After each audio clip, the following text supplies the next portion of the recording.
Like I've seen the light.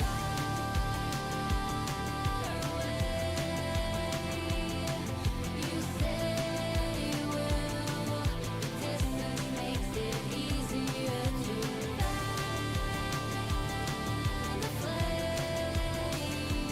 My heart's racing still, but we both know tomorrow's not today.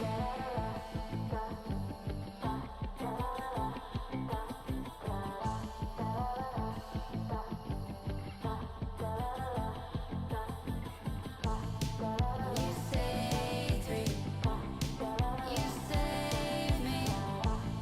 Like I've seen the light.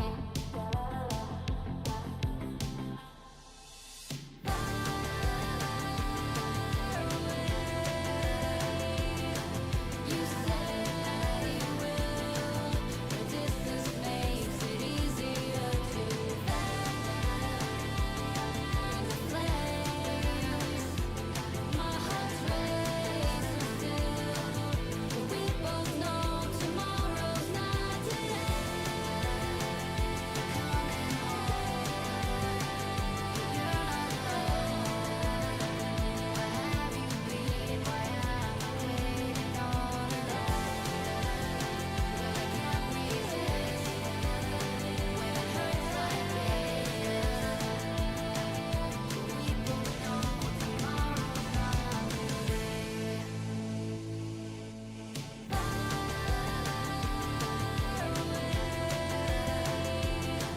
You said you will. The distance makes it easier to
Oh, Pulsar by Naomi. Pulsar by Jenny. Oh, baby. Ooh, there it is. Oh, I'm so happy with it. Look at this. Isn't this perfect? And it even has my name on the side.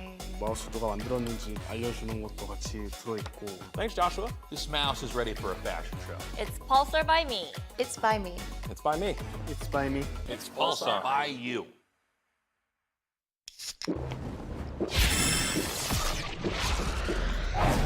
Red Bull gives you wings. Red Bull gives you wings.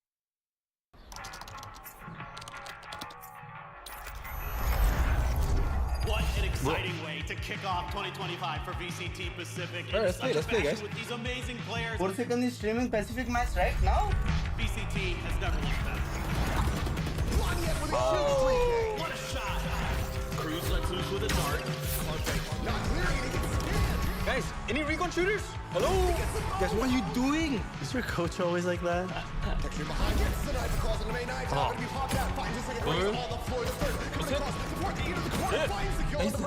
아 어디야? 아니야. 아 하지 마. 아. Cruz has stolen it. We're gonna get the texture tantrum. Unbelievable. 버스트는 더 빡세다 그랬던 것 같은데 What's going on in mid? メイクそっちのチームどうおじさんいるけどまあいい感じだよ Let's go, guys. One more map. Let's run it back.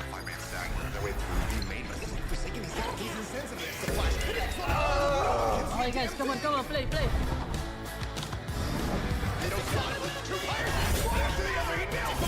Lu ngapain sih? Lu nggak jelas banget. wanted to play on stage for once. Oh my God, the pressure is so intense right now. He doesn't know where he is. He's going for the shot. He manages to nail it. Let's go, guys. Okay, bro. Go break that disc. Go break that disc. And there it goes. Table absolutely blasted to pieces.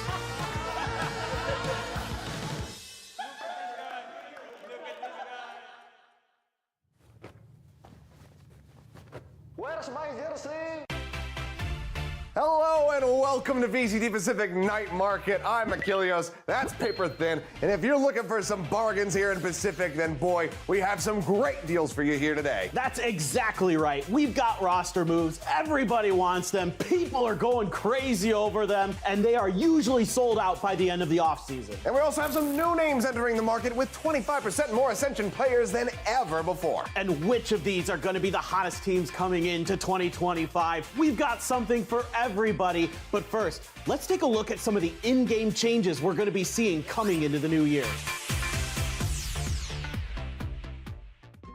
Hi there. Do you have a problem with insufferable neon plays? Are you sick and tired of all the sliding and RNG problems? Do you ever wonder when we'll be getting rid of Ascent? Well, we got just the right thing for you. Presenting the Neon Nerf.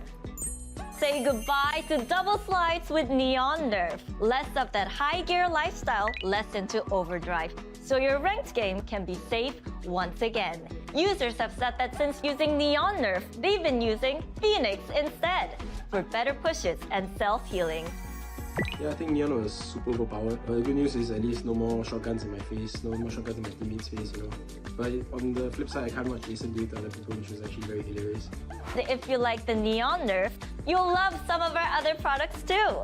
Check out the Regen Shield, a shield that's easy on the wallet with better results. And another awaited product, by Ascent. Say goodbye to Ascent and Sunset and have some fun on Fracture and Lotus. Order the Neon Nerf, Regen Shield, and buy Ascent all together, and you'll get some free Colombian coffee. Senora. My games have changed for the better. Yours can too, with Neon Nerf. Remember to use the Neon Nerf in moderation. Side effects may include more Vice gameplay and an inability to one-way smoke as you did before as Omen. Consult your coaches before playing. Whew, what a product. I don't know about you, Paper Thin, though, but I am very much looking forward to Fracture being back in the map pool. Oh, no doubt about it. Me too. And I am so excited for our new agent, Tejo. And also for you Execute Heavy fans, I think you're really going to like this new initiator. Now, let's go ahead and get into this show. Throughout, we are going to be telling you guys what we recommend you might want to look at, what you should dabble through here with these products, which ones you could maybe leave on your wish list, but the ones as well that you must absolutely buy now. Let's get right into what's in store for you here in 2025. Now, as you all know, we've got our fantastic Pacific collection here. We've got some of our fan favorites. We've got Paper Rex. We've got Genji. We've got some of the more acquired tastes like RRQ and DFM. And this year, we've got two new exciting additions to our lineup. We've got Nongshim Red Force, and we have Boom Esports. Now, I feel like a lot of people know what to expect with Boom. They've been around for a while, but for this specific collection, we've added a special ingredient from Kazakhstan. Absolutely. I think we're all really excited about DOS 9. You know, people who've been around for a while will remember them back at Champs, you know, for several years. Their run over at Istanbul, being able to take that map, the massive kills that we saw dropped on that game of Breeze versus the likes of Optic. This is a known quantity team, and it's great to finally see them getting their moment in the spotlight. Yeah, absolutely. This has been a staple of Indonesian Valorant. Obviously, at the Ascension Finals, they came up just short of winning it in one of the best matches you will ever see with that 3-2 scoreline. Yeah, so I think going into 2025 for me, Boom definitely on my wish list. A team that I can see doing well, but it is, I think, going to be a little bit of a learning process for them coming into the new year. I agree. With everybody else seemingly leveling up their power levels, I think it's going to be still a bit of a struggle here for that Tier 2 squad coming into Tier 1 for the first time. But I think something that goes along with Boom maybe a little bit more is Nongshim, Red Force right here. I think that it's a spicy combination between the two of them, so hot that maybe you need to step into the shower. Oh, you might say they're in a bit of a bind. Anyway, speaking about Nongshim, I mean, this is a powerful variant, a team that started off in the Premier League, made their way through to Challengers, then into Ascension to be able to take it all. It's been an incredible journey for this squad, and I could not be happier to have them here in VCT Pacific. Absolutely. They looked so dominant in Ascension up until that grand finals, right? They didn't drop a single map along the way. So many amazing moments throughout that series for them. I think a lot of people are going to be really excited about Persia, who's been playing out of his mind for that team for a long time. Long-term reinforced looking great, but I'm still going to leave them on my wish list. The nerfs to Neon coming through makes me a little bit curious. We know that Dambi can play other things at a high level, but I'm gonna need to see a little bit more of that before I'm gonna be a firm believer. Yeah, I'm kind of right there with you. I mean, any team coming from Ascension is going to have a rough time. So I am also going to leave them there, but I have pretty high hopes for the squad. That's why we have a special buy one, get one free promo. Buy the team of your choice, get the other one thrown in for free. Call 1-800-RISE Pacific right now to take advantage of this promotion. Well, if we're talking 2025, we of course have something new to put on display for you guys. New energy, new faces, as we have plenty of new players joining here in Pacific in 2025. We saw some outstanding plays from our rookies in 2024, the likes of Primi, May, Flashback, Bane, and of course it goes without saying Karan, who is instrumental in helping Gen G lift their trophy last year. Absolutely, and there's plenty more rookies to dive into. Now, something that I know excites you, Paper Thin, is the rookies coming out of Japan, specifically the ones here on DFM. Oh, no doubt about it. This is a team that has brought in 4 new players to back up May, and they have looked outstanding during the offseason. There is a lot of hype around this Japanese squad now. So first, Gen. New player coming in, hasn't played as much in the offseason as some, but there's a lot of hope for him to be good. Next up, Art, the new IGL, and he has impressed the heck out of me. They have been making great play calls throughout the offseason. Makes me not hate the Odin. Jinboong, a player that you and I know and love for a long time. Absolutely. Korean superstar, absolutely could pop off at any given moment. Really, really hyped about him, but maybe even more so, Akame. Been fragging out of his mind during the offseason. This is one of the players to watch out for. Can pop off right alongside May. And I think that maybe for the first time, DFM, I'm looking as a must-buy. Yeah, I'm right there with you, actually. For me, must buy. I am so blown away with what we saw at the Asia Invitational in the offseason. I think this team could really do some damage. I'm expecting them to make an international. Well, now that we're on the topic here of a Japanese squad, we of course have to talk about our other one who has also made some changes, and that's going to be Zeta Division. A lot of hype coming in for this squad in the offseason because they're bringing in some new, really strong players from the Challengers League in Japan. Of course, XDL, an initiator, maybe a little bit of flex in there as well. Next up, Clues, the IGL superstar. Everybody in Japan is talking about him as the next big thing. Big shoes to fill, replacing Laz in that position, but so far has been looking strong. But lastly, Jota, the cracked aimer himself, absolutely the next depth potentially. A lot of people talk about him as a guy who could step up and be that fragger when you need him most. Clutch potential through the roof. And the fact that they're right there alongside each other, he and Depp lead the charge for Zeta, does instill some big hope for the Japanese scene alongside DFM. Paper Thin, where are you leaning here on Zeta as far as purchase power? I was a little bit disappointed with what I saw in the offseason, so I think I'm gonna have to go with recommend. Maybe go for a purchase here in a little bit after seeing the opening at Kickoff, but for now, I am gonna be a little bit hesitant on it, but I think that there's an immense amount of potential here for this team. Now let's get everybody brushed up on some of our new Korean talent that's coming through, because we've seen changes across the board as well, as now we have DRX. Take a little zoom in on this squad. Ooh, we've got 2 new players coming in for you this year. First up, Hyunmin, really exciting player here, a duelist, very, very strong. That's right, Hyunmin, he's got some big shoes to fill, but he does have some guidance here from his new IGL, Freeing. This is a player who's been around for a long time. OG Korea fans are gonna remember him on Ang Dark Horse, played for Rare Atom last year, an info initiator specialist, and as you mentioned, an IGL extraordinaire. So DRX, bringing in some young players again, having to rebuild a little bit. How you feeling about this one? Oh, this is always a tough quandary for me. And overall, I think I really like the direction that DRX is going in. In the end, I think this is going to end up being a must-buy for me. I just kind of have to go for it no matter what, so there you go. The DRX man himself says must buy. I'm gonna go with a recommend, but I'm really leaning towards must buy. I think the coaching staff for DRX always does such a good job. They seem to always have them ready to play. So I am like leaning really close to must buy, but I'll go with recommend. Now next up, of course, we have none other than Gen G, but just the one one change, just a one rookie coming in this year. However, this is one of the biggest, one of the hottest changes, one of the most desired players in all of Korea, Yo-Man. An IGL previously. Now with Munchkin there, it seems like maybe there'll be some interesting decisions with how they balance those roles. However, a side calling. Absolutely, but a strong info initiator player and has proven himself throughout his career. Gen G, must buy, recommend, or a wish list for you? Feeling must buy. I feel like this team still looks really strong. Absolutely. I'm 100% right there with you. Must buy here for Gen G, still looking to be a dominant force in Pacific. Now, of course, we have one more Korean rookie player to talk about, but we have to go over to a different part of the world with global esports coming through. Quite a rebuild coming through for global esports, but I'm pretty excited. So, Udotan, he's been playing some Sentinels. He's looking really, really powerful for this team. Now we'll take a look here. Patrick. Patrick is an interesting player because he is an up-and-coming talent from the Philippines. A lot of people talking about this guy. Can he step up into that duelist role and really pop off? Pressure going to be on his shoulders, but he's got plenty of reinforcements.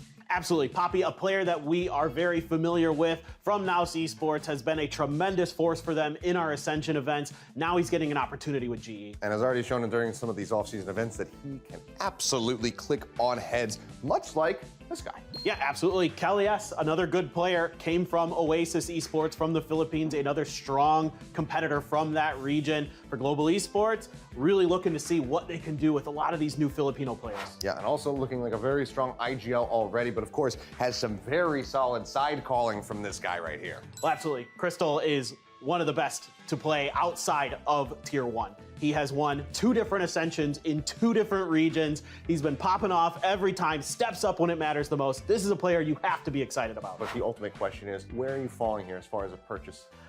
It's tough. I mean, they're bringing in 2 new coaches in Juvenile and Elevated, you know, from Americas and EMEA respectively. But what are they going to be able to do? I think I'm putting them on my wish list for now. I think I'm right there with you. And I think I've become increasingly convinced as I've watched them a little bit more time after time in the off season. Some improvements there. But until it's fully untapped, I'm just gonna leave them on the wish list for the moment.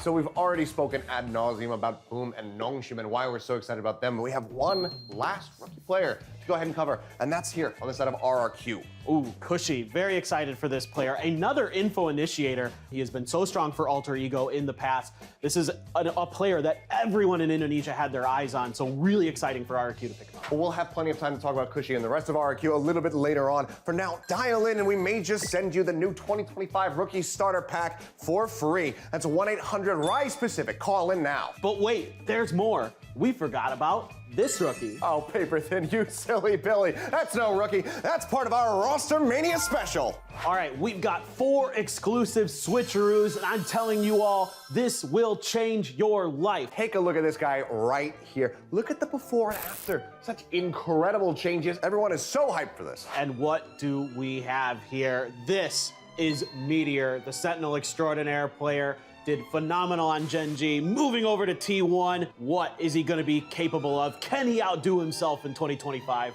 But we also have to talk about this one over here. Foxy9 making the change from DRX over to Gen G. And Foxy has proven himself to be a tremendous, flexible player. But last but not least, we have the return of the Controller Extraordinaire, Sylvan. This guy's got a lot of clutch potential. Absolutely does, and looking like a fantastic comeback story from this player that we did not get to see in the last season. But now with T1 all complete, it's time to assess. We have so many strong components here.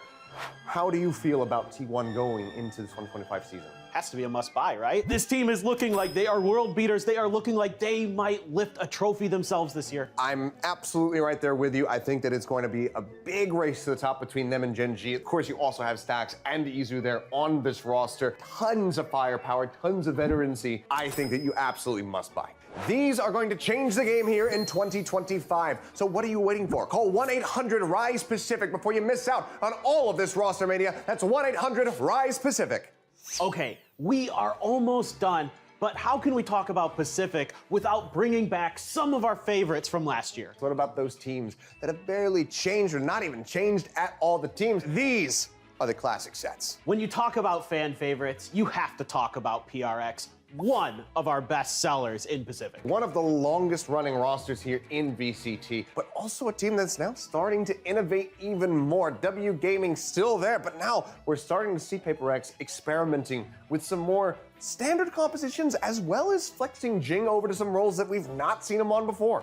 We know what they're capable of. We've seen them get to so many international events. I kind of expect the same with them this year. And one other thing that really makes me believe in Paper Rex is the map pool coming through. It seems to very much suit them. Sunset, sure, a map that they're going to be very comfortable on. So with Fracture coming back into the mix, I think Paper Rex is going to be a damn scary team. For me, this is absolutely a must-buy. Must-buy. Period. End of story. Well, next up, we have the only team that can sometimes counteract Paper Rex, and that, of course, is going to be Team Secret. Haven't changed anything going into this season, but my God, when they do hit, they hit hard. Yeah, this is a team that the fans are really hoping can step up. Will this be their year? Will they have that big moment? Can Jesse Vash lead another team to a Masters or a Champions? Those are the big questions we have with them. Yeah, can they get over that hurdle? And there's going to be a little bit of additional pressure coming through now that Global has picked up a couple of Filipino players in their own right. So onus is on Team Secret to be the team that can dominate and can push that Pinoy pride out to the forefront here in VCT Pacific. All right, so how are you feeling about them? Are you buying Secret this year? Never buying.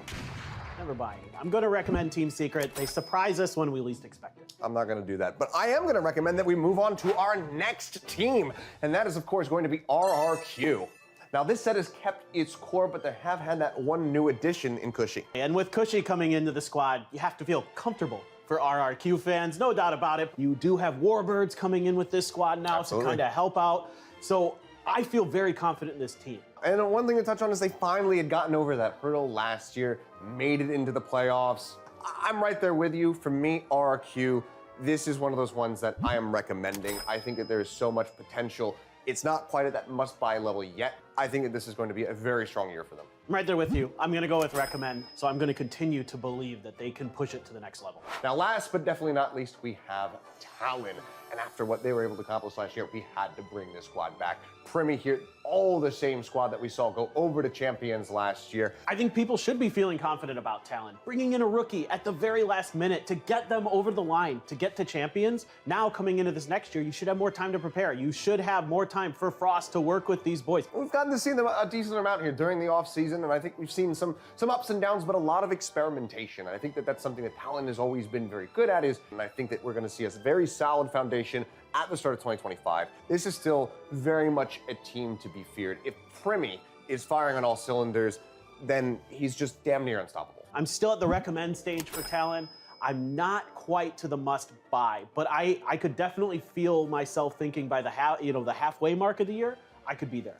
I'm absolutely right there with you. I think that with a deeper run at Champions and maybe a trophy here in the offseason, or at least a couple of accolades accrued there, I would be going for that must buy. I'm kind of teetering on that edge. And if they can find consistency, then my God, it's going to have to be a must buy. You're going to have to pull the trigger on that first. So call in right now, folks, to secure these sets. We don't know how long these are going to be available for, so you don't want to miss out. Call 1-800-RISE-PACIFIC right now. Well, before we go, let's take a look at our recommendations here so you guys can use this as a guide for VCT Pacific 2025. And quite surprisingly this year, you and I are pretty much aligned on most of the teams. Yeah, just a couple little outliers there. You know, me going for DRX, of course. Both of us surprisingly also having very heavy expectations for DFM. I mean, how crazy is that? Last year, DFM, we were so excited they get their first win, and now we're looking at this team to maybe be making an international competition. And that's the beauty about VCT Pacific. You never know who's going to be able to come out on top. That's right. Kickoff is right upon us. We still have all kinds of time to figure out who the next Kings of Pacific are going to be. So stay tuned. It's all your favorite VCT Pacific action back once again. More screams, more laughter, and more heart-stopping plays with Boom vs. T1, GE vs. Team Secret, DFM vs. RRQ, and Zeta vs. Nongshim. All when VCT Pacific returns. New season begins January 18. Well, that about wraps up all the products that we have for you guys today. And I don't know about you, Paper Thin, but I think I'm going to be taking these 4 home with me right here. Oh, I can't blame you at all. I'm thinking maybe taking this one home to the family. Can't wait to see the looks on their faces when I walk in with this. Once again, if you see something you like, call 1-800-RISE-PACIFIC right now. And remember, it's free delivery for all Pacific regions. So if you order now, you can get these babies in your hands by January 18th, 2025. Don't miss this opportunity to complete your Pacific collection. Get on the phone now.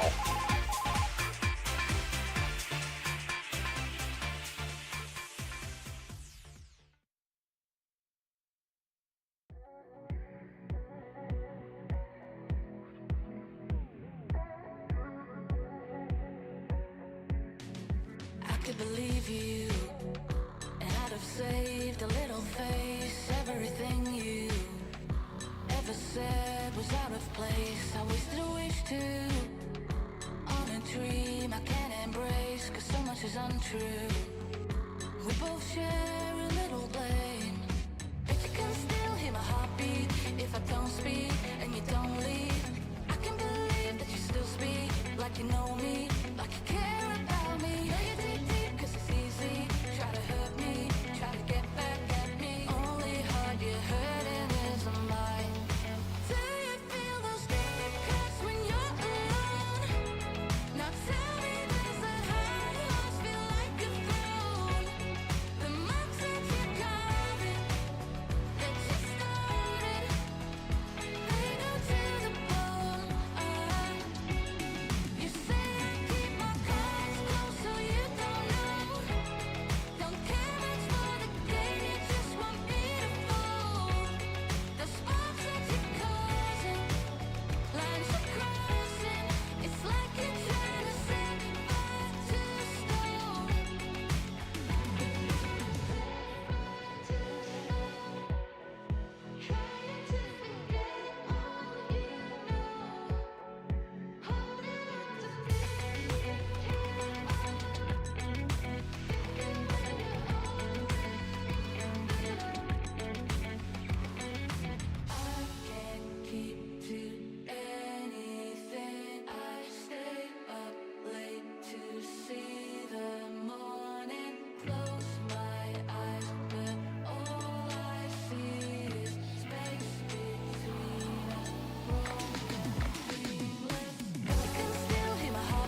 Is this how today's game's gonna go?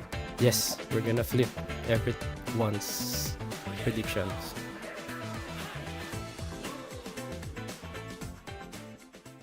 Welcome back to the Valorant Champions Tour, where the top teams from around the globe compete to become the next world champion. New here, we've got you. Here is everything you need to know to get plugged into the 2025 season. The play's being made!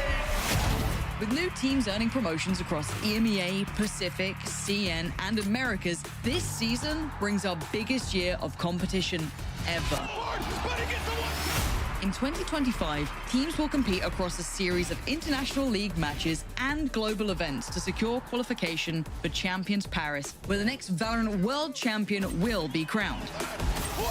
To ensure that both long-term consistency and recent performance are awarded throughout the season, teams can now qualify for champions from their league in two ways. The first, by finishing in the top 2 at the final playoffs of the season, or by being among the top 2 teams with the most championship points who haven't already qualified through playoffs. Similar to last year, championship points will be distributed across every stage and competition, but now with some changes.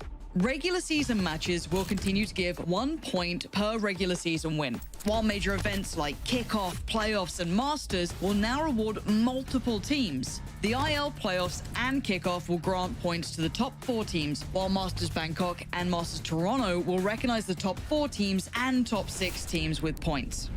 Now, let's talk about the season. We'll get things started with kickoff tournaments in each league, taking place between January 11th and February 9th. The top 2 teams from each league advance directly to Masters Bangkok, where we'll establish the frontrunners for the 2025 season. Next, we head into the first of 2 international league stages. The top 3 finishers from each league's Stage 1 playoff will compete at Masters Toronto. Following Masters Toronto, it's time for International League Stage 2. Each league's top 2 teams in Stage 2 playoffs, plus 2 more teams based on championship points, will join the competition in Paris. 48 teams, 3 international events, 1 world champion. Get ready for VCT 2025.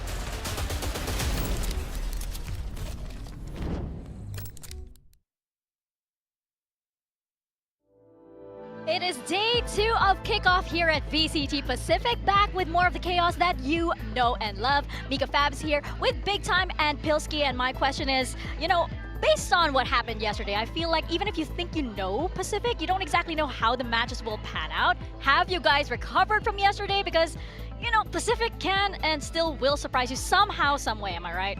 You're totally right, and I think that I'm almost a little bit disappointed that we didn't get more upsets yesterday, because I just love when things get chaotic and the bracket gets flipped on its head and everyone's predictions get ruined, which I'm sure there's a few teams today will want to be doing that as well. Yeah, absolutely. I think that's one thing that's so amazing about this region is I truly feel like it has so much potential for upsets, and especially today, I don't know about you guys, but for me it was really hard to call my pick'ems. I know we all aligned. Yes. Upon the first matchup, but I don't think that's a reflection. There was no collusion. That was all individually people choosing that. But I'm pretty sure literally everyone, mostly Mika though, would have been racking their brains about what to do. I have something to say about that. But before anything else, do you guys know how to play Dakji?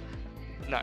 I mean, I don't either. Apparently Jesse Vash does. I just hope they shoot better in the server. I hope they aim better in the server than they did at Dakji, because that was not impressive. But I feel like it's so hard. I mean, they make it look so easy in like Squid Game, right? But apparently it's so hard. But you're absolutely right. Today is very difficult for me, ladies and gents.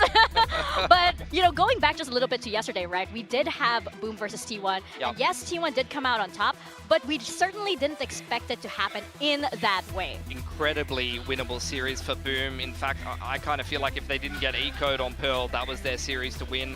And I think that it looks a lot less close than it was because it's the second half of Fracture. As far as I'm concerned, that was 5-0 neck in neck halves of Valorant, and then one very one-sided half of Valorant to close it out for T1. Yeah, I mean, I think losing is always a very painful experience in Valorant. I know they'll have gone home and they won't have been very happy with themselves, but I think from my perspective, that little bit more outside perspective, they should be able to hold their head up high and carry some momentum into the lower bracket. Look, they played the favorites, you know, arguably the favorites of this tournament very, very close, so they can carry that through. And hey, you know, Nongshim, yes, we did expect them to win against Zeta, but I don't think we expected them to really stick to their guns and see like almost the exact same Nongshim that we did in Ascension. Yeah, they especially on Split, they really did try to keep that style going. I'm surprised how much of a struggle it was for them to beat Zeta, and I think Persia said as much in the interview that he was expecting them to do a lot better than they did. I think Zeta won't be happy with their performance yesterday either, so I think both of those teams are going to have to lift whether they're in the upper or the lower bracket, because you really can't take any games off. Yeah, absolutely. They'll both want to step up the performance as they head into that next round, and it's just about who can turn that around the most in such a short frame of time.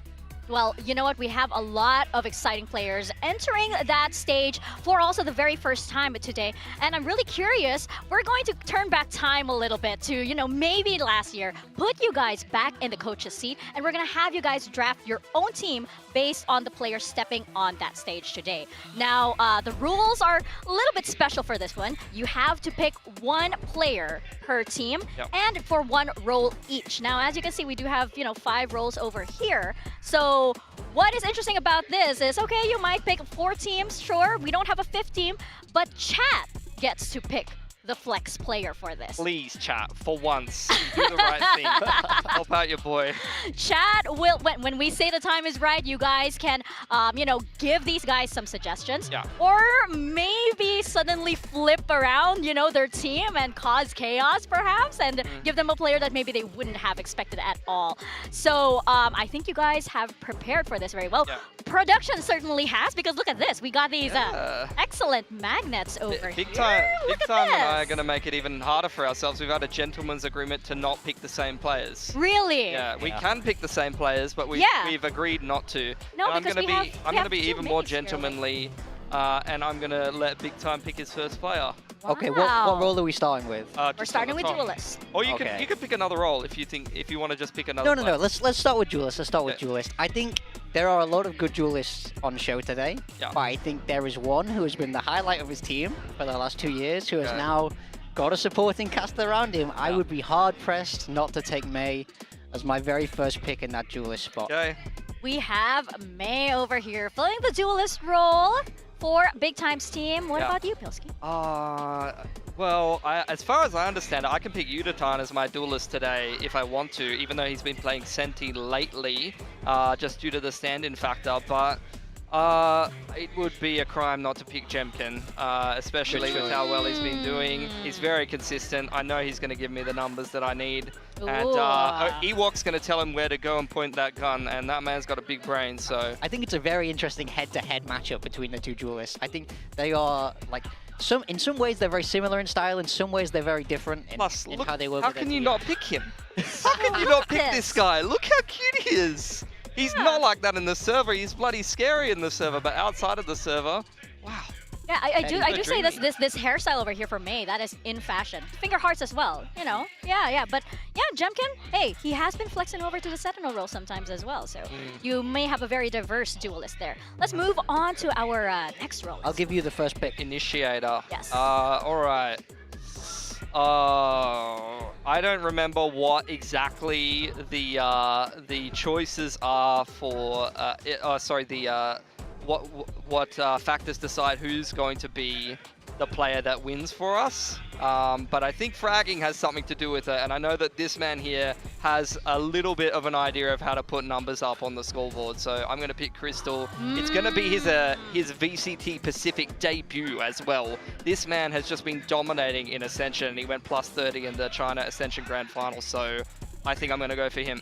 Hey, a 2-time grand finalist in 2 different regions in Ascension. That is an excellent, you know, that's an excellent track record. What about you, Big Time? Yeah, I mean, I think Crystal brings seriously amount of longevity experience, and he would have been my first pick if he didn't put me there. But I think you're going to pick who I was going to pick, maybe. I think I'm going to go for Inbeat. Envy, on this yeah. one. Oh! It's hard to not go for Envy, isn't Envy it? is a crazy fragger. In my Very mind, Envy. he's still the standout on this Team Secret team. He's incredibly fun to watch and incredibly hard to play against, by the way. Really didn't enjoy going against him very much. So that's What how I made him know. hard to play against? It's a combination of so many things. I think he's able to be so in your face, and the way Team Secret are structured, he's put in a lot of very, very powerful positions, and he's just he's the one you have to face the most in a lot of ways. And he's just very good at kind of taking that contact, even from this kind of initiator role. We know he kind of flexes around a little bit more as well. He's able to do a lot of things, but in my mind, he's always been the most consistent for them, and I'm expecting him to do big things on my team today. He's a very smart player as well. Absolutely love his game sense. Let's move over to the next role. Who is your Sentinel? Sentinel. Let me check my notes real quick here. I would have just. Oh. I wanted to pick Yutatan, but he's duelisting now. Yeah, no, I know who I'm going for. I'm going for Jinboon. Okay, you're going for Jinboon. Okay. 1000%. That's a rookie debut that you're going to be back in Jinboon. Oh, I back him all the way. Yeah, you're telling me you scrimmed against him a fair bit. You rate him quite highly. Very powerful in scrims last year. Yeah. Saw it firsthand. Just on this Sentinel role, especially the way he lurks, the way he holds down these sites is just very, very strong. I think it will translate very well to Pacific. Right, and it has nothing to do with the fact that Jinboon has an identical twin, and you also have an identical twin, Morgan. We who's got also a coach. We got to stick together a little bit. Yeah, we got to stick together. So a you little picked bit. a fellow twin. Interesting. That might be like that telepathic connection across twin sets. Yeah. So I do just want to confirm something. You are picking 2 from DFM. Yes. And this means that chat will get somebody from another team. Yeah. Okay. We can't go from no more than 2 from each team. Exactly. All right.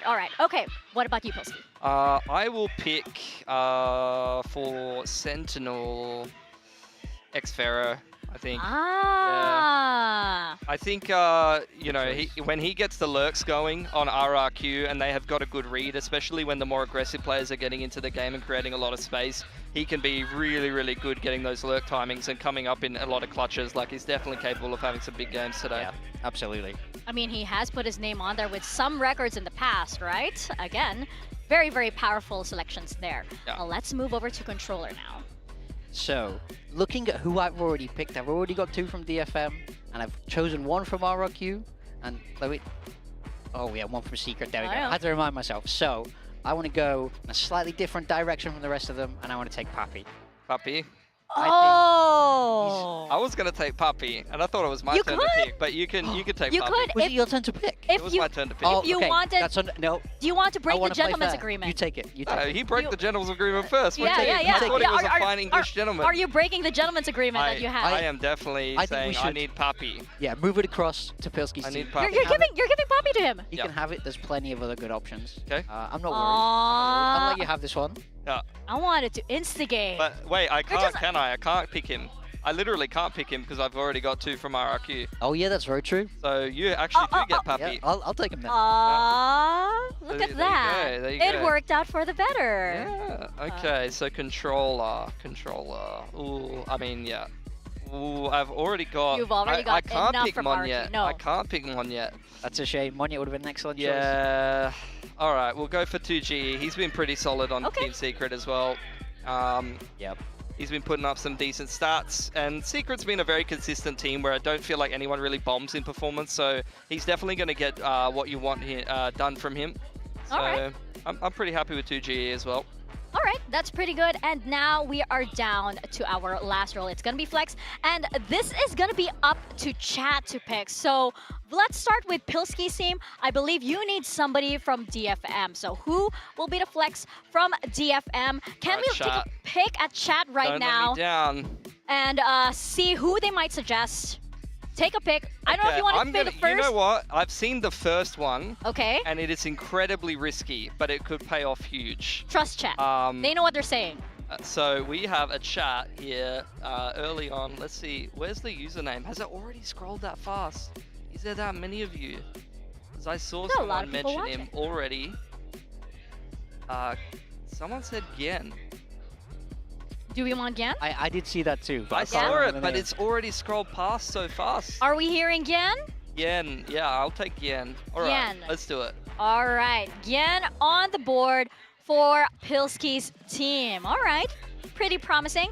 Now we need for Big Time. Who are you missing over here? You need somebody from RRQ. So chat, if you can help out Big Time, give him a player from RRQ to round up his roster. Come on. I need to know what you think. Someone is the- says is the best dubstep. player. All right, says Forsaken. Get him in the team. Bring him back. What's up, Dubstep? I know Keep you're throwing watch the partying ideas. right now. Keep throwing the ideas. I need Where is RRQ it? players, chat. I need RRQ players. RRQ players. RRQ. We're looking for RRQ here. I'd love to get Forsaken in, but he's not playing today. There's a lack of. Somebody says minimize. Minimize. Where there's a lack of yellow. Very flexible. Trust me. Over I can here. Verify. Okay. Somebody give me an RQ. Here we go. So what's the name? What is My it? boy. It's Emilio Marmot with Monye. Spelt with a 9. I don't know why there's a 9 in there. Emilio Marmot. He says Monye. Monye is a player who I have a tremendous amount of experience pretty with. good. I coached Yeah. him in 2023, Dude. and I think he's truly exceptional. I think excellent choice to help round on my team there. I think your team's going to destroy mine, I'm not going to lie. But there's a chance that Gien is the ultimate ranked demon. True. And I'm going to be all right. Yeah. Hey, these are looking pretty good. I do have some questions, but I think those are also going to be answered as we see our matches today, especially since your teams will be, we'll decide this little rivalry here based on the ACS of all of these players that you have chosen here. So we're going to leave them here. We're going to leave them here for the rest of the series today, or rather the rest of the broadcast today, and see how well you guys do. Yeah. How are you feeling, by the way, about your rosters? I'm feeling okay about it. I feel like I have a couple more risks than Big Time. I think Big Time's got the safe picks. Yeah. And I should have thought more about the team limits, I'm thinking, because I was thinking you went Xfero's a RRQ great early. pick, but I actually think Jinbun, that you're thinking like a GM. You're thinking Jinbun, coming in from DFM, that could be something that pays off, but he's also just been pretty consistent as well. Yeah, so absolutely. I think that's a solid pick for Senti. We saw Big Time behind the scenes. He had like his notebook out and he had like all of the rosters and he was crossing. I do not want to lose. He had graphs. Yeah. He had Consistent. charts. He had this like program running and he was looking into the future. I didn't come here to finish bottom place. Yeah. I'm here to win the prediction. Honestly, that's kind of why I picked Gien as well, I think, because I'm thinking, look, your team's looking pretty strong, but at the same time, I could gamble on a rookie. Yeah. He could go absolutely ballistic today, and that could be the end of the day. Hey, guess what? That's what some of these teams are doing exactly. Especially, one of the teams on our first match of the day, for example, Global Esports, they're bringing in a lot of rookies to the Pacific stage, right? And as we know, these names are tested, but not exactly on this level, not exactly on the tier 1 level. Yeah, I think there's a lot of rookies at the moment in Pacific overall. I think it was almost half the league. And there's some caster teams going on here as well. It's We not got just Quack us and on the Shobra desk. in on the Yeah. action as well. Yeah, All okay, right. May, Envy's so popular. Darion, there you go. Quack with a little bit of MYSG bias, and Okay. I don't mind that, to be honest, because Darion, I considered him as well. He's been cranking Darion's the a Senti. dangerous sentinel. Yes, Yeah, he's a very dangerous for sentinel. DSG lately. So, it's not like he's super out of practice just because he hasn't been playing in the Tier 1 league at the moment. Yeah. Oh yeah. These are looking pretty good, but it also gives you an idea of which players to look out for today, right? As we mentioned, Envy, a very, very popular pick, but you can see exactly why. And we're going to be looking at him in our first match because that's going to be Team Secret versus GE. I'm sweating already, guys. I'm sweating already for this, especially 8 since Filipinos in the same. I know team. there's so Same much server. Pinoy pride here. I'm so proud. Tita Mika's so proud today. But as we see GE here taking, would you say that this is incredibly risky, or this is just talent that is untested on this stage but will do very well? I think that for GE, this is picking a lot of players that they're pretty confident in. I think that Papi has been long overdue for a move up into Tier 1. He's been a fantastic player for a long time. Crystal, we've seen him in back-to-back Ascension finals, and the last one that he was in, he did fantastic over in Ascension CN. And another player that did fantastic in Ascension CN as well, Yudatan and Freeing were pretty much hard carrying Rare Atom. So I think with the addition of a couple more of the Filipino talents, and obviously Darion's just here as a stand-in for Patrick Huas, as far as I understand it, and they've had to shuffle the roles around a little bit, but I still think they've got an extremely strong team. Yeah, I think one thing that's definitely worth mentioning with this roster is that they took their time to build it. They did long series of open tryouts to try and find the best players. So the coaches got to watch a lot of these players, as well as the VODs that you would normally watch when scouting a player. They got to watch them firsthand in the server, see how they compare to their other kind of people who they might have chosen to pick. So you know that they're going to fit into the coach's system well because they've had a lot of time to sort of scout them out very thoroughly. So I'm expecting them to click well together as a very cohesive team because they've had such a long time to build it up.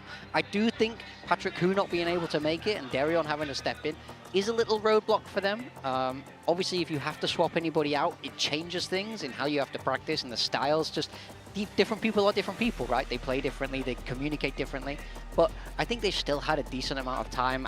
I'm not sure on the exact timeline, but I think at least a month or so to figure it out. So I'm expecting them to be able to slot in well. Yeah, and that's my big question with the GE roster because they still have things to work out, right? Versus Team Secret that has already had so much time to work everything out. This is a roster that's coming in basically picking up where they left off, so to say. So I think, coming in with Coach Meow, for example, that might be the only adjustment, but this roster is very, very comfortable with each other. Yeah, they almost made their changes before Split 2 of last year. And we saw that Split 2 for them was quite good. They took maps off Gen G, they took maps off T1. They competed well with the heavy hitters of the league. Now, their off-season results have not been quite as good, but once again, it's the off-season, so we don't want to look too closely into it, but this roster itself has definitely shown potential. Yeah, I mean, off-season results being rough is a bit of an understatement. You can't be losing to an Australian team. Like, Mika, name an Australian player for me. Minimize. Oh, Pilski. I mean, barely a player. That's a bit of a stretch. But yeah, I think, that's a rough run in the off-season for Team Secret. At the same time, though, that ASAPRED off-season tournament, that is a really rough format. A couple of best ones and you're out on the first day, and I experienced that firsthand. So they've gone from a tournament that they won to maybe not having the result that they would have wanted. What is going on here? Okay, there's a bit of a metaphor going on here. GE, they have completely torn everything out. They've rebuilt the entire house and come back with something new. Which roster are you preferring, especially in the coach positions? I think they've really elevated their assistant coach spot, as far as I'm concerned. Excellent work. Absolutely. I mean, I think I understand where the rebuild has come from, and it's totally right for them to take it in a new direction. It does mean you don't have that kind of chemistry, though, that Secret will have, being a core for a long time. That is really important. Understanding how the people around you will react to situations is massive. GE don't quite have that yet, but it's definitely an interesting matchup. I'm still looking at what production has done over here. I hope we see more of this kind of We got to give a raise to the graphics. I know. I know the graphics were very, very popular last year as well. It is stepping it up. I've been rooming with Big Time, and I'm pretty sure at least one of those bodies on the GE side is his actual torso. Really? Very true. So they're actually all me. So the rumors are true then? Yeah, of course. I see. Okay. Yeah. Well, as you mentioned, off-season results are kind of, they're arbitrary at this point for both of these teams, right? Because they've kind of kept their cards close to their chest, not exactly sharing much, and there isn't much on record to go off of. So I would say, despite what we're seeing on the screen over here, it's kind of a clean slate. Yeah, it's going to be pretty fresh. And I think just to touch on a little bit, the graphic previously for Team Secret, they didn't change very much at all. They've kept things pretty much the same. My big concern for them is really the coaching staff slots, I would say. Not having maybe enough coach support. They've got Coach Meow coming over from Boom, but some of the other coach additions to the other teams have got me a little bit more convinced than what Secret is bringing. But at the same time, they did very well last year. They were one series really away from going towards an international event. So they have still been a very consistent, a very strong team. And, they're going to back themselves as a result of that. They're going to feel like they were so close. They were almost there, and they just need that extra 1%. And maybe practice is what is going to make the difference here for them. I have a question for both of you, as previous coaches. You come into a team, and this is a roster that's already very comfortable working with each other, that basically have, stayed together for a month. Is that a comfortable position to be in, or is it more of like you're kind of, hey, can we try this idea? What is it like? Yeah, I think it's a little bit of both, where it's like if you're joining an existing core, you have to look at what's already working for them. They'll already have some systems that they really believe in and they believe are successful. If you just if you come in and blow the whole thing up, it's not very good. Yeah. It kind of ruins it for everyone. So you just want to slot in, add on top of what they're already doing. Like, garnish it nicely, season it. Don't start chopping away. Right. Bit by bit, right? And as we're seeing with our map video, I believe it's up right now. I do have a bit of a question. As we're seeing here, Bind is out and Haven is out as well. There is a running gag on, you know, the local Philippine broadcast that Haven is mapa ng mga Pinoy or the Philippine map. But we're seeing Team Secret here pick Abyss, and I just flashed back to what happened the last time they picked Abyss. And there was a sudden Primi. I don't think Primi is on GE this time though, so how's it gonna go? Are they gonna be able to execute what they originally had planned on this map? Yeah, I think so. You know, it's not a map that they're too unfamiliar with, so they should be quite happy with that as a pick. As you mentioned, I'm not surprised that GE have taken out Haven there. I really like that they've played Veto Chicken with Fracture. I think that a lot of teams that are not willing to play some of the new maps or banning them out in the first phase are putting themselves at a disadvantage or giving themselves a disservice in the Veto. I think it's really good to play Veto Chicken with some of the newer maps and make the other teams play it who are going to be just as uncomfortable as you are. Yeah, absolutely. I like the Abyss pick from Team Secret. If I'm not mistaken, they played the KO Sova, the Ascent default comp. Yeah. With Ascent out of the pool, it was a map that was great for them, but they can take a lot of those fundamentals across, a lot of those combinations across, the kind of pairings will kind of naturally fit into this map with this composition. So it's kind of a way for them to use that. But then coming into Split for GE, we saw some interesting stuff from Split in GE when in the off-season they were running it with Sova, which has kind of been a controversial pick for a long time, but that speaks to their value of the Neon in the off-season. So obviously when using Neon, you don't have the rays to break all the trips, so you swap Sova in with the shock darts, which is a very nice and easy swap, even though it's not common. So I'm curious to see if they still believe in Neon enough to bring the Sova in to complement that. That seems to be like a running theme, like how much do you still believe in the Neon, right? Yeah. How many Pinoys do you think are going to fall off Abyss in this series? Everyone. Everyone. I think everyone goes.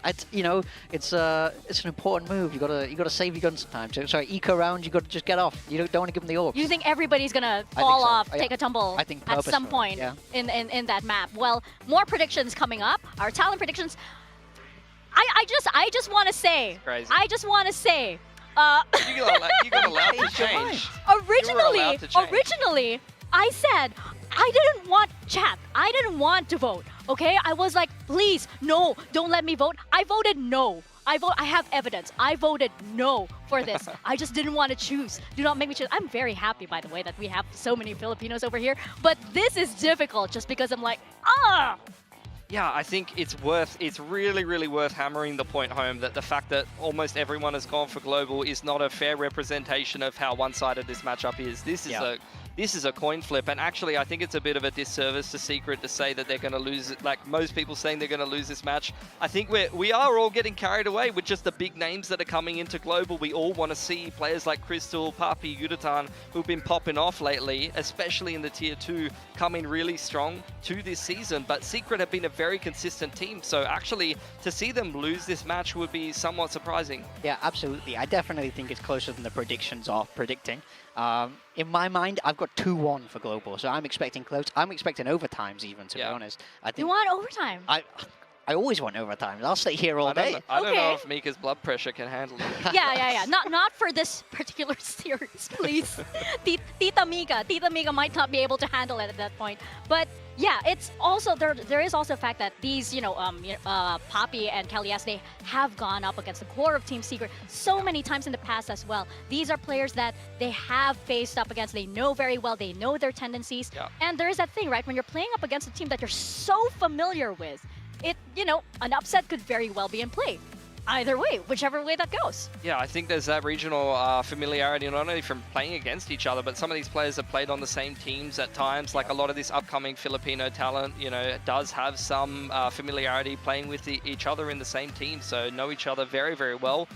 Whether that's going to play into this one or not, I'm surprised personally that Papi Chulo hasn't ended up on Team Secret by now. That's what I've always thought. Hey, big surprises here all around. We are going to find out just how surprised we're going to be as we get started with Day 2 of VCT Pacific Kickoff.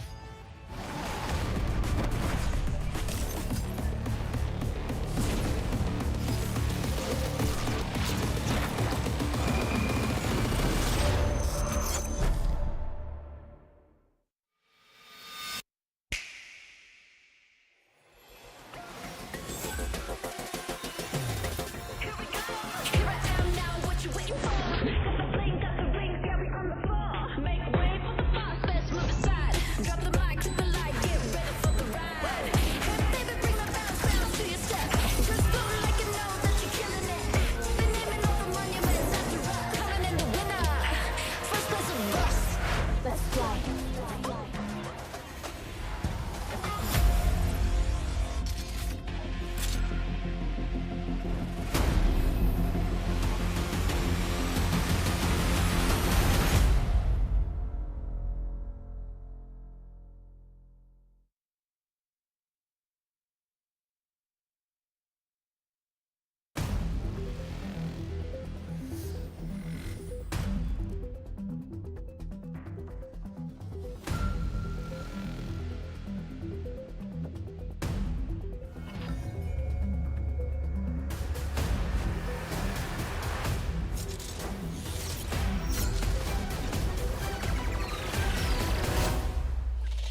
Global East. Well, we've gone back in time a little bit and it feels like you're watching VCTPH here, or at least it just looks that way with Team Secret going up against GE's new roster. On one side, you have a team that's been tried and tested some more, and on the other, you have a team with 5 talents making their debut on the Pacific stage.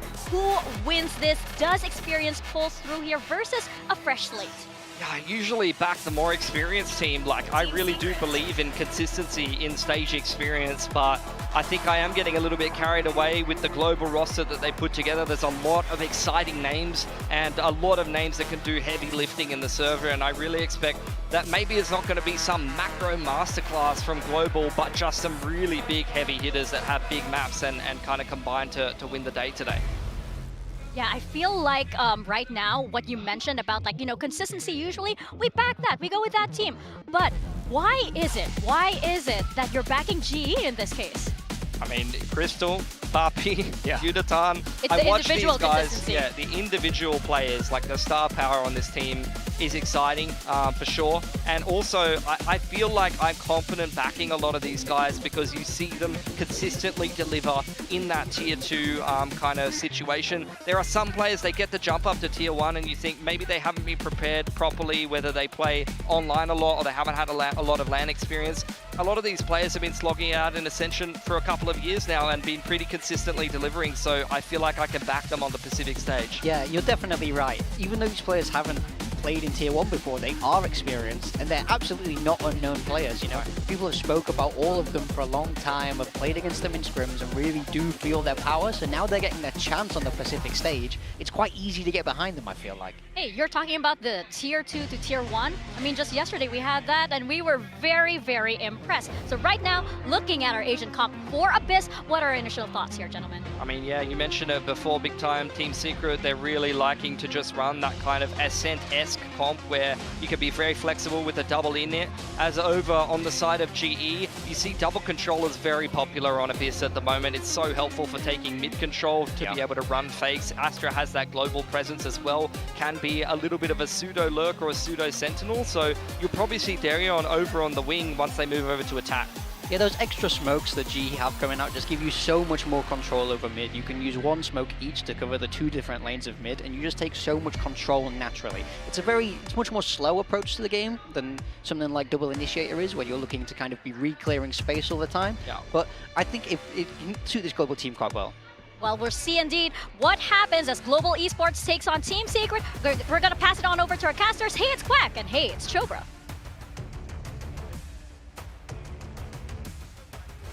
Thank you very much, Mika. Yes, Chobra and Quack here, and we've got an absolute banger for this first match today. I mean, they said it's kind of the Filipino Derby, but really, Global Esports an entirely new team, and then Team Secret actually basically the same team. That's the whole thing, yes. Honestly. I mean, I also just want to say, Mika, come on, pick a side. Yeah, come Jesus. on, yeah.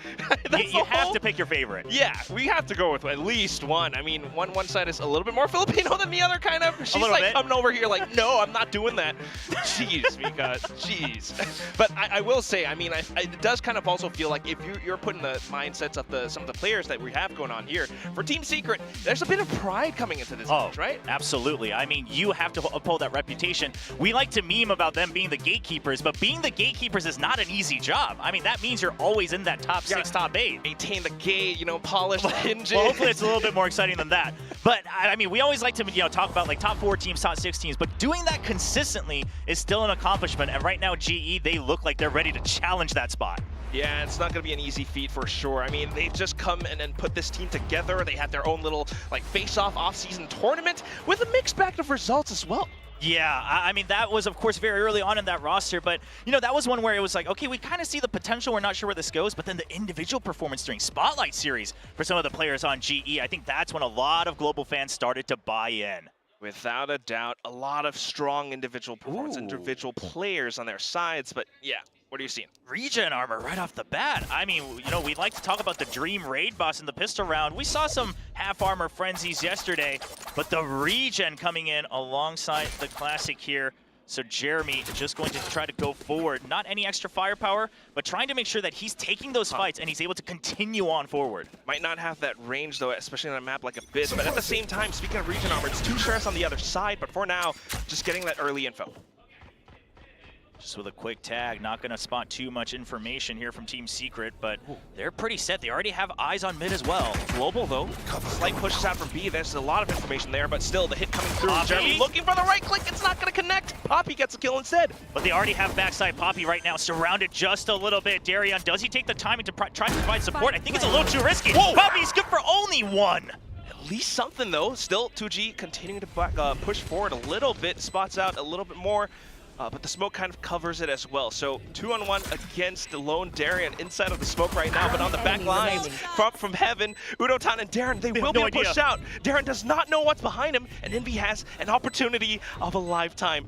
The spike defuse continues to go through. He flicks upwards, gets the second kill, looks for Darren, and gets the shot as well. Envy, 1-on-3 clutch to start things off. And this is why all of us picked him onto that initiator spot whenever we could. Because this is the type of game sense that this player has. It's not just the aim, it's not just the reactions, but to note that the smoke left a gap, and if Darion's hiding in there, he is not taking the risk to check that gap anytime soon. He sneaks all the way backside towards the CT spawn, and then he's able to creep back into patience to go for the diffuser first. Just impeccable clutch right off the bat. It's not something you think about every day, right? To actually go through that smoke and slip behind enemy lines like that. But still, next round comes through now, and it's going to be some of the outlaw buyouts. Pushes out from Global, though. What is this? Straight in towards a Wild Ori who has to turn away. He doesn't really have much space to work with, though. They're just charging after him. That's the Spectre dropped. 2G tried to provide some support with the Paranoia, but unfortunately it just goes all the way through. So that is a little bit of a pickup for Global Esports now. In with the Spectre, continuing to push, trying to get that flank onwards against A. The position isn't bad for Team Secret. They recognize this, they've taken to Heaven, they've taken backside, and they have 2G on the flank. But if 2GE falls, that's an extra Bulldog here for the retake. Bulldog's a really big weapon, but at least spike down now. Jeremy does have an opportunity. Instant shot through from Envy, and 2G manages to get backwards in towards the site as well. Jeremy in with some shots, tries to trade with the classic, but at the very least, it's going to be the Bulldog that ends it all. Team Secret, yeah, that's quite a bit of damage. Yeah, it does do quite a bit of damage, especially with Jesse Vash going down with no armor left either. So it does sting, but you still get the spike plant. You should be able to just carry through, and you have that outlaw as well, so there's a lot of threat forcing a lot of that full armor buy on the other side. Still, just thinking about the round, I mean, what a call to actually push all the way through B, and, you know, as a full pistol train, and then finding Wild Ori like that. Yeah, I do want to give a lot of credit there, because we see countless teams that think they want to commit, and then they back out, right? You don't get that first kill, you get a little scared, but GE going with that no fear strategy, now just going to go with a very, very safe default, obviously, on their buy round. And Crystal gets a nice shot onto Jeremy. Takes a big hit, though. Only 10 HP, and that's the Shock Dart. Okay, big swing, Shock Dart to trade.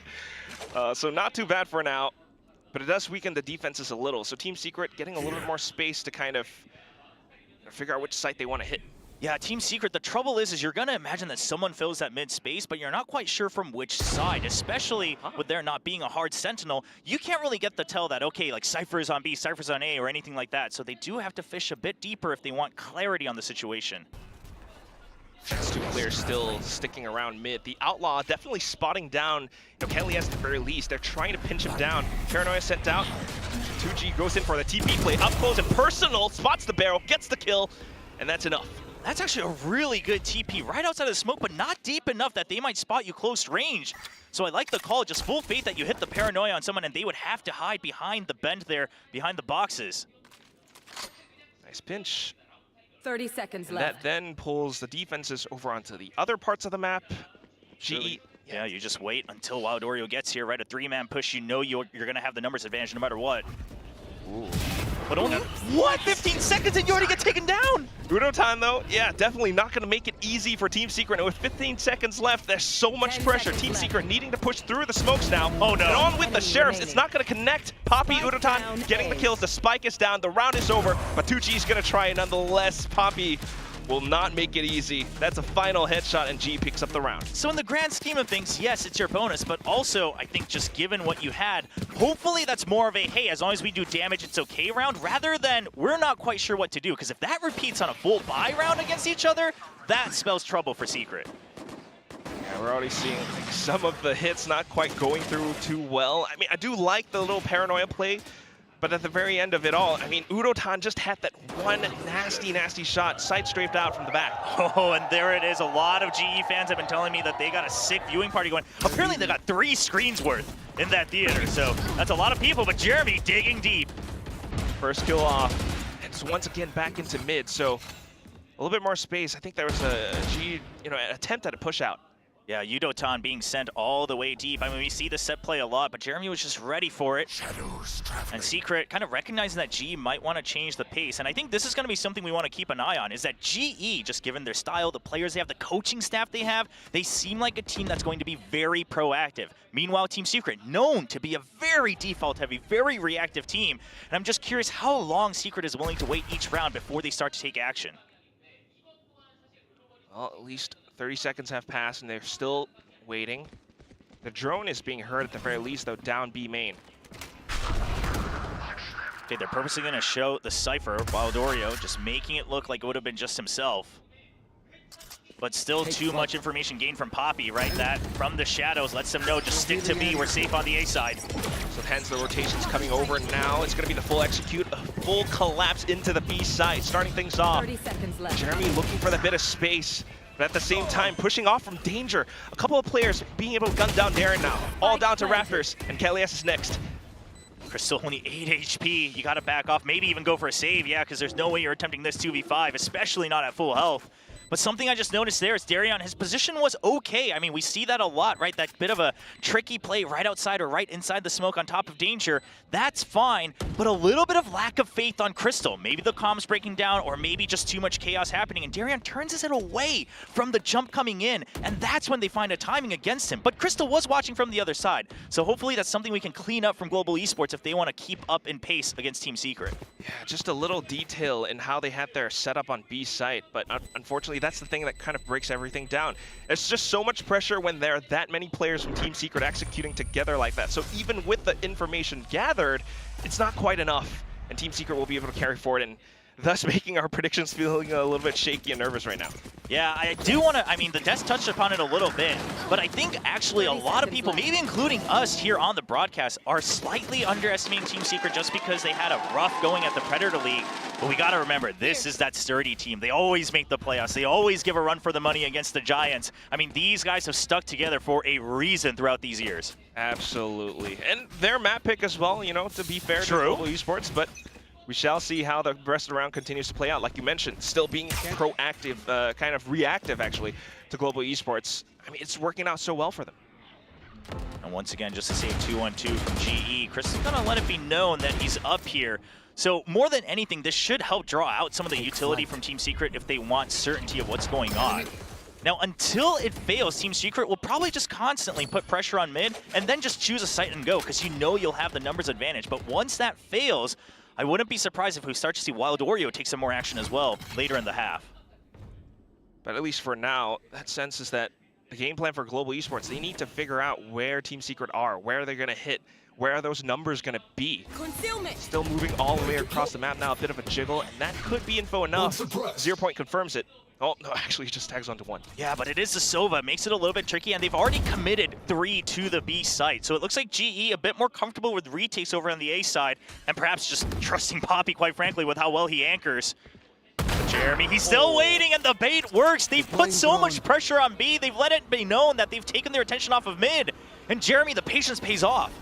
30 seconds left. So careful with how he's able to find those one-on-ones. And I was about to say, I mean, it's a lot of trust to put down onto just Poppy anchoring down the site, but here it comes, the hit in towards the B site.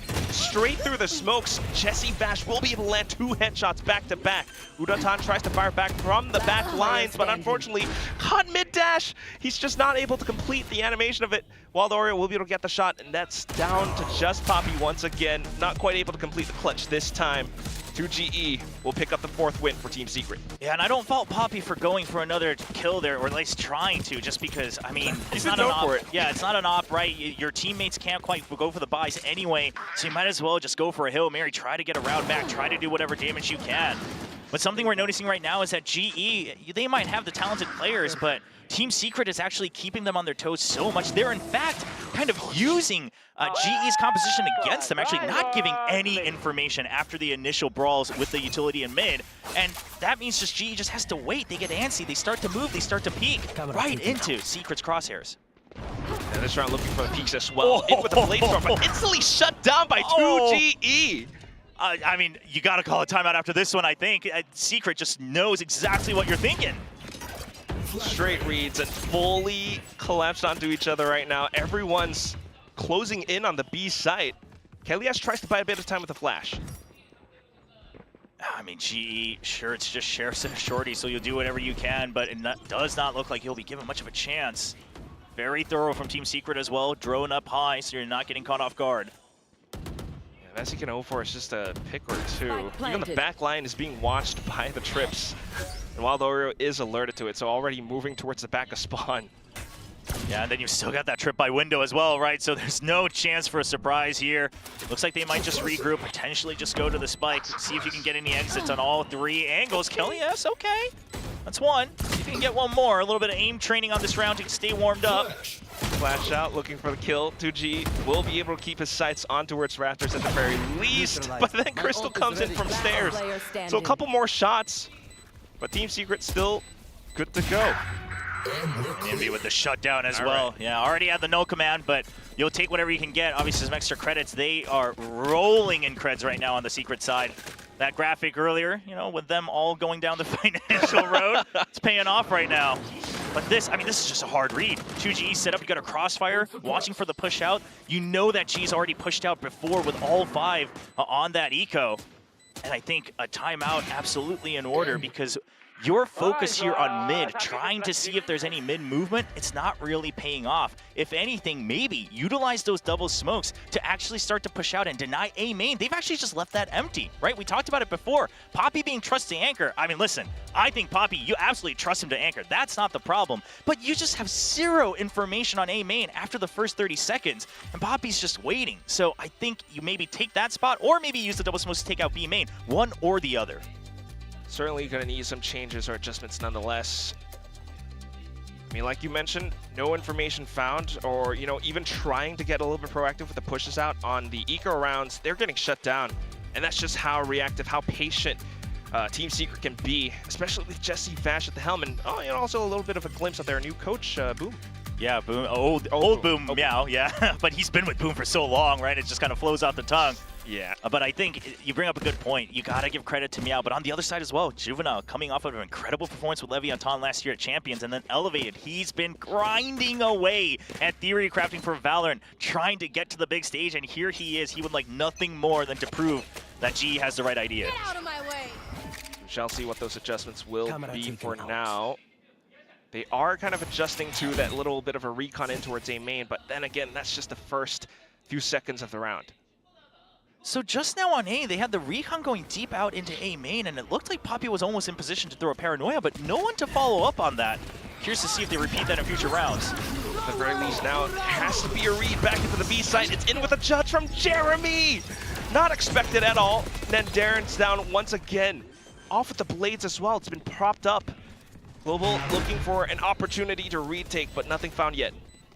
I mean, at this rate, Team Secret, they're looking to finish the half with everyone at 9,000 creds. Behind the judge, when you have the Blade Storm, knowing that this is the execute you want to go for, they are just going with the snowball. It is rolling down the hill into an avalanche. Ooh, the off bot up, shot sounded off, but Envy just fires from the sidelines. Shot into its Kelias. Crystal makes it a bit of a trade, but they're still able to hold from the side of the site. And as soon as they show themselves, Envy, 2GE, Jesse Vash, they all got a kill of their own. I'm just going to go ahead and say it almost might be a blessing in disguise that they dropped all their weapons because, man, if I have to see another match where teams have to just save op after op after op, round after round after round, I'm going to lose my mind. But very unfortunate, and this is... you think... You know, maybe a slight opportunity, you know, when you're looking against a Team Secret like this. I mean, sure, yeah, the op helps, but we've just seen too much of that already in 2025, and we're only in the first 2 weeks. Yeah, a little bit yesterday as well with the op duels, but still, the round will continue in global esports once again with the broken economy. Team Secret. It's almost weird that they have so much more priority in mid. I mean, it's the Astro Omen on the other side, and yet Team Secret, they put the initiative down. They're drawing out these opponent smokes. They're drawing out the gunfire. And I think GE's just actually giving too much unintentional information over to the attacking side. A little bit spent. The Guardian shots firing off from mid. So a bit of presence already alerted. And if you're Team Secret, you've been good so far, so why not go for the swing? At the very least, Crystal gets one, but still the trade comes through. Do they suspect more here? Because there wasn't good fate going on here by Crystal. Yeah, they're waiting for another peek out because he was spamming the left side, but then he turns right to Library under. And so you're expecting, okay, there's no way he's watching that alone with the Guardian when they're on an eco, the Hero Guardian. And it's going to get dropped again by Yudotan. It's not working out. I don't know what you're going to do this time. The Guardian is lost as well. You cannot pick it up. Poppy, feeling the heat now, tries to put the smokes up, tries to keep himself alive, but pretty much pinned down by 2G in this moment. 2G taking very aggressive positions all map long, and now the push out from the drone as well. They just want to trap him 100%. Smokes out. Oh, and here comes the rest of the team too, Chobra. Oh my god. I mean, they're just going to wait. They're just going to farm for kills, right? Reset all those ultimates right now. They got a fresh plate ready to go. So good. And look at how close Jeremy is playing to the smoke as well. Oh, the flash is perfect though. Hell yes! Darren, a bit of a shot as well. Waldor all up the clutch, but then the trade comes through. What just happened? I don't think a single person antied that flash. They had good crossfires going. I think 2G might have been behind the wall, but he was just not able to get the right angle. But the two members on the right side here near drop, I mean, they just get full flashed. And I mean, let's be very honest, this is a bit of a blunder from Secret. This basically gives GE a chance to get back into the game. Shall see. I mean, this chance is still just a chance so far. Team Secret in the lead, but then you gotta admire how this entire play comes through, right? I mean, even though Team Secret had the positions, just a one little flash, and that's all the difference it makes. Well, something to cheer for the GE fans. Map ain't over yet. Still a little while to go for the first half, and the op returns for Yudotan. Cosmic Divide as well, and there it is. That's the type of aggressive play you want on the A side! Oh, the chase! Continuing forward, that's the op gone, and now in with a dash as well. Poppy's dead in the dirt. Already 3 members on the site. This isn't looking good for Crystal. You gotta wait for your teammates, but they have to still clear through mid. Darion gonna take his time to get back here. Drones out. Kelias looking for at least a bit of a head. Continues to try to get his crosshair online, and he manages to do it. Triple kill now coming through. And all that's left is 2G up by the bridge. He's trying to play around it, trying to go back for another flick, but Crystal shuts him down. And that's the type of trading. That's the type of team play we've been wanting to see from the GE roster. Everyone talks about how talented those individuals are. Just work off of each other. Kelias taking all that aggro, gets 1 kill, continues to draw that fire, waiting for Crystal to go for another peek. A nice aggressive push out too, but I do gotta give credit to Jeremy. I mean, this is not an elimination game, Jeremy. He's gonna pop off, he's gonna get aggressive, he's gonna chase you down. But yeah, that fight from heaven, Crystal and Kelias, that's something worth roaring for. All the difference. I mean, the guy, also, he used to be a duelist, Kelias, now in the IGL role, still being able to pop off. Null Command and Cosmic Divide ready for GE. Honestly, the ult cycling really might bring them back in the half. Team Secret has to be careful about how they calculate the rest of the round. Their creds are fine, but they need 1 or 2 more rounds to get to another ult round themselves. Okay, but still back in towards mid, and that's Wild Oreo gone. The quick execute in towards the B site. But everything's been smoked off. Global looking for their timing. You have to suspect this. He hasn't taken this position before. Jeremy very close up near heaven. Another flash out, but the smokes dissipate. He spots the shock dart sending through as well, so continues to go for the chase. That's a second kill. Now the rest of Global trying to play the retake. All 3, but they don't quite have the space on heaven any longer. Darren just peeks out from stairs, spots a couple. That's Jesse Vesh down. Cosmic Divide goes up, and now they're trying to use that to get onto the spike, but still, 2G tries to play ahead of it. Look at the movement from Udotan, though. Quickly swaps over to Classic. 2GE tries to stay alive. He needs to clutch this out. He's looking for it, goes back for another kill. Time. Now on towards Poppy. Poppy running out of time, smokes it up, swings for the kill, and goes for the stick. Not enough time? Surely not. All the way down! Oh my gosh. I mean, Poppy played that as best as he could, but 2GE, he just knew. He just needed to survive 1/2 second longer. Successful clutch out from 2GE. let's talk about his movement and his positioning all throughout this first half so far. He's taking aggressive off angles. He's buying time. He's jiggling. Darion looked like he might be coming back into the spotlight in this round, and he did a lot for them. The Cosmic Divide good as well. The draw out with Yudotown up in the sky. Everything looks good, but 2GE just hides away for 1 second too long. We talk about high IQ, right? Playing around the Cosmic Divide that way just to give him, a bit more space, a bit more time. Still, though, map continues, and we're down to the 11th round. Global looking for that information outside of A. So crucial so far. A bit more presence towards mid again. I mean, look at this position from Team Secret. They kind of know that GE hasn't pushed out of A main at all, so they continue to wait, but very far back. They're not fishing for any information on main. They like to think that if you do eventually push out of A main, they can actually just turn around and fight from mid, because they've still got 3 members there. And once again, GE just backs off. They're not going to hold it close.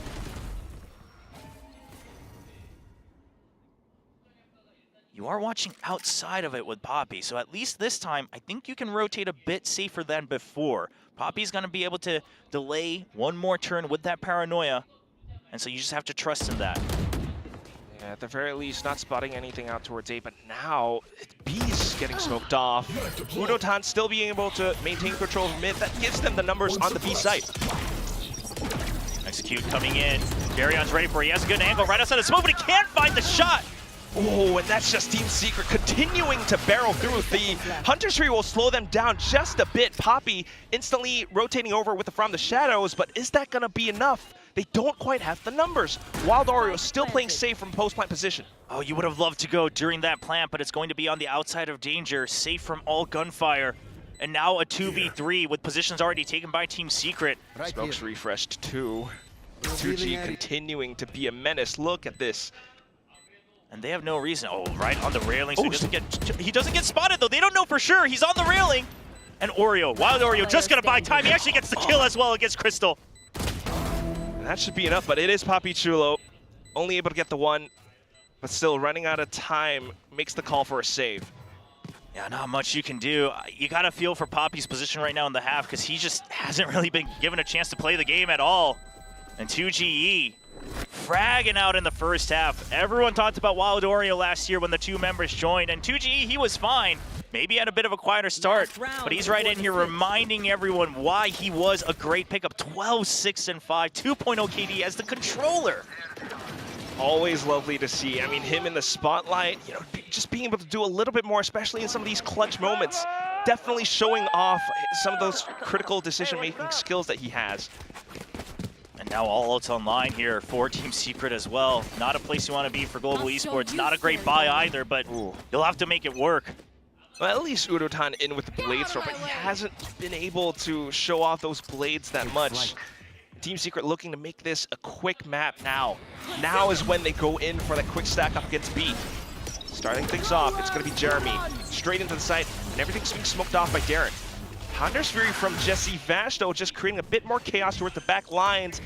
And Kelly S tries to get ahead of things. Still sticking around the stairs, backs up in towards the smoke. He just waits for his team to get on over. Oh no, and now you don't have the Blade Storm anymore. You're gonna see that null command come out. Yudotan, not much you can do right now.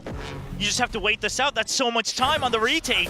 Man, 4 on 5 as well. They've got to think about possibly smoking off Ness once again as well, but Jeremy continues to hold the angle. Udotan goes aggressive, has the blades, gets a kill, now tries to stay alive against that duel in towards Jeremy. Jeremy in with a blaze though, swings out from the other side. Support from Jesse Bash arrives on time. Jeremy back up to the Vandal for the final kill, and Team Secret ends off the first half 9-3. I'm just gonna say exactly what I said at the beginning of last year as well. If you can see this Jeremy throughout this year, Team Secret, they're going back to the international stage. This is the peak Jeremy. This is what he's capable of. It's always been the consistency, but right now he's in full confidence mode. Absolutely right. I mean, the last time they played this back in Stage 2 from last year, they played it against Talon. They lost 11-13, and that's the one where, Primi just came in. Primi was top fragging as a Jet as well. Jeremy, on the other hand, kind of bottom frag, but here today, this looks so much better. 9-3 half for Team Secret. Again, like you mentioned, Quack, earlier, it is their pick, but you gotta wonder if GE, if all the cogs just aren't quite clicking just yet. They didn't have as many opportunities in the offseason compared to some of these other teams. I mean, sure, Team Secret, they really didn't show us anything in the offseason. They've kept it under wraps. But GE, completely new roster. You wanted the reps, and they tried their best to do it. They made sure that they could scrap together, their own face-off event. I loved that they did that. Give the players a chance to work together. Give the fans a chance to take a look. And then the Spotlight Series, gain that confidence, playing against some of the other Tier 1 and Game Changers players individually, and know that you belong here in VCT Pacific. But now on the big stage, this is the real test, and who better to test them than the eternal gatekeepers of Pacific? That's just how things roll sometimes. You start things off. You had a pretty decent offseason, feeling the confidence from the Spotlight Series and everything forward from that. But down into the match against the Gatekeepers, there's just so much left to show. I mean, maybe at the very least you can take some of that pressure off, just considering the fact that you are, playing against the old guard of the Philippines, right? Yeah, so that too, yeah. Yeah, let's just take things easy. Maybe we didn't have the best first half, but let's see how the second half goes. You do have to worry about that Cypher now. Very curious about the positions of Wild Oreo, especially since there's that KO on the other side. But Envy just going to play the bait. Gets one kill, gets two! That's a shutdown already in the pistol. He already had the hottest 1-on-3 pistol clutch from before. Why not start things off just as spicy as well? Low HP though, and he backs off. Meanwhile, Global looking for, an opportunity into the other sites. 2G's around the corner, though. Yeah, but Secret, they're just not going to peek out, right? They say plant if you want. It's a 5v3. We are not concerned at all about fighting on the retake. And here's the thing. They know GE has to push up. They know GE needs to get more information. And 2G just shuts down Crystal once again. The way the smoke was placed as well, I mean, there's just no opportunity. It's just unfortunate. Crystal, wanting to go for that, right? Be proactive on the duel, but 2GE, even with the Classic, just knows what he has to do. Just plays right around the edge of it, just enough that he can spot out his opponent. Now here's the tap. Doesn't have to do too much. Global, they're trying to draw out his fire, but nothing found. Yeah, they needed another kill, but now you don't have an option. You might as well get the plant credits and hope for the best. Hope for the best. I don't think there's much gonna happen. Poppy still able to land one shot, but then comes Jeremy. Jeremy is just in their face today. He is not saving that dash at all. He is just moving forward, W-King as much as he can, breaking ankles, taking shots, and it's working out. I think that's one of the things that you want to see as well. One of the criticisms from before is sometimes he's a little bit shy. He's waiting for the go signal from, maybe Jesse Vash. But now, dashing straight in, throwing caution to the wind. This is confidence. You love to see it, especially because now it's more than just frags, it's more than just teamwork, but it is about creating space with that aggression when you're playing that duelist, when you're playing that entry, really seeing that evolution starting from last year. The Outlaw once again as well. Or Spy, all stingers. And you've just heard it. So that's going to be a key for Team Secret to potentially back off. You don't want to get caught in the sight. Yeah. I mean, you're down 10-3. Might as well try to go for it. It's a little bit risky, but you're down on rounds anyway. They managed to get a lot of space on this site. But you have to expect that GE is potentially looking to push out because that's the only way they feel safe with the Stingers, and they're ready for it. Team Secret all continuing to hold down their ground. Managed to gun them down. I mean, even swapping over with that Outlaw. Jeremy in with a Bulldog now. Crystal continuing to try to take space. Goes back up into heaven, takes down Envy. But it's not planted for him because they wanted to push out. Team Secret just has the absolute read that that's the only way you have a win condition. 2 people alive and they can't even see the spike. Jesse Vash getting one more kill to boot. So even trying to fight for numbers doesn't quite work out. Team Secret being so cognizant of the current situation, sticking the spike. You might have lost some guns towards the end, but still a round win nonetheless. And now, I mean, economy for Global Esports definitely down in the dumps. Must have not heard it amidst the chaos, right? The movement from Darian and Crystal making it seem like they maybe had more time, but they doubled down. You already kind of nailed the coffin. Might as well go for it again because otherwise it's not looking good. Really? The I don't know about this. Oh my God, 2GE! They walk straight into him. I mean, it's either Stingers or it's pistols, right? So the judge is absolutely a good play here. I mean, here's the question is, I mean, what's your buy next round, right? I mean, yeah, you've got the loss credit, so some of you, the half armor in, yeah, I get that, but listen, I don't blame them, but it is a absolutely ballsy move to double down. It is. Not ready. But even then, I mean, just the right call from Team Secret. And it's one of those games, it's starting to feel like you just want to, like, FF. You try to go for the play, but now, even peeking out with a snare, you get shut down by the Outlaw. You know that Judge is still on the other side, and you cannot challenge it. He tries to swing, Darren at least gets one, but then the Bulldog comes through. I mean, yeah, you could just feel the fear, right? A Judge around the corner, what do we do? I don't know. Like, they're all just talking to each other. There's no answer. There is just literally no answer. There's nothing you could have done there. So now you go for the half and regen armor. Everyone else still able to buy that full armor, so that's good. But now you just don't have any more chances. Meanwhile, Team Secret, they'll be sitting on 9 chances to close us out. That's the whole thing. Team Secret viewing party as well. Definitely loving the support, as always. Shoutouts to Tayror and Bill. But at the same time, I mean, to be completely fair, Global, they haven't really shown off any Abyss too much in the offseason. But Team Secret really just stretching their legs out right now. Look at Jeremy! He gets 2 there? Sure, he was going to get the kill onto Yudotan because he was pinged. He knew that trade was coming. I have the spike. But then the second kill. What else is Jeremy going to do? Continuing to hold mid. A little bit of support from Jesse Vash. I mean, now Secret, you really just need to hold safe default. Once again, another 5v2. You have the numbers advantage. No reason to rush, and this is where they shine. Come on, make it a flawless finish. Give us the flawless. We've seen that a couple times already. It's getting there. Spike down mid. Darian. Yeah, he's played against him last year.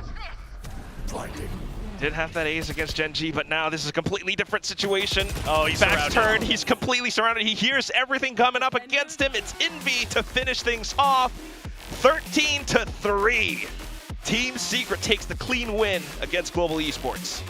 This is a bit of a soul-crushing debut onto the stage, just given how much hype there was behind these players. Obviously, still too early to gauge the exact potential of the roster of Global Esports, but when we talk about performing when it matters, right, in the official scrims, offseason, all of that now out the window, just this one double elim bracket standing between you and Masters Bangkok. And GE, they weren't able to show us what they were made of today. Not yet. I was on the Global Esports hype train, you know, just like seeing so many cool players bunched up on this team. And it seems like a good idea as well. I mean, you mentioned the coaching staff as well, you know, Juvenile alongside Elevated, but now coming into the match against such an experienced team, you know, they also picked a really good map against them. Sure. So just, you would have at least expected maybe 13-6, 13-7, but 13-3, Yeah, that's a rough one. And honestly, I have to start wondering if maybe that pick was also just knowing that Darian is stepping in right in the beginning part of the year, just knowing that maybe the comps aren't going to be as solid. Secret, maybe just thinking also this is one of those maps where the standard composition works, that Ascent composition, they love to play that. But whatever it is, Secret, they made the right call for map 1, but of course that means there is another map remaining in between in this best of 3 that is going to come out from the GE side. I think that's, you know, still fair. At the same time, you know, one thing that we can say for sure is that the next map coming up, that's one that Global Esports has experienced or practiced a little bit more. They showed off that a little bit more during the off-season. Yeah, they have played it a couple times, but you think back to some of the crazier highlights that Team Secret has had, it's oftentimes been on Split. True, that's Tondo so true Gaming as well. comes out on this map. I don't know if you take them there, but it has been a while. GE fans, what I've heard is there's more than 1,000 people gathered there for this one. 1,000? Yeah, waiting for the season to pop off, and unfortunately, that's not the start they wanted, but it's not over just yet. Hopefully they will be able to send their energy down here to Seoul, because right now the GE players, they need it. Energy definitely needed. But still, I mean, yeah, you know, at the very least, one thing we can say for sure is that you can cut yourself a little bit of slack. You're going up against, you know, the veterans, the gatekeepers. So losing on a map that was their map pick, it's all right. If you can take that split against them, then that would be cool. Well, an absolutely tough map 1 for GE, but they have a chance to bring it back in the next map. We're going to take a quick break here from the casting desk, but we'll have the analysts continue to break down all the action.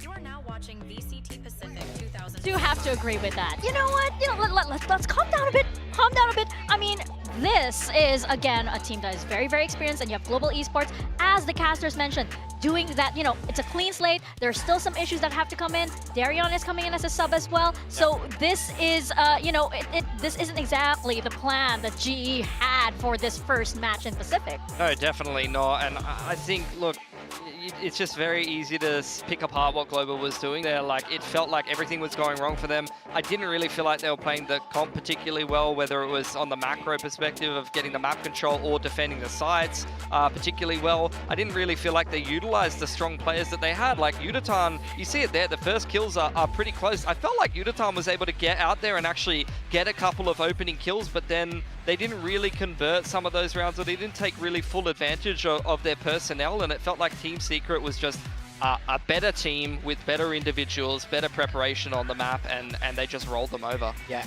it seemed a lot like nerves to me. I've seen this time and time again. It's happened to me myself, where that first big game on the stage, or it's a really, it's an important game, when players get nervous, they don't want to make mistakes, so they often tend to move further back than instead of go further forward, and that's something I really would have liked to see more of from Global's defense. I wanted them to get in Secret's face a little bit more. They only really did that on their ecos, so I wouldn't be surprised if that's not how they practiced this map at all, and they've just kind of crumbled a little bit under that little bit of pressure. Yeah, it certainly did look that way, especially since, again, there was lots of hype around this roster, around these players, and it is their Tier 1 debut, so it's bound to be a little bit shaky, right? They're still working through a lot of communication issues as well. Yeah, so there are a lot of factors that are working against Global Esports at this time, and meanwhile, again, as we mentioned earlier, Team Secret just pretty much pick up where they left off, maybe after a little bit of a break, so they look even better, and here you can really see the hive mind of Secret come through as well. Yeah, one common theme we saw throughout this game is slam B, retake B, and there's a big reason for that is how this map is designed. It's incredibly hard to hold, it's incredibly hard to find consistent spots to anchor from that aren't just off angles. So as a defender, you don't have a lot of choice, you kind of have to give it up, but we saw Global's retake not really manage to come together. Yeah, see, that's where I'm going to say, like, you're playing the double controller. The whole purpose of, or a big purpose of playing this comp is creating pockets with smokes, creating little gimmicky angles that you could take advantage of to be able to defend these executes, and that's just not something I saw enough of from Global. Yeah, one thing I really want to highlight here is look at the minimap. Look at this discipline from Team Secret. Now, this is exactly what we as coaches try to get the players to do. 5v3, everybody freezes, everybody stands still. This speaks to the large amount of experience on this roster. Nobody's getting nervous, nobody's trying to do too much. They know their plan, they stick to it. It's kind of like that you're saving your energy for just the right moment, because you know that, sustaining that kind of energy does take, a lot out of the players, right? Especially when you have like, a whole series to go through. They are just doing it in bursts at just the right moment when they have to. Yeah, well, speaking about bursts of energy, I really hope Global can find one heading into this map too. It is their map pick of Split, so I expect to see a little bit more oomph from them this time. Yeah, but at the same time, I mean, this is data from the off-season, but if you look at Secret's games from Split 2, you'd be feeling pretty confident about them on Split.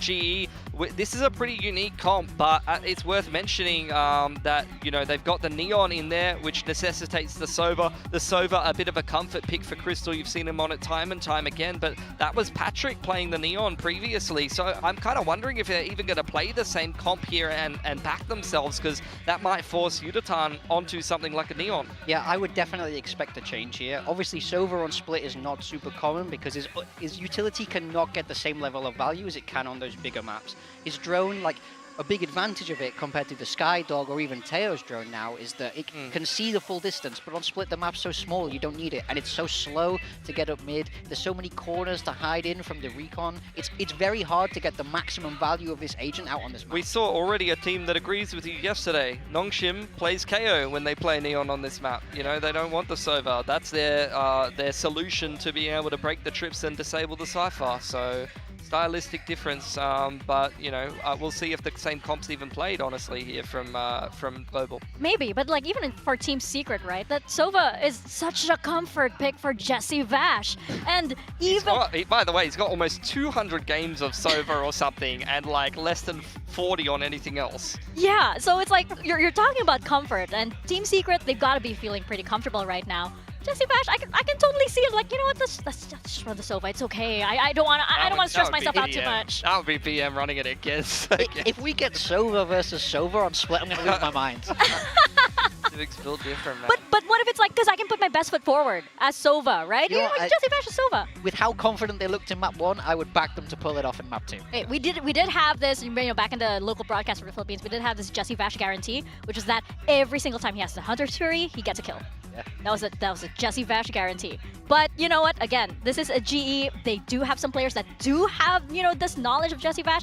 I did feel that it worked the other way, though. Their confidence was a little shaken, maybe because they knew exactly who was on the other side, right? Maybe if it was up against, you know, some of the newer players on other rosters, they would be like, yeah, sure. I'll show them what I've got. But here it's like, oh, no, you know exactly who I am.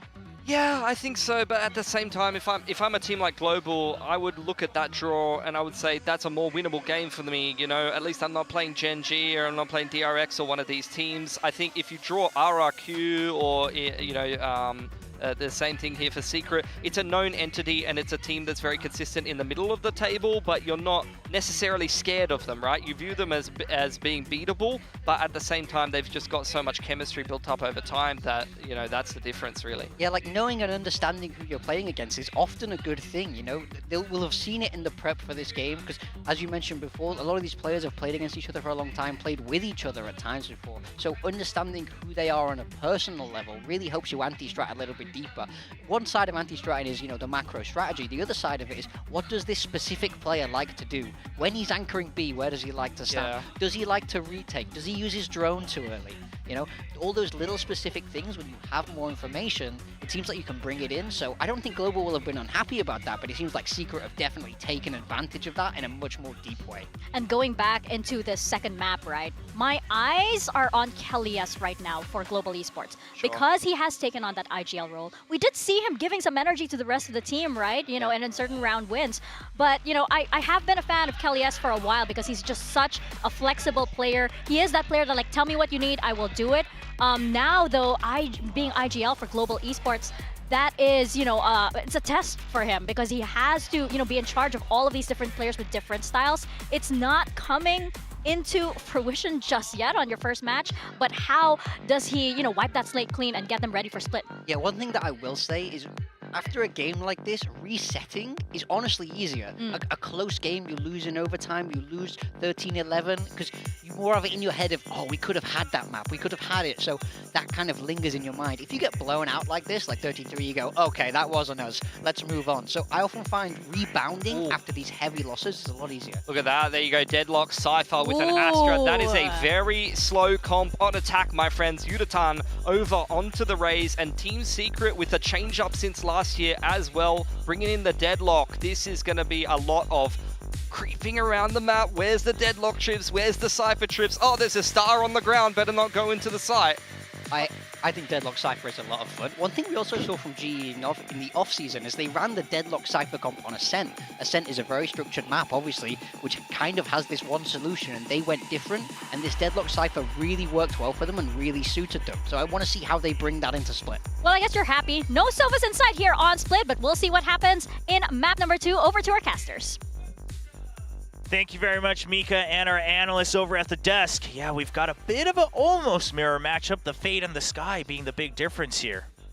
Yeah, a little bit different, but still, you know, kind of the core principles are roughly there. You still want to basically make use of that Sky to gather more information a little bit towards mid, a little bit towards A as well. At least starting things off from the Team Secret side with the 3-stack on A site. They might be ready to push out if they get any information as well. An early Cyber Cage comes out from GE. I love that from Darion. Really blocks off any potential aggression so that everyone has to vie for space once again over on A main. Also baits out a little bit as well. So the star does come up towards the outside of ramps, but Global, they do have quite a bit of space towards mid. So trying to explore that option a little bit. Oh, now you know it's more than one. Oh my god. Well, starting to push out now, but still hearing the footsteps in the water, so instantly backing off away from it. But this is the trouble, right? You can't just fast rotate. You can't just say go B because there's a wall right waiting for you. There's a barrier, and then there's going to be the grab net. There's extra trips. You're stuck right now in heaven. Oh my. A little bit of a dink as well from Envy. I mean, at the very least, trying to break that wall, trying to go faster, but because the barrier mesh was there, it bought so much time for the rotations to come over, and Wild Oreo is ready to let it rip. 2 kills back to back. Kelly's tries to fire back. Now it's down onto Envy, and he's continuing to hold from Pillar so darn well. Has the additional support from Heaven too. It's all down to Poppy, and it's a 1-on-2, a bit of a high-low setup. So tough to fight against, but he's still jiggling, still getting Envy down to low HP, looking for the next shot. 20 seconds left to go, and he manages to get the first kill. Goes for the next one, and gets the headshot. Poppy Chulo makes it a clutch. That's my Poppy. People were down in an aftermath when he didn't even get a chance to fight over there on Abyss. But there's that clutch. I mean, we had the clutch over on Abyss right there in the first round from Envy, and this looked like it was going to go Team Secret's way. But they were able to break through just fast enough. I love the pop flash from Wild Oreo. I think that is going to be the big difference maker, is that Team Secret are going to be a bit more willing to fight on a dime because they have that flash. And there it is. Puppy! That's the energy. Oh my god, that is what you need to shake things off from the first map, and he starts things off just as well. Triple regen armor as well, so really leaning heavy into that new equipment that came out at the end of last year. I'll find you. Going back to a bit of info gathering outside of A. Hiding inside the cyber cage though, Jesse Vash. Yeah, I like it. He pre-positioned himself. Now he will just wait. It's going to be a little bit far in terms of distance. Yeah, can't get the kill. Still down to 50 HP at least, but now back in towards mid. Udotan tries to hold. Kalias was downed. It's down to the Guardians and the Sheriffs. Team Secret keeps things competitive, getting a couple kills in there. Oh, and I love the fact that they just decide to go fight the member that they know for sure. Instead of trying to clear every other corner, just push him off. Now you know you're at least safe from one side, and they'll continue to chase him down. If there's two, you still have the numbers advantage, making sure you're not giving away to any free weapons. Yeah, keeping things tight and close. So nothing lost for Global Esports in this round, save for Kelly S. It's down to Jeremy, and he's got just the shorty, so... yeah, no blast packs either. Yeah. Paint shells maybe, but... Well, maybe some damage, but the regen armor going to find the value there if that happens. So, Jeremy, the best you can hope for is, yeah, just an exit frag and maybe just going to the spike, because quite frankly, it's not even a classic. You can't go for those peaks into the site. And taking a look at Global Esports guns as well, I mean, this is a really good second round coming in for them. Third round will be just as good. I mean, look at all those rifles. Yeah, if they actually hadn't bought this much, I would love to see Crystal go out on the hunt. But with 4 rifles, you definitely go for the safe save here. Yeah, he's the one still peeking, just seeing if he's got a chance. If you can get that Nightfall maybe right into round 3, that'd be great. But he's not going to go on the chase. That's too much value that would be lost. Jeremy, he just hears the footsteps, tries to creep in, see if he can catch anybody. It's one more look here. Grenade! Whee! Yeah, not going to catch anybody. Dies to the spike. So, managed to hold on to those all points. But like I mentioned, yes, for Global Esports, keeping those guns very crucial. Swapping some over, so leaving Darian down to just the upgraded pistol. Oh, great timing there from Poppy. And Crystal just being aware, sticking to that far wall. Again, I don't think the individual potential of these players should ever be doubted. Just from what we've seen from all of them in their previous careers, but can it come together as a team? That's where it broke down on Abyss. Definitely looking a lot better here now, but we'll see if they can convert this into the bonus. It has been a lot of heavy A movement so far. Once again, it's the same cages. Team Secret already trying to adjust around it. 2 players down from ramps. Jeremy alongside Wild Oreo. The sprays, they managed to take down Crystal. And that's a spike down as well. Jeremy onto the second kill. Jesse Vash continuing to hold it from the other side of the smoke. Guns down the Boombot for now. Cage trigger 2. Trailblazer spotted them as well, so Jeremy's ready for it, and that is a twofer from Jeremy and Wild Oreo together. Great crossfire. And if this is a flawless, suddenly things flip on its head. Jesse Vash, he said he'd flip everyone's predictions. They're already on track to do that, but they're about to flip this map as well with an excellent buy round in round 3. Yeah, even with the guns, just the adjustments, just Jeremy alongside Wild Oreo from ramp, taking everything down. Jesse Vash propping up that trip as well, just gave him a little bit more space so that Global Esports couldn't continue pushing into his site, and that's where they went into the Trailblazer. So the further kills collected on towards them. Team Secret continuing to show us what they're made of. Yeah, I don't mind this A attempt over from GE, right? Try to get some more information on the site, try to go fast, try to have that tempo change, but alas, they get stuck in that bottleneck and they weren't even able to get that much information on the setup. Meanwhile, Team Secret, they deny the Nightfall from coming online even in round 4 while making sure Wild Oreo has his Seekers online. So even in the ult economy, now you're feeling okay, and Jeremy continues to fire on all cylinders. I mean, Global, they tried to adjust around it. They had the haunt there, but Team Secret just evades it completely. Jeremy's 2 away from the showstopper. Crystal and Kelly, yeah, sure, you're close to your ults as well, but Team Secret's going to be able to counter right back with their own ults. Oh boy. And in towards mid, you know, trying to explore the other options. Once again, you're faced against the barrier mash that Envy is waiting to let go. There it is. Just buying time, and if you don't break that, that's another full 30 seconds that Team Secret can just run around without any fear. Okay, well, they're at least trying to go through ropes, go through vents. You got a little bit of support from Crystal as well in the Prowler. Doesn't spot anything out nearby, so maybe using that angle from Heaven to try to get a kill, but Jesse Vash is so ready! Instant headshot, puts up the camera, and more support coming from Jeremy up around screens. Yeah, now you're stuck up here in Heaven. They know that Kelly's is up here. They know the others are coming up ramp as well. Team Secret, they've got him absolutely trapped up here by the window. Seekers too. So great read so far. Nightfall comes through, but they try to bulldoze with the Nightfall. It doesn't work out. Crystal only getting 2 kills, but now surrounded. Wild Oreo will put his hands up in the air, take those guns away, and Team Secret walks away with another win. I love that GE is very gung-ho. I love that they're very proactive, but once again, you have to wonder, in the grand scheme of things, the value off the Nightfall, unless you are able to catch everybody, unless you're able to just save the round right there and then, get the plant and ready to go, maybe only losing 1 more member. If you think about it, you were already falling behind in the ult economy. You gotta use those to catch back up, and now you've already just spent 1 for free. Yeah, fortunately it doesn't work out the way that they thought it would. Team Secret just so ready. Again, they have those reads. They're adjusting on the fly to some of these early A plays, and there it is again. Jeremy, headshot to start things off. And he's still in position to try to let rip that showstopper if there is a rush out into the site. Listen, I just have one wish for Team Secret in 2025. If they make it to playoffs, champ, and before that, no, if they get to playoffs, somebody just wake Jeremy up in the morning and remind him that it's January 2025. Because if he plays like this, I mean, he's a superstar. Just let the alarm ring, you know, yeah, like change shake all of him his in bed. Yeah, like change his give phone. him a slap. Yeah, change all your calendars. It's in the team house. January. Yeah, there you go. He's playing out of his mind. Aw. Just as you say that, though. The curse is still strong. That doesn't change. All right. A little bit exposed. I mean, he's still trying to play around that position for the ult, but unfortunately, Global gets a read on that as well.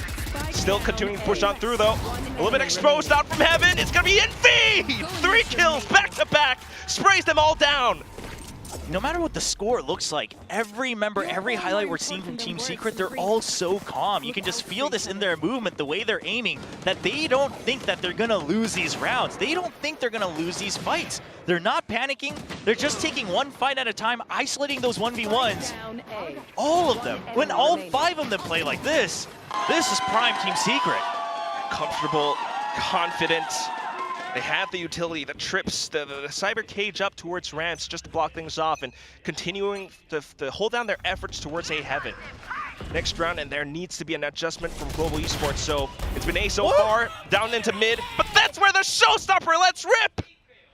Oh, this was such a great play from Team Secret. So what happens is you rip the showstopper. So you think it's pushing out somewhere, but then a barrier mesh comes out in mid. So surely the Rocket's not coming out of mid because they've already blocked themselves in. And then he just peeks out and gets a double kill. GE just absolutely baited. Who does that? If that was intentional, which I would like to believe it is, that is ridiculous. And that's a play that comes out when you know that you're going to be able to snowball this map once again. I mean, if it wasn't intentional, it's just so amazing as well. But now spotting them out towards mail room, Jeremy waiting for his opportunity.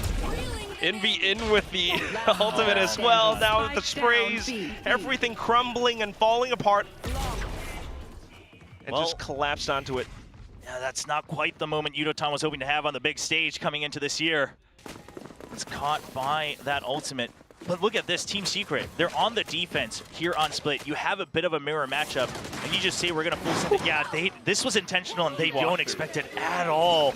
The high-low setup, prime for the showstopper. What a play. You gotta watch out for that in the future if you're playing Secret on Split. Wall plus showstopper. What a play. Well, on to the next round now, and Global Esports are running out of money. A couple ultimates online. You know, probably not looking for too much in the current round, so holding things very far back for now. Now you're just holding far back. You've got long sight lines on ramp. The only thing you're really worried about is mid. But even here, Team Secret, they probably won't stick around forever for a fight. They're not going to greed for it because you still got a trip in vents. You still have 2 people in heaven. You can continue to just make sure that they're not able to snowball through. So Jeremy's just making sure that you don't suddenly see a flood into Mail like this. He's going to come out.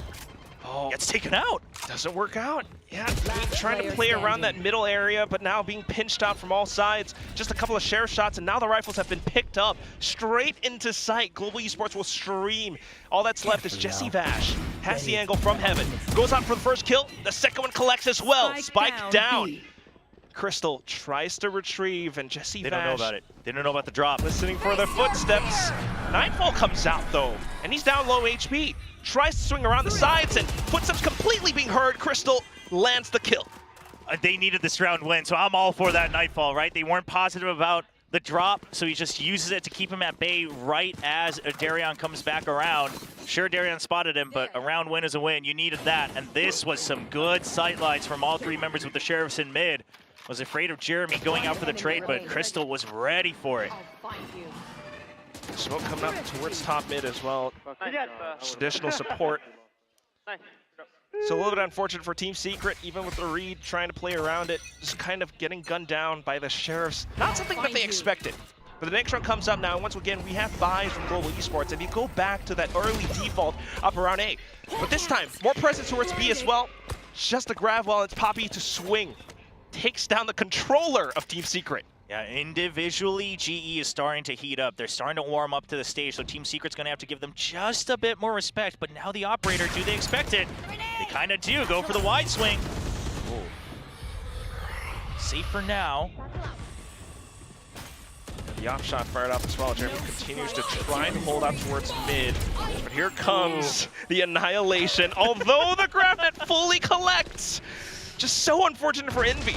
So Wilder instantly tries to come back to relay forward, has to spray it down, lands a couple, but still down onto Crystal.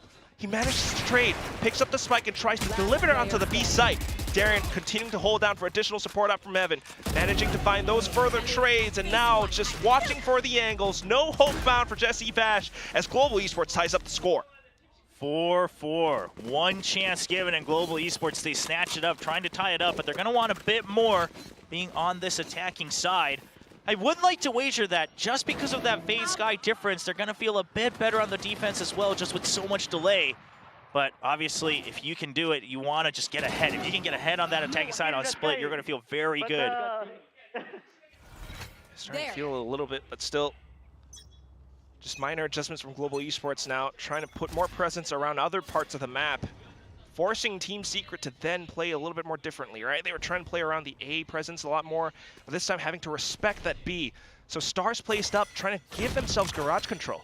Yeah, now you go back to trying to fish for information on A from Global Esports. If you see movement, then you go back to B. But if you don't see anything, eventually I expect the spike to land over by the A site. So it comes down to what Jesse Vash sees with that camera of his. But for now, not really spotting anything too much either. I mean, Global Esports keeping their movements very hidden. Yeah, I don't mind it from Secret, right? I don't know if they necessarily had the read that it might come A side, but they just say if it comes A, we go for the retake. But we've been having trouble on the B side. Let's make sure that we have that on lockdown. We've got the operator, we've got delay in mid, we've got information in mid. And so as long as we keep heaven, retake is possible. Now, GE, if you go in and you don't see any fights, do you consider pushing out into screens? Thinking about it, they do have the showstopper. Do you clear the smoke with it? Surely you do. He's just taking his time. Team Secret fully respecting it as well, so full-on 5v5 retake coming through. Right, Secret very fast at re-clearing screens just in case he came through, so that's the trip already broken. Berry Mesh comes out against the retake. Pulling out from ramps at the same time, though. Oh, the bait. just to continue to block off even more. Now, continuing to invest the ultimate through, just to block Team Secret off that much. Looking for that lead, very much so. And Udotan lands a sick flick into midair with a jump. Jeremy, good little off shot, goes in for a second peek, but Udotan shuts him down. Now in for the trades, Wild Oreo, only just a one as Darren and Crystal managed to get that lead for Global Esports. All of the members one by one having their moments. Udotan now with that 3K, showing why he was picked up by this team. The coach has talked about this is a player we need to have. Even if it means we have two duelists, we got to put them on a different role because this guy is about to shine on the big stage. Looking calm, getting that duel against Jeremy as well, which by the way, I mean, very, very bold move from Jeremy with that operator in that corner and shoulder. The GE fans slowly getting hope that we might be able to go to another map 3 here today in Pacific. Surely looking likely. Those two ultimates giving them that lead and breaking Team Secret's economy as well. Now into which a Bucky, Sheriffs, one Hero Vandal, and Wild Oreo. That definitely causes a bit of a ripple effect to how Team Secret tries to hold down the sites. Playing much more further back now, save for Jeremy, who's right around the corner with that Bucky. Yeah, he hit that Bucky, I believe, took it out with his pistol, so you're not still certain, but you did see that he was holding pretty close. And meanwhile, just waiting for the push out. I like this because you're showing information on A, and you imagine if it's a stack, maybe they push out, try to put us in a chokehold. So G, you're waiting, but what is the timing? When do you decide to move? Already down below the minute mark, you gotta start to group up. Otherwise, if an accident happens, that's the round gone. And that's what it is. Onus onto GE, and Udotan takes the first bait. He falls! Wild Oreo in for the second kill, but Darren saves the day with the Outlaw. Now Haunt out just for additional security. But then they call for the play in towards ropes. Jeremy tries to get ahead of them with the satchel, but unfortunately the Bucky will not connect. Jesse Vash now repositions to try to hold as they swing on out from the ropes. Continuing to jump and air hop over Poppy in with a shorty. Say hello. I love the little ideas that GE has. They have some good ideas in the little moments. Just this patience continuing, that might be what they need. That's going to be the cleanup from Poppy against 2GE, getting some hard-earned revenge here in map 2. And it looked like, you know, Team Secret, they might be able to start to fire off with those headshots and turn things around, but it's a good recovery from Darion. And that's ultimately what saved the round for Global Esports. Just enough of information, but what was really surprising is then this little play with the movement out of the ropes. I thought maybe at least Jesse Vash would be able to get one. Once again, I mean, both teams reading things effectively well. But unfortunately, the situation not quite paying out for Team Secret. And I like what they did there when they got the ping with the Cypher ultimate, trying to decide where they eventually go. First of all, they calm down, they wait for the first ping, but they recognize that Jesse Vash is a lot closer. So while, yes, there is risk for accident, he wasn't holding a shorty, so that's not a risk. And that just means he doesn't have as much time to run away and hide in another corner. So you decide to go and take that early fight. You know he doesn't have a shorty, so you're gonna jump out. It's gonna be hard for him to get that instant kill, and you'll be able to overpower him, eventually leading to a clean round win. Because then you're playing against just a lone survivor of Team Secret. So, not too bad so far. I mean, finding that lead now. But this is then when Team Secret gets to buy back up, and with the timeout being called, you have to imagine, we saw a little bit of it before. They were trying to make some adjustments up around A, up around B, trying to take more space out around Garage. And they're doing similar things. The star is being placed out across the map now. So now the push out of A once again. You need a bit of that extra information. But GE, are they ready for it, or do they want to go for their own push? It's only 3 members, so I imagine you got to be waiting for another fight here. Might be a good pinch, though. You have Jeremy up around sides, and he's got the paint shells. Yeah, but now you know the Sky minimum is here alongside the Cypher. Now it's a bit of a fake out because the Cypher's on B. Oh, a nice catch. Just as they tried to cross. Now Envy spots the rest of them as well. Has a potential grab net possibly. But then the quick bait to mid-play. Quick pinch in towards the B side. Kellyes getting the kill on towards Jesse Vash. Now Envy tries to hold and stop them down, but not able to connect. Udotan off to the second kill. Seekers alongside Flash and 2GE, unbeknownst to him. Wait, still able to survive. Udotan, a little bit of a whiff, but at the very least, the spike does go down. Oh, but you don't want to shoot this right now, right? It's a 2v3, and you can't quite group up just yet. You're so low. Got to deal against Udotan first. Yeah, Wild Oreo's just going to wait. He's waiting for them to peek out, but yeah, Udotan's buying so much time. It doesn't matter if he didn't get the kill. Oh, and that should be the round over. At the very least, 2G and Valor is still trying to make some moves out from heaven.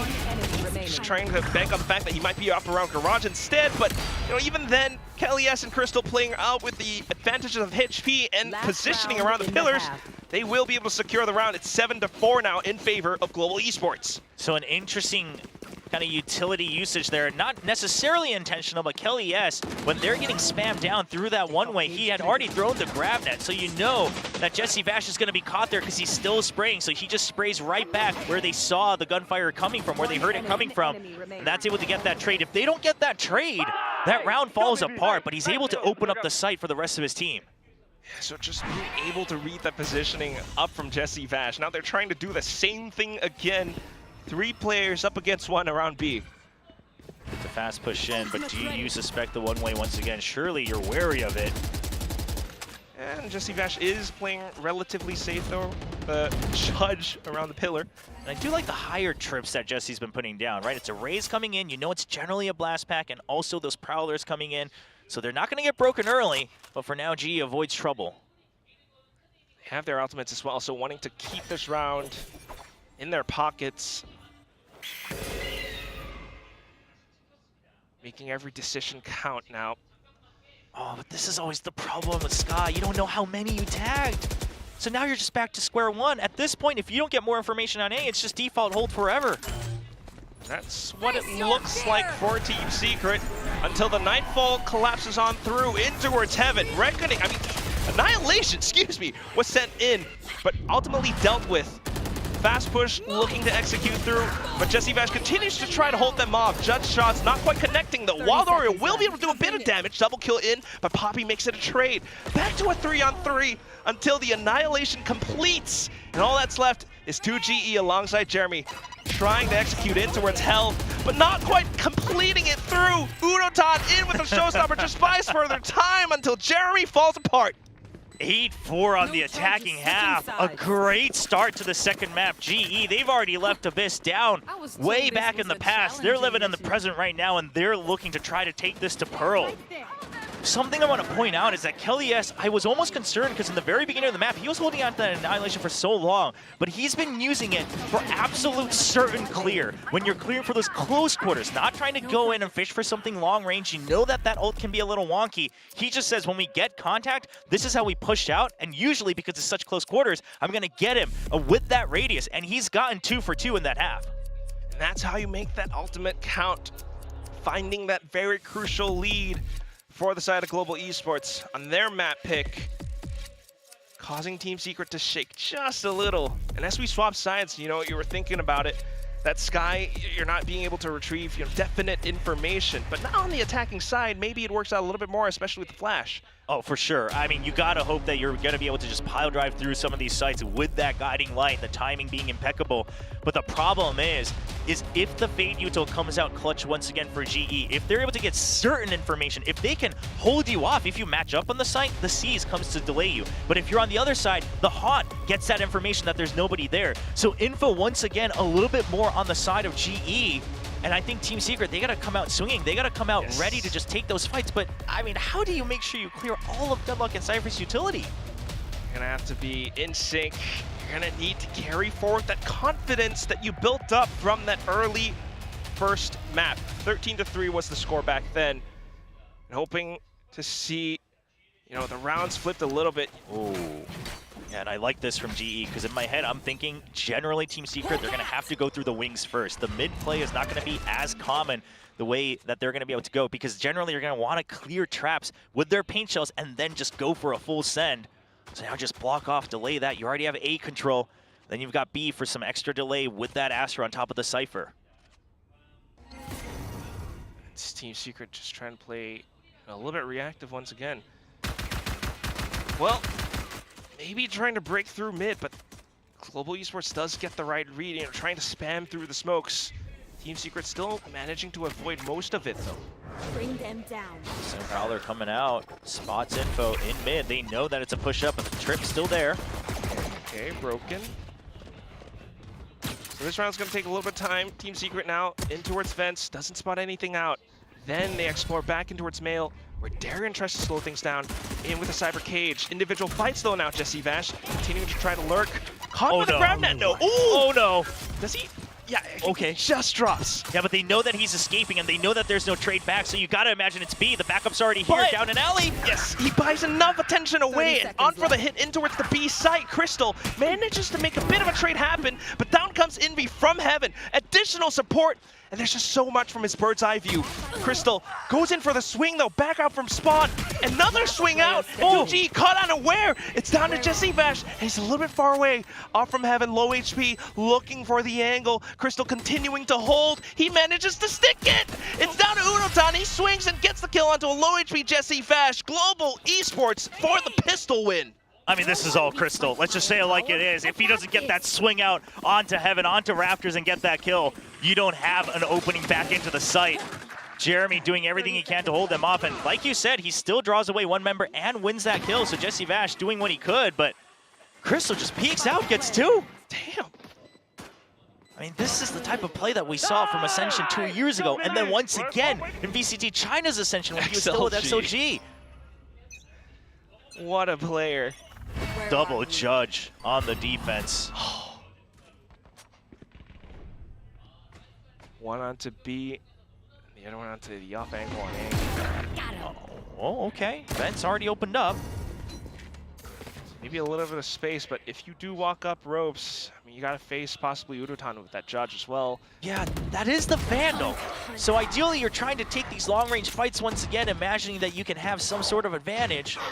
Judge spotted. Okay. Wait, they're gonna push into it. Oh! Oh no! Oh no! They're grabbing grabbing it as well! Oh no! Kelly S continuing to hop up and down, looking to play whack-a-mole against them, but Jeremy backs up completely! That Vandal still alive. This is the threat against GE. They dropped the most valuable weapon in the very beginning of the round. Uh-oh.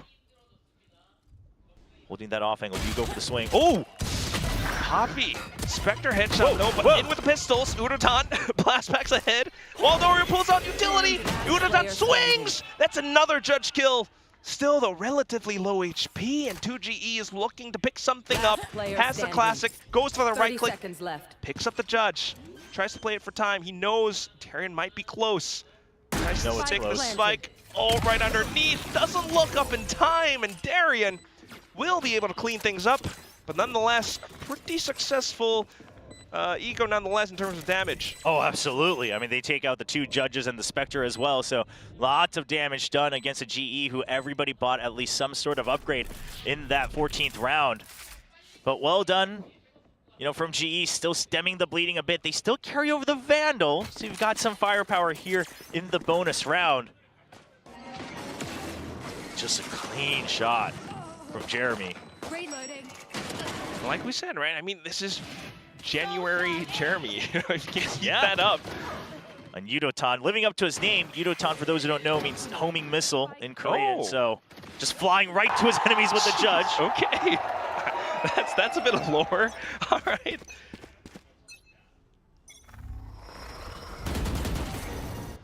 On to the next round now. I mean, Team Secret definitely still have a slight chance of turning things around. Global Esports on some sheriffs and pistols, and another Bucky from Crystal. The Bucky close, you spotted he was jump peeking earlier, but then of course the util commitment as well with the Prowler. So you're a little wary of this one. It's a little fishy. You hear the Bucky, but do they know it's double? Poppy's back there. Crystal's just gonna stay here forever. Not fully aware, yeah. Crystal pretty much stuck now. You know, they're still looking for some of these safe kills, right? Trying to spam through the smoke, spam away through the walls, but in towards back mid. Off towards Kelly S now, trying to fend that off. Team Secret continuing to swing again and again. Yeah, so much utility has been drawn out from Global Esports that Team Secret, generally speaking, oh, well, especially with the Cypher God, yeah, you're safe to go. You're safe to go wherever you wish. Smokes up as well. Udotan, Lone Vandal, alongside Poppy, trying to swing out, but the waterfall doesn't quite work out in their favor. Timing not on their side, numbers not on their side, and it's just Crystal. With a Bucky, 14 HP, doable. Yes. Yeah. If Crystal was truly a two-time Ascension Grand Finalist, he could clutch this with a Bucky 1v5. Two-time Ascension finalist and Pacific player now. Yeah. Maybe Pacific champion if he gets this 1v5. Listen, if he gets this, I say we write off the whole year. He's going to champions. You lock him in. No chance. He's stuck in ropes, looking to possibly die to the spike. Yeah, just hoping that there is an exit frag coming his way. I don't think you peek out here, Crystal. There's no way you're going to be able to win a fight. Yeah, you just wait to see if they get curious. But Team Secret not taking any chances. They're like firing off a little bit as well. I mean, oh, he's going to peek out. Oh, okay. You know what? I don't mind it. I don't mind it because you get another ult point if you die. Because I think he does that because he heard the gunfire against the trip. So you know someone's there. So either you get the kill or they get the kill on you. So you're getting an ult point no matter what. And either way, you still die to the round. You get your creds. But if you die to the spike, you don't get your ult point. So maximizing what you can. Yeah, I mean, if you get a kill, it's even better. It's a bonus on top. And break it. All right. You know, they do have the round lead, so it's all good for now. He's one away from his ult. He's trying to keep that in mind. Playing a little bit more safe global with the B setup. Yeah, you don't see that every day. High-low on the boxes. That's aggressive. Unotan continuing to jump peak just for information. But yeah, look at this GE. Contrary to Team Secret, continue to kind of leave mid relatively open. They're really just using it just to delay, you know, on a timing. Once they have information that Team Secret is going to want to take space, they trade util for util, but they know eventually it should always be a main site hit. Just managing to play that to their advantage as well. 2 early kills, and that pretty much seals the deal. Team Secret. Oh, whoa, that came too close. I thought they had the crossfire, but now things are starting to fall apart. Jesse Vash alongside Jeremy looking for that A conversion. Jesse Vash already stretching his legs across the A site. Trip set up. But now Jeremy has to kind of swing on over, at least hold out for Heaven. He can survive a bit longer, but he gets spotted. That's unfortunate. Poppy with a nice cleanup. In with the potential support as well, so now you got to watch out for Heaven and potentially ramps. Well, there does have the Seekers, and he lets it go. Yeah, you have to. You're stuck in a bad position. 2 into screens, and he's very well aware now. Continuing to try to hold from elbow. Here's the footsteps. What's Jesse Vash doing? Managed to get the flick while they're down for the next, and it's down to the trade. Jesse Vash tries to flick to the left. Needs to play around the cover now. He's low HP. He's trying to isolate, but Poppy gets it against him. Hello, I'm the new face of the Philippines. 4K for Poppy. Really rising back up here in the second map, bringing GE to 11. 1 point away from map point, 2 rounds away from taking us to Pearl. 16-9-3 for Crystal, and then just as much for Poppy. Incredible. Calm plays, individual performances. It was a 2-on-3, and Team Secret made it close. Yes. But you don't want to doubt Poppy when he's feeling it. I mean, this is the Challenger's clutch master. I mean, go to Ascension, he's clutching. In the Philippines, he's clutching. He's just always clutching. And now he finally gets to show what he's made of. You know, they might not have made it through to, like, Ascension Finals, but he's been there twice, and he's clutched, you know, twice, 2 years in a row. It's always good for it, but here it comes. Now Team Secret, you know, maybe sitting on the ultimate from Jeremy. I mean, yeah, you just have to. You have to go for the paint shell clears, and then you just have to full send it. But look at this, GE, again, as long as we hold Heaven, they have so many ultimates. You got the Nightfall, Cosmic Divide. I mean, these are all power ultimates that they have. To at least secure map point, but now trying to get the pinch against them. In with the Fade Raise combo, but it doesn't quite connect. Now GravNet on towards Udotan.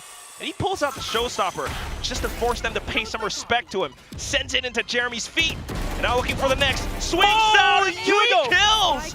Down to the next! Even GravNet on towards 2GE, but not quite able to connect. 2G manages to make it away. All right, they hear that. Kelly should have heard that just in range. So Darion's ready for a peek out.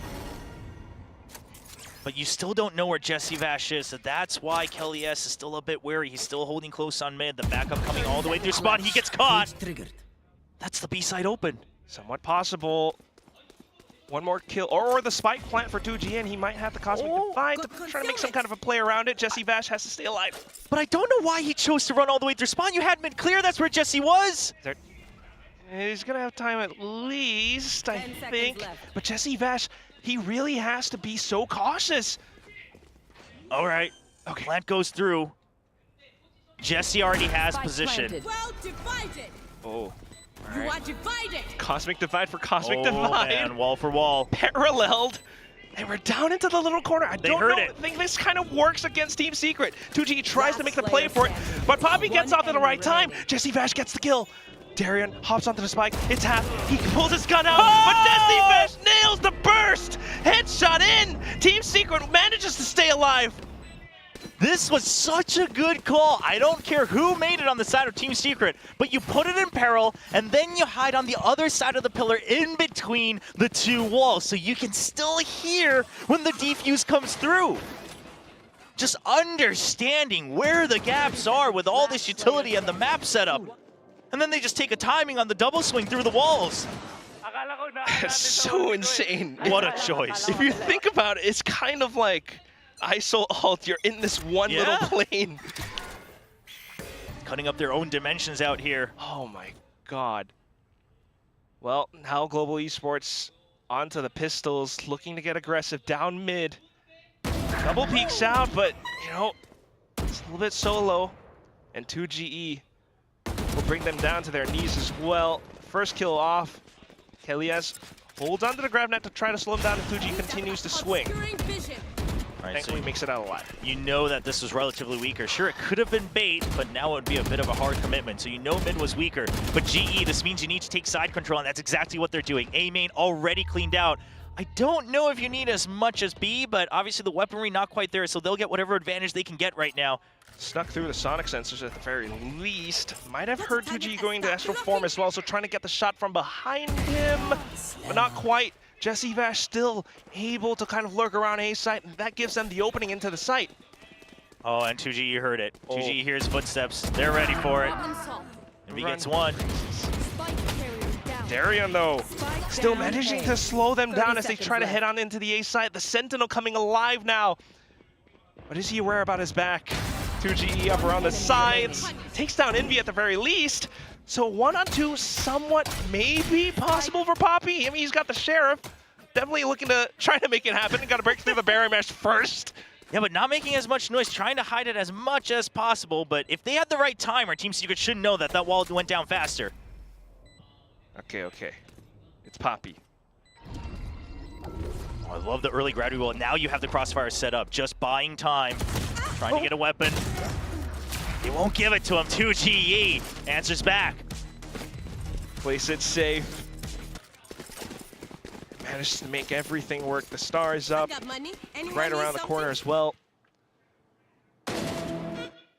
So, I mean, once again, Global Esports, they still have their lead. They're trying to do things on the pistol, but ultimately being spotted and heard out by Team Secret.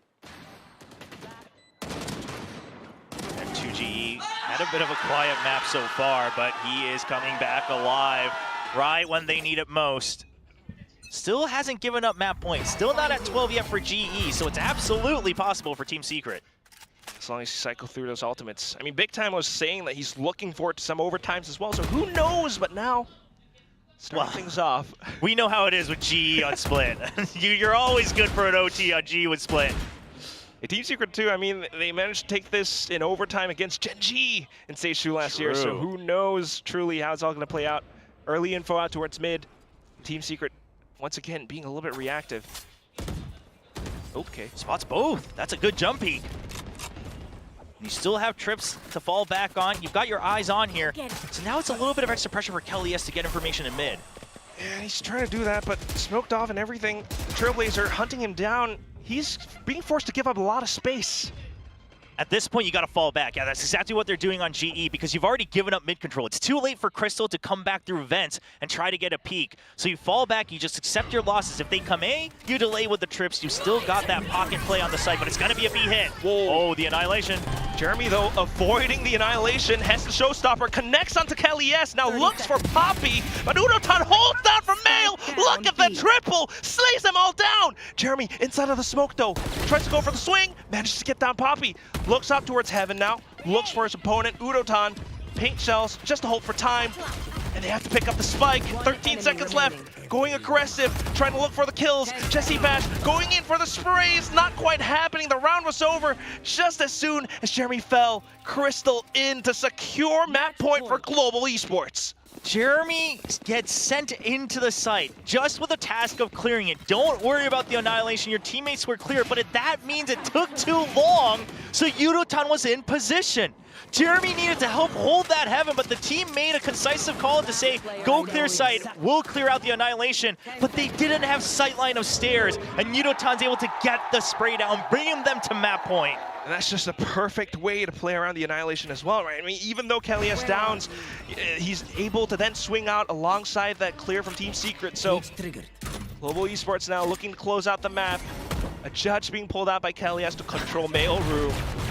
He just says, don't even come here. You know what, don't even think about mid. Go to the sides. That's what you have to do anyway with your composition. You're not going to be able to get through here with clarity. You can't get through here with information. That's what Kelly's is trying to say. Because either to get that information, use all your Sky Util, or, I mean, you're going in blind. Or he's waving the red cape as like, come here.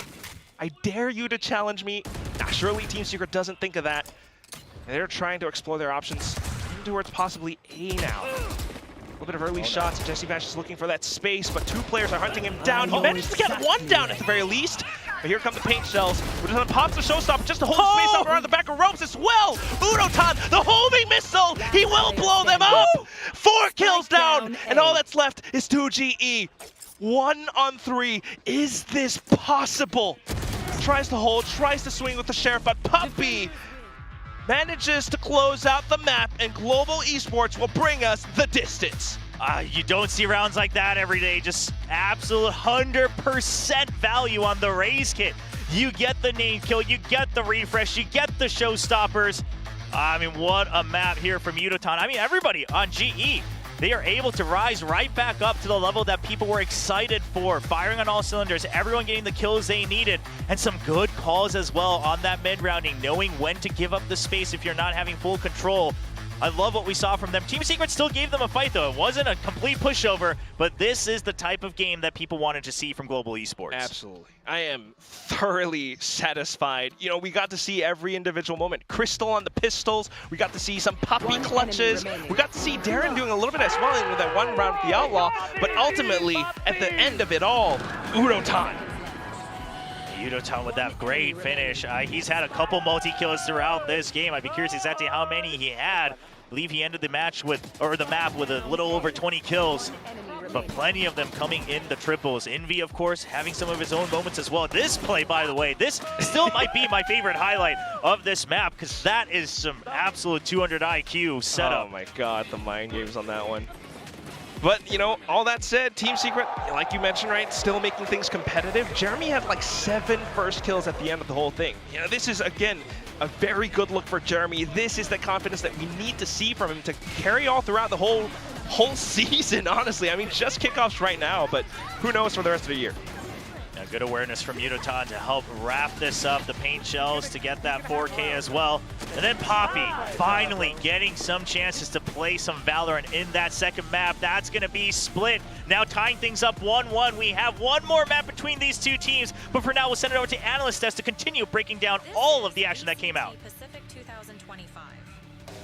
That is right. We are going to a map number 3 with Global Esports managing to take split. There were a lot of nail-biting moments in that map, especially since, things were getting really, really messy at times. Yeah, I think Global, finally we see these individuals wake up, and that is the power of picking fantastic players like they've done. You know, you saw a fantastic bounce back from Crystal, a great game from Udotan, who's played actually a lot of duelists in his career so far. Despite the fact that he's been a Senti for GE in most of the offseason, he's got a lot of games on things like Raze, so this is well and truly in his comfort zone, and Puppy giving them some key clutches. Definitely the clutch win in the pistol set them off on the right tone. They won a thrifty round, and then they won a couple of swing rounds, and it really felt like they had the momentum that they needed to roll through the rest of the game, despite some decent showings there from Team Secret. Yeah, as we just saw on the graphic before, 8 out of 8 post-plants for Global, which shows me they really understand how to play this comp. It means they're really effective in the phases that matter for it. And I think Yeah, definitely from their attack side, I think they understood how to play this mirror matchup. I think they got a lot of value out of the Fade that Secret didn't necessarily get out of the sky as well. Yeah, I think, you know, I mean, of course you're going to give the MVP to Udatan, 300 ACS on the Raze, and especially that round to close it out was fantastic, but I totally agree. I think that I usually am not a fan of the Fade on Split, unless you're going to pair it with a Breach or something where you can, you know, Prowler stun, things like that, and bully map control, but for a single initiator, I think having the 2 Prowlers and having that flexibility to clear out the map and, you know, recycle the Haunt and things like that was huge for them. Yeah, I feel like, you know, GE really took that reset to heart, right? They really decided, you know what? Let's forget the first map. We're going in to Split now, and as you mentioned, you know, their plan really played out. I mean, Morgan mentioned it as well just before, playing the post plants to perfection, winning all of those post plants. It's a showstopper to clear out all of the site, minimize the risk. But what I really like here is that they heavily fight for ramp control and let the showstopper go into site, as well as dropping the Cosmic as soon as the smokes fade. So you do actually get such a disruptive approach in the post plant for GE, and it's almost impossible for Secret to complete this retake against Deadlock, Cypher, and such great positioning. Yeah, this to me shows great macro game planning from Global. They know this is a swing round. Secret can't buy again after this, and you have 2 ults. So they make a clear plan to use them, 1 to get the site, 1 to help you win the post plant, and it works out perfectly.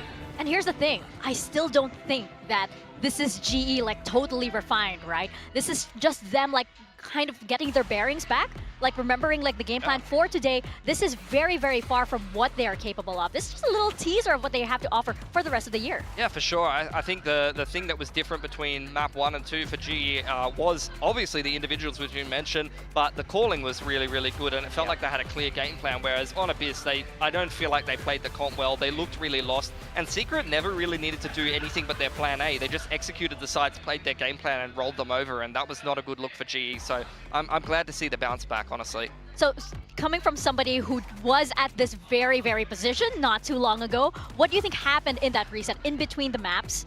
What was it like for like Kellyas to be able to like, you know, reset himself? It's like something I said after the first map. When you get stomped, it's very easy to go, that's not how we actually play the game. That's not what we're like in practice. That's not who we are as a team. So now we have another opportunity to prove who we are as a team. Instead of it like, if you give your best and it's a really close game and it's not good enough, it's a lot easier to get in your head of maybe they're better than me. But if you get blown out, it's very easy to go, that's on me. Like, we sucked that game, guys. We sucked. And you know, next game, we're just not going to suck. Like, it's really, really simple. And I think a lot of it is just coming down to remembering what they will have done in practice, the steps that they've kind of taken to get themselves ready for this event, and it looked like it definitely worked. So credit to the coaching staff, credit to Kelly S as the IGL there to be able to turn that around. Yeah, this is very encouraging, I feel, from Global Esports, right? But now we are heading into Pearl. What is this going to be like, especially since, you know, now you have both opportunities for both teams to have clean slates, to point out their mistakes, and, you know, finally get this decider map. Hey, look, Team Secret already lost to an Indian team on this map in the off-season, right? So what's another one for Global Esports? No, I mean, it's going to be hard to know what these two teams are going to be bringing. We've only seen Secret on this map once in the off-season. We've seen nothing from Global, but a lot of these players should be pretty familiar playing Pearl, and a lot of them have had the tenure to be around long enough. So it'll be interesting to see what the approach is going to be. But again, similar to what we saw on Abyss and the kind of comp that worked on Abyss, whereas Secret changed on Split, it didn't really work out for them. It didn't seem like it fit their playstyle. Once again, we're going back to that double initiator, flexible style that worked on Abyss for Secret. So maybe that's going to be a little bit better for them this map. Yeah, I really want to see Global cook on this map. I feel like if you try and take Secret to the more default versus default comp, I think that's where they really excel, and we saw that in Abyss. I feel like when the comps are standard and the game can be played the same way like it has forever for Team Secret, especially in that core, they have a ton of experience. And I think this Deadlock Cypher, it's slightly off meta from what we've seen in the past in Split, and it definitely suited them more. So I want to see some cooking. I want to see Vice come out.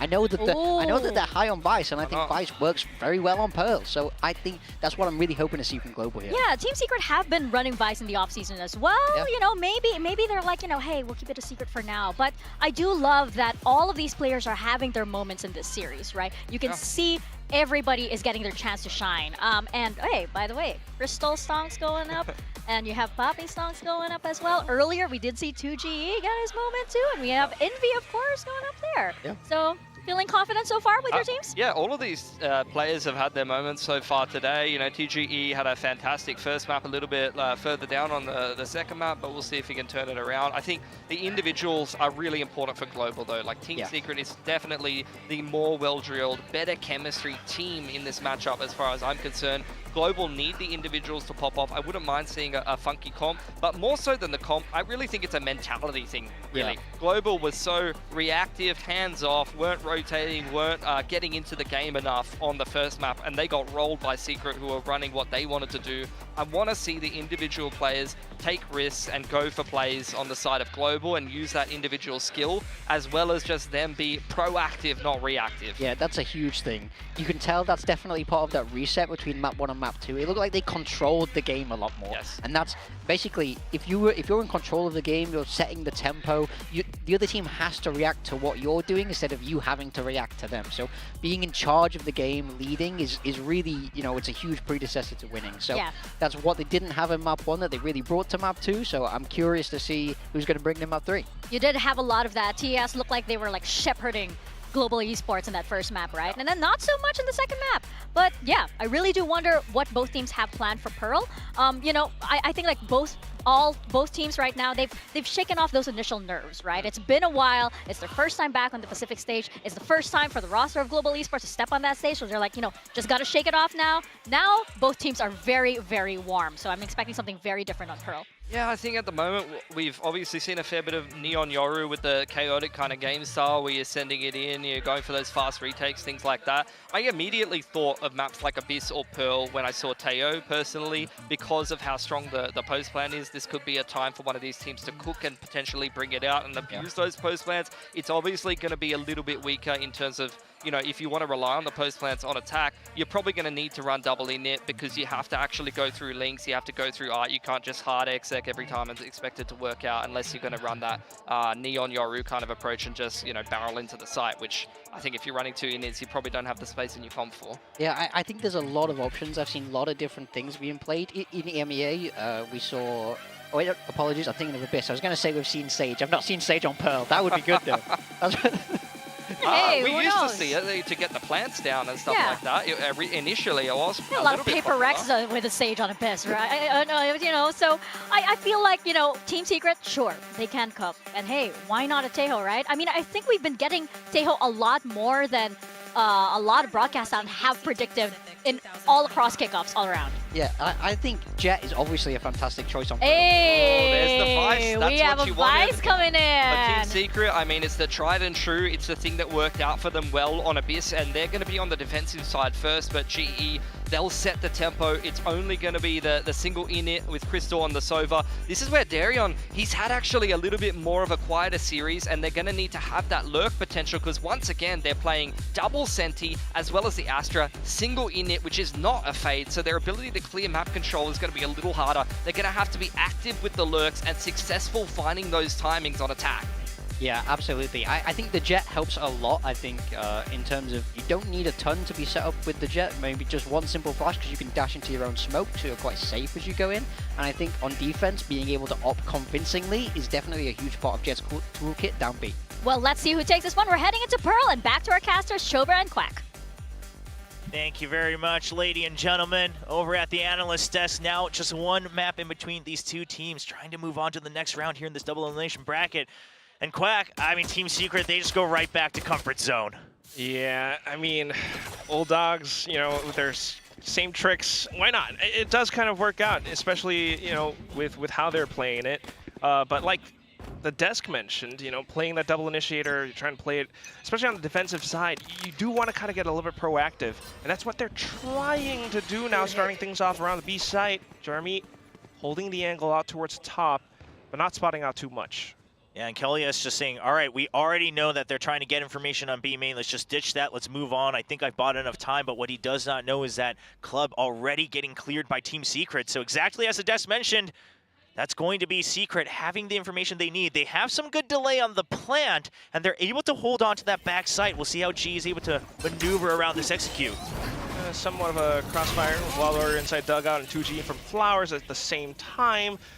delays all being burnt out now as the rotations slowly go on through. Jeremy trying to come up with a bit of a flank from main. And everybody's been tagged going into Art, so this is some good information. You still have to worry about main, but this is a very, very fast flank from Jeremy, and if he's able to get that first kill onto Poppy, things start to fall apart for GE. Or, just wait for teammates to find a little bit more time pressure, but the swing's a little bit too close to the wall. Poppy will be able to spot him out first, and that's the shot in from the Ghost. Now, Team Secret needing to take that pressure up towards Art to continue to push on, but Darren holds his ground. Jesse Vash now trying to play with the angles, but not quite. Gonna get spotted out at the end, so Global Esports picking up yet another pistol. Well, the two gentlemen on the desk also mentioned that Darion may be wanting to come up a bit stronger now on the kills. He started to warm up in map 2. Well, there it is, the triple kill in that pistol round. Starting to get closer towards that lockdown. I love the awareness from Poppy, and I also love that they were watching for sewers as well. They were watching for that mid flank, so even though they spotted one all the way behind, they didn't let go. He's back, he's on the stage, he's on the Pacific stage, he's getting frags. Darion, you gotta love it, Even though, coming in a little bit last minute add to GE, still being able to provide so much value. He has that capability of it. Saw it from Lee last year, but now, next round coming through, and he's going to be that little bit of a lurk in towards A. The rest of the team in with the Outlaw, the Marshall in towards the B site, but not spotting out too much. So the Jet wasn't tagged by the 0 point. Everybody else was. So the Vice and Silva getting tagged, but Jet not so much. So you might not be aware that this is eventually going to be the execute or even the potential for this long-range fight. There's a jump peek. He should have spotted the Marshall at that jump. Still, though, trying to stay tucked away at least. Team Secret not wanting to give off too much. So there's no one behind this screen right here, but no other information. Still spots Wildora. He's drawing a lot of attention. Yudotan might be getting a little too greedy. This could become a double peek. Or to keep some presence on towards the B site just to buy the rotations over while the rest of the team actually transitions over onto A. It's a good sell, right? It's the Jet. Surely it's going to be the execute. But, with a few seconds, surely you smell something up. Well, I think Team Secret also thinking that they might have sold the Fate, right? Because it was just a Killjoy spotted. So you're thinking like, hey, it's just a Killjoy. We've got some Util here. That's about it. Hey, we're going to smoke it up. But I think that smoke perhaps give it away a bit stronger. And at the end of the day, you have the better weaponry. So GE going to have a very, very free plan. And this is one of those rounds where you got to start to consider, do we just go all 5 to the spike? Yeah, definitely need to think about it. Classics, shorties. And look at GE. Wait, can we get like the angle on towards A main? Look at how they're stacked up against. Yeah, just all 3 lined up. Anybody peeks out, they're gone for sure. And it's going to be Yudotan. Just going to fish for some kills. It's a Marshall. Whoa. Not the biggest loss here. Start to group together. Oh, it's because Darion. He's already got 4 towards that lockdown. He only has that Ghost. He's going to go for it. If he can get even 1 here, it's not bad. He gets 1, does he? Oh, okay, just Almost. 1. He was starting to kind of bring his mouse downwards, but there it is, dying to the spike, and that is still value found for GE. Yeah, Yudotan got 1 there as well, peeking out of sewers, so that's 2 extra free kills for GE. You got the plant. You only lose the Ghost. Regen armor's continuing through. You buy up to match the firepower here in the bonus. A little bit. We shall see how it does play out. They are on the attacking side, and we should mention, GE were the ones that left this map open, so hopefully they do have something cooked up. Meanwhile, Team Secret, like the desk mentioned as well, Pilsky, yes, Team Secret did lose to an Indian team as well. I can't believe he did it like that, man. They were playing without Wild Oreo, but hopefully they are prepared for this map too. Playing with the same composition from before, but Jeremy newfound confidence now, pushing in towards A main, continuing to hold the off angle. He spotted a sliver of someone going for that cross in towards the boxes, but now going for the swing, using the fragment to keep them at bay, and that's that double kill. Jesse Vash holding the back lines, good for at least 1. Yeah, the spike's already down though, so this crossfire over by A main. Jeremy and Envy, the duo. They should be able to hold this pretty strong. Jeremy, yeah, with lower health, he's going to be the bait, really, for Envy. There's the peek. Oh, no, Envy gets taken out, though. Poppy trying to keep them drawn away. Goes in for the trade. Jeremy's still alive, and now he's downed. Off to the next, and it's Wild Oreo on towards the back. Spotted Poppy and gets him down to low HP. The regen shield comes back for a little bit of value, but still close range. Should be able to get the burst, but Poppy let the Guardian shot. Can he retrieve the spike? 40 seconds to make something happen. It's insane that Poppy's been in 2 fights, and he still has more health than 2GE thanks to the regen armor. This is value right here. 30 the seconds Riot left. devs smiling. Oh my. Well, close range Phantom. Oh, 2GE, he's trying to get ahead of things. Thinks it might have been a full rotate, potentially onto B. But this is going to be rough. It's going to be a free plant. The stars set up. He's actually just going to go ahead and use those for safety. This is going to take a long time for 2GE to come back. He realizes it. Doesn't quite have the util either, so he's just running head first into hopefully where Poppy's not set up. But Poppy should hear him if he sprints. Okay, he's got to start walking. Yep. Takes a little bit of time. But this is already so much time. Poppy holding around Art. 2G is not going to have the time to clear this fully. Ah, there it is. Yeah, there's the run. So now Poppy knows. Goes for the tap. Instinctively looks towards Art at the very least, though, but trying to stick it a halfway, Poppy will be able to seal the round, converting it into a bonus for Global Esports. That's 2 clutches already in his first opening match of VCT Pacific. Let's see how many he can get throughout the year. A 4K for Poppy, Cosmic Divide online, and that secures the bonus round here for GE. It was a nice attempt pushing out of main from Secret, but Poppy just pulls through. He starts that off with the Guardian as well, somewhat mid-range and still lands the shot.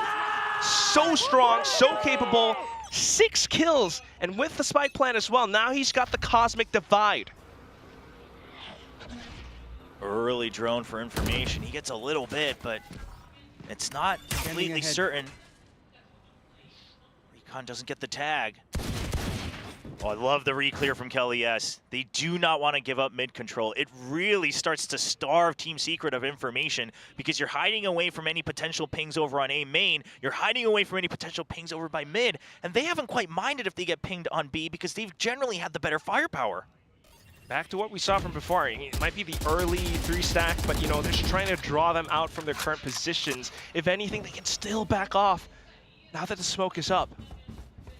Just trying to make some more footsteps. No, actually, maybe full commit into B now. Thinking about the lockdown play. Yeah, you have the lockdown and you have the Cosmic Divide. I don't mind using one, and if you need to, sure, use 2 just to get ahead because that is going to cycle through the ults faster. Ideally, obviously, just using 1, but I do love committing 1 here. Even though your opponents are in eco, make sure you get all the rounds you can. And hopefully to hold on to those weapons as well. Team Secret now trying to hold off against it. 1 player detained, and now they're going to have to peek up. The smokes come up just as fast. 2G tries to go for the peek, but spotted out. Phantom sprays just to keep him at bay. Kelly S continuing to try to hold, but close range. The Bucky managing to take him down. Udatan trades off back in towards Halzo, and Udatan has to feel the pressure. Up close range, and it's going to be Jeremy who takes him out with the shorty. Oh no, it's not planned for them. They have to go for the peek. Trying to slicing the pie. There's the pool. Nanostorm as well, though. 1 single kill, but Jesse Vash continues to stick. Oh! Poppy, can you make it happen? Has to swing, but the defuse has been stuck all the way through. Team Secret sneaks out around against Global. Oh, that is rough for GE. You committed the ultimate as well. Poppy might be 8-0, but the round starting to sneak back into Team Secret's pockets. And now Jeremy's able to buy the operator. If Jeremy can continue with the operator from here on out, it's because of that 4th round that Secret gets to have a clean first half. And the retake was good. 2GE draws attention first, but then they flood in on a high-low outside, or right out of heaven as well, onto that B site. And the chaos is just too much for Udatan to handle. That's right, and in the long game, this might favor Team Secret. Just as that happens, though, Darren does pull out his own op as well, as he's been known to do. Oh, the switch up. The switch up. Whoa, Jeremy! What is this? Oh, he still goes for it. This is January Jeremy right here. That's what's up. He's holding the angle, and that's enough space being drawn away. Forces out a bit of a star as well. And Global Esports trying to explore other options now, not wanting to challenge January Jeremy. Yeah, but they do know that he was pushed far back. So they might be able to, they just pull on that smoke over by B main, meaning that he's not going to have the information whether they crossed onto the pillar or not. So that's used just to draw a little bit more delay, so while they go onto the A site. And with the Cosmic Divide as well, so added security. Jesse Vash, though, does have a bit of an angle from Art. Will he get spammed? They actually swing on through the Cosmic Divide with a bit of a flash. 2GE now goes for the sprays. What is that conversion? On towards Envy, and that's 4 players down. All that's left, Darian trying to fire back with an op.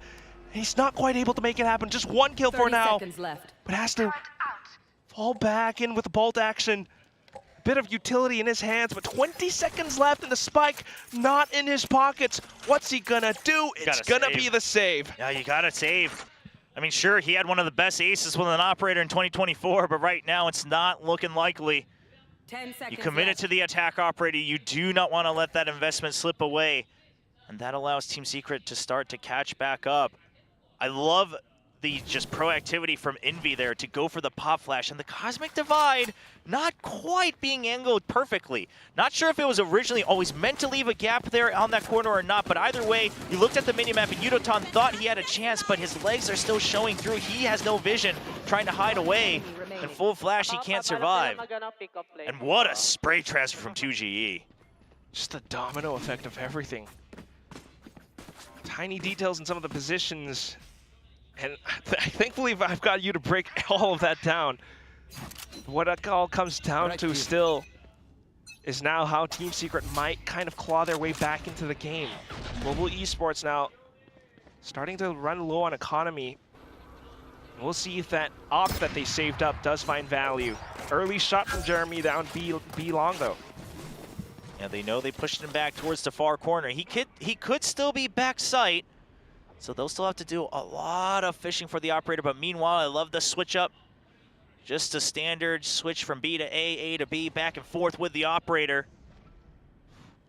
And a little bit of attention in towards Art. Jesse Vash has been playing this position, so now Udotan spotting him out with a bit of a phantom spray.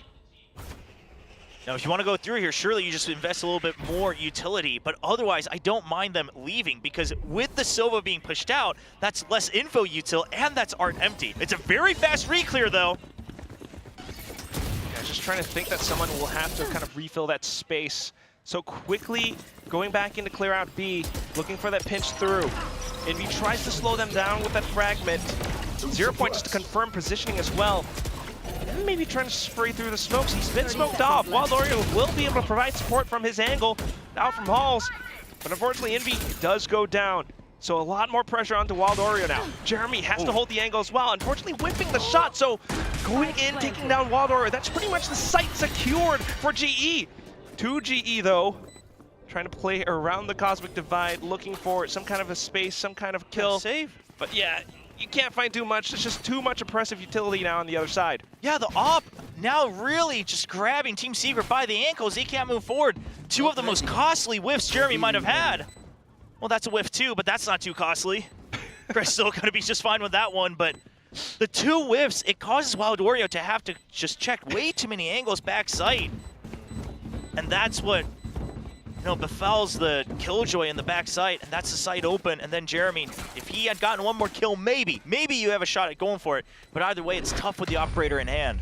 Yeah, it's a big map, right? You know, getting that read against Jesse Vash as well into his position. So unfortunately, that's how the round plays out. Can you just imagine if, like, Crystal whiffs the shot onto the dart? He's like, oh, no, I'm so bad. Yeah. No. He just starts grasping at his hair. He's like, oh, no, what have I done? Plucks out his eyebrows. And then the game all goes downhill from there. Nah, it's not going to happen. Crystal's on point, and so is Poppy, and so is Darian now. Jesse Vash does have that Hunter's Fury. He's only 2 kills away from his 1000th kill here in the VCT Pacific. Ooh. We had Sugar Zero reach that yesterday. See if he can reach the same milestone. He's good for a lot of kills with that ultimate.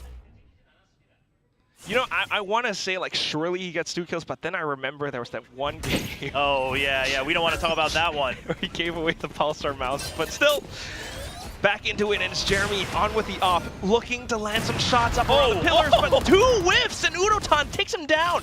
Wild Oreo to trade, though, so still trying to keep Team Secret alive in this round.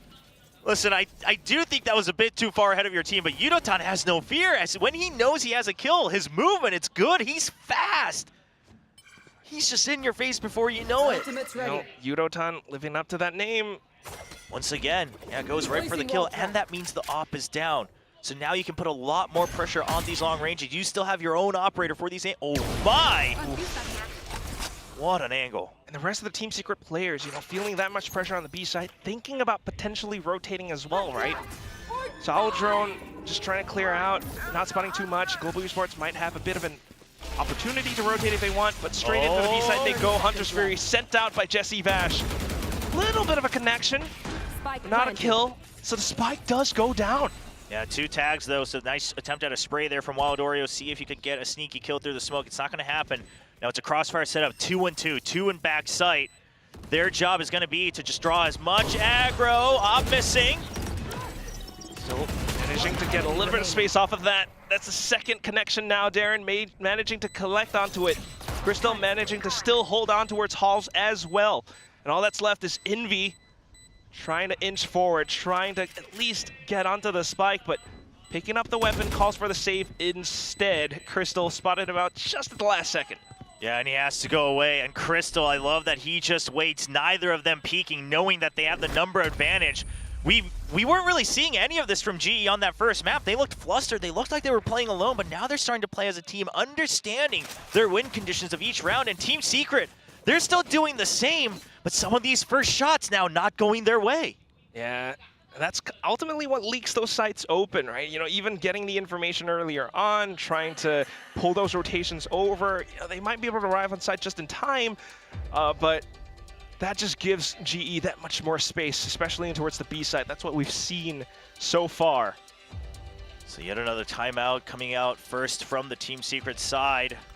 Head coach Meow joining Team Secret after such a long tenure over in SEA with Boom Esports, now on a different team with the Philippines. I keep thinking Boom Meow, Boom Meow. No, I mean, well, TS Meow. It's been what, like 3 years, right? 2.5 years that he's been with Boom. And he's done a lot, right? He was able to take them to Champions. He was able to obviously take them to Ascension, take them all the way to the Grand Finals, push the current Nongshim Red Forest back when they were SPG all the way to that 5th map, all the way to that overtime. Heck yeah.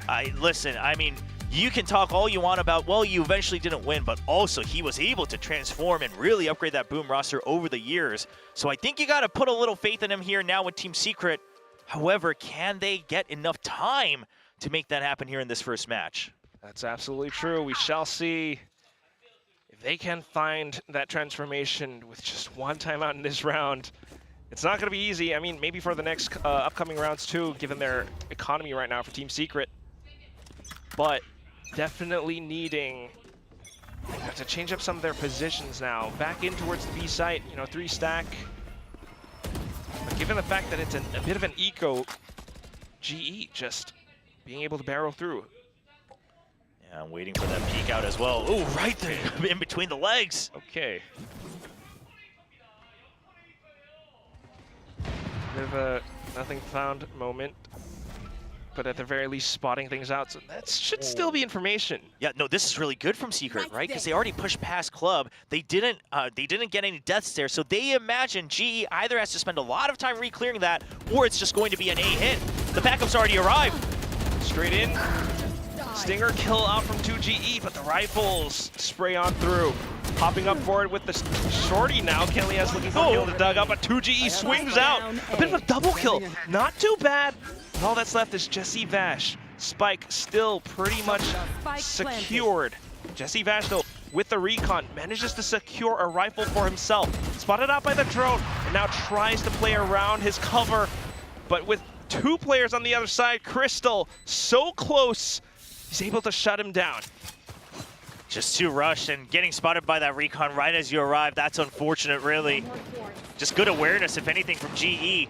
You know, GE, they get a little bit over aggro at times, I will just say, from a very objective standpoint. However, they don't ever lose sight of how they need to do it. They don't ever lose sight of, do we have the number advantage or not? They only go over aggro when they know they have the number advantage and they have faith in their own trading. So while it looks a little dicey, hey, at the end of the day, you get the round win, you get the round win. And still being able to buy up on the next round, so it's all good. Still keeping onto that op as well. So now a little bit of an adjustment, having additional support from Crystal alongside Darren in towards B. Doesn't spot anything out. They can kind of inch forward. The other side of the map, though, Jesse Vash trying to play on towards Connector now, just to hold off Art. Spots out a little. So you heard 2 people firing there in art. That's some information. You spot 2 again. Not quite sure about if there's a third or not, but that is a lot of pressure put onto A side, and GE, surely they start working towards B, but this is a new setup. The Nanoswarm ready to stop any push out of B Link.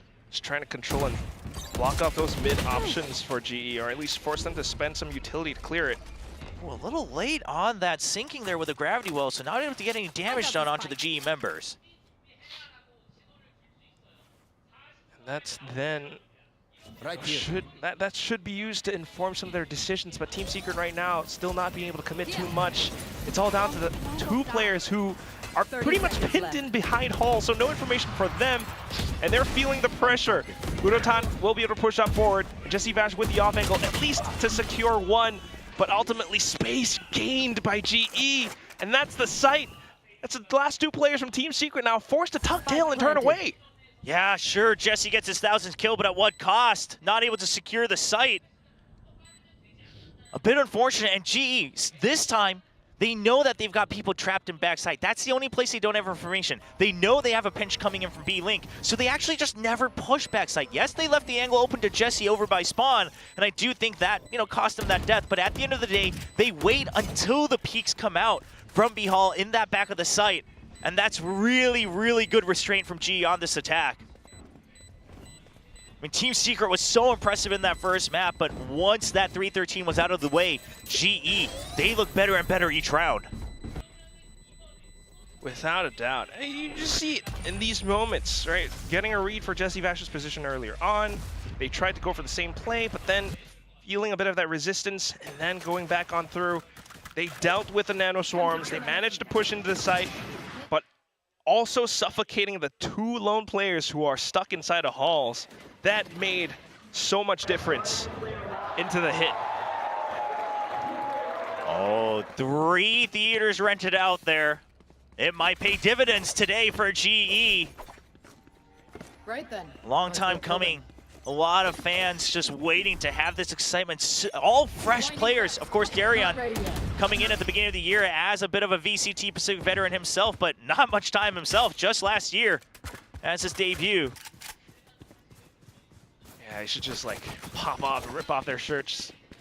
Like the graphic that we had earlier on in the pre-show. It just shows that they're all super jacked. Yeah, we built this house from the ground up. Hunter's Fury online for Crystal.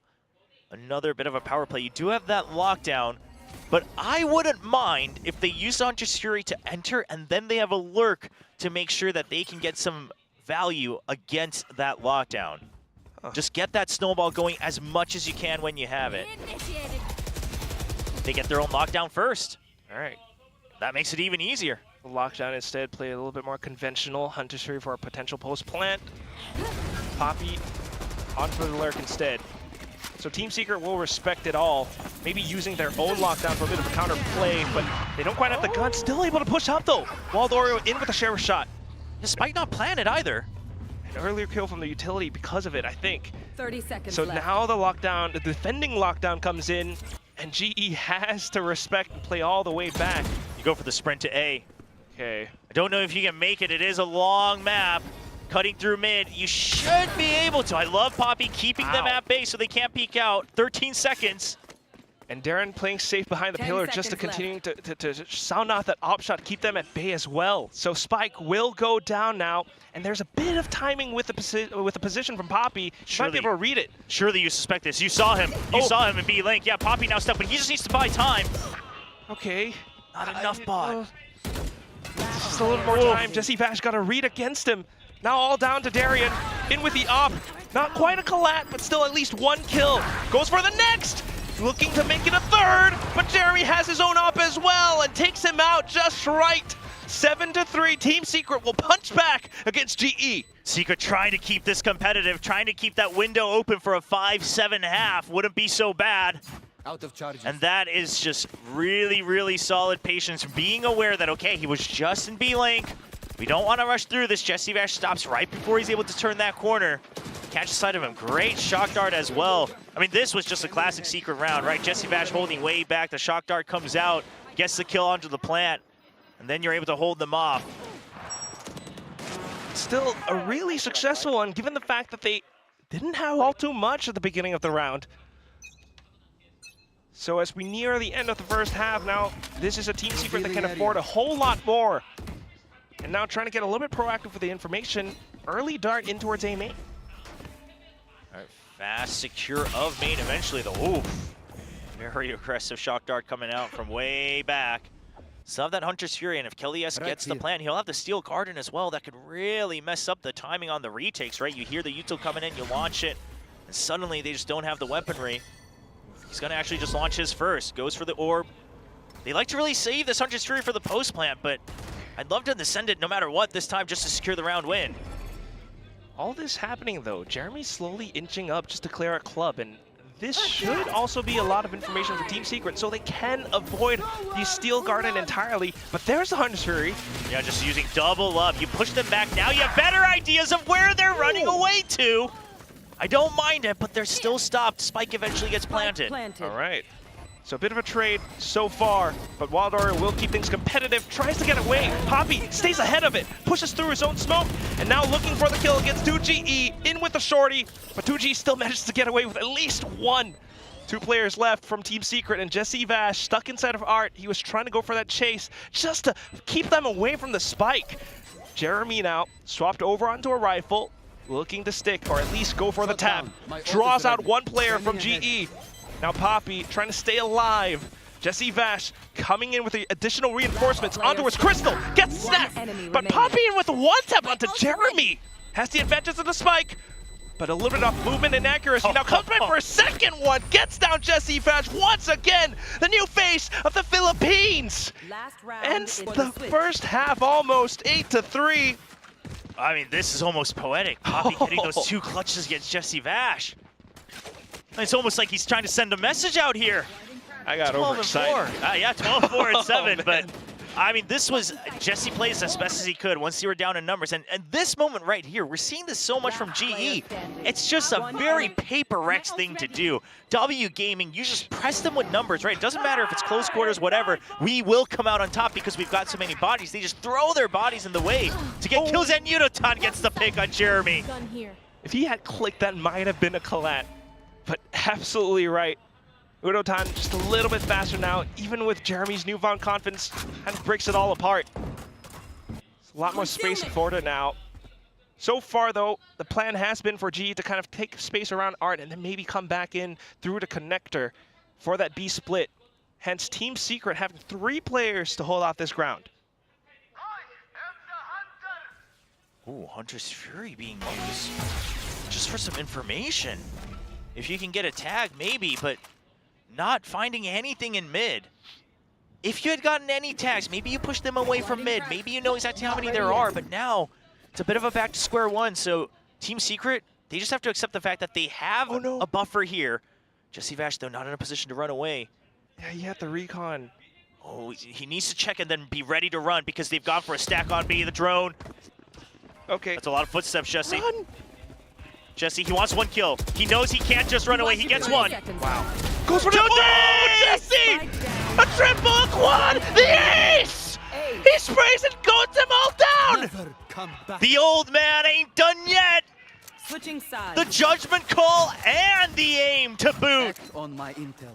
Don't give them time to reposition. He knew running away he would just get gunned down. And I thought maybe get 1 kill, back off, they'll have to re-clear you. No, he stands his ground.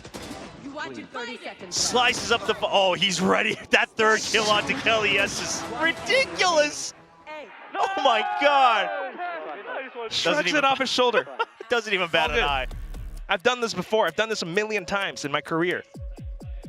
Holy, what a way to end the half. Listen, I'm going to be honest. You end the half like that, you got to count that as momentum going into the second half. I mean, that is a game changer right there. Surely. A poetic answer back to Poppy as well, though. So trying to bring that forward into the next one, the next half. And this is where you might think their composition, could work out a little bit better on the attacking side, double initiator. But the same could be said for GE with their double sentinel. And this is where that Vice kind of comes in with so much value. I've seen it in the off-season from the SBL where the sheer wall is able to kind of hold off so much time that the rotations come over. we'll see Secret if he's ready for it. Meow looking a lot better after that last round of the half. I mean, the score obviously still a little ways to go, but you know that now your players are still locked in, and now they're more motivated than ever. Their IGL, the veteran, once again, just proving that he still got it. Yo, this is day 2 of Pacific Kickoffs. Why do I feel like it's already so intense? I mean, yesterday too, Pacific is firing on every single match we've had so far, truly delivering after the whole weight of the offseason. Like Boom challenging T1. It's crazy. It's Pacific, and everyone's rising together. Now on to the next second half. Team Secret slowly stacking up towards B. They've left a spike though, so just trying to maybe bait out some utility. Trying to get whatever they can on B, right? And ideally, getting that shear to activate.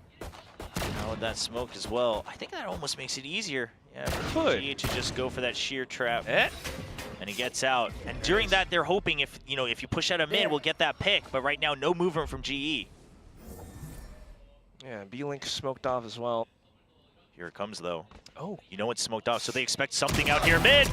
That's 2 players invested, but it's a Colette for Envy. No, it works out against them. Kellyas, though, will be able to hold from the other side. So back to square one, 3-on-3. But again, that sheer wall baited out just gives so much value to Team Secret. They can then rotate all the way over into A site. Got to deal with the early killdraw utility, which also does delay. So to be fair, GE doing great so far in the reads. Yeah, they are able to push out the Killjoy as well, so Darien just gonna have to respect that space. Kellyas already here, though. Gets some tags onto Jeremy. Jesse Vash. Jesse Vash, though, his location in Flowers. I don't know if you expect that. 2G just has to stay alive. Oh, Jesse! Player standing. Gets traded 1-for-1. And 2G gets taken down by Kellyas, and GE continues to roar in the second half. Just trying to play for that position in towards Flower, right? But unfortunately with the Classic, starting things off fresh on a second half, a little bit of a whiff, not quite finding the dinks that he needed, and at the same time just not quite having the players towards the end of it as well. So that's GE now so far today. I mean, I think this is 4 pistol rounds out of the 6 on the 3 maps. See if they can continue that. 4 people with Regen armor this time around. Oh, 3, there we go. Wow. That seems to be the go-to for them. That seems to be the econ they want to go with in the current meta. Of course, the Outlaw, a fan favorite now in these anti-ecos. Standing ahead.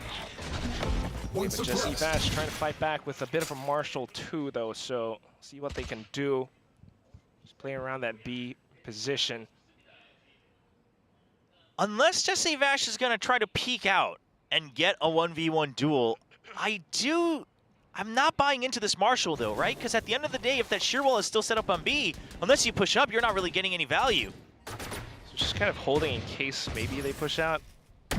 Early A presence from Team Secret to bait more, plays from GE, but not too much found. It is pistols. There's that push out, but unfortunately falls to, of course falls to the Outlaw. Yeah, and that's Yudotan just feeling comfy. Then he's going to switch position as well because they still have so much delay, and Kellyas even gets a pick on B. Link, I mean, the map now currently just blind for Team Secret. They don't have any control. It is their eco, but I do wonder if even after the buy round, if they go for the same things. Oh, hold that thought. It's just not going to work out. Team Secret just kind of walking blindly, barreling through. But unfortunately, stumbling down the stairs, Crystal gets the last one.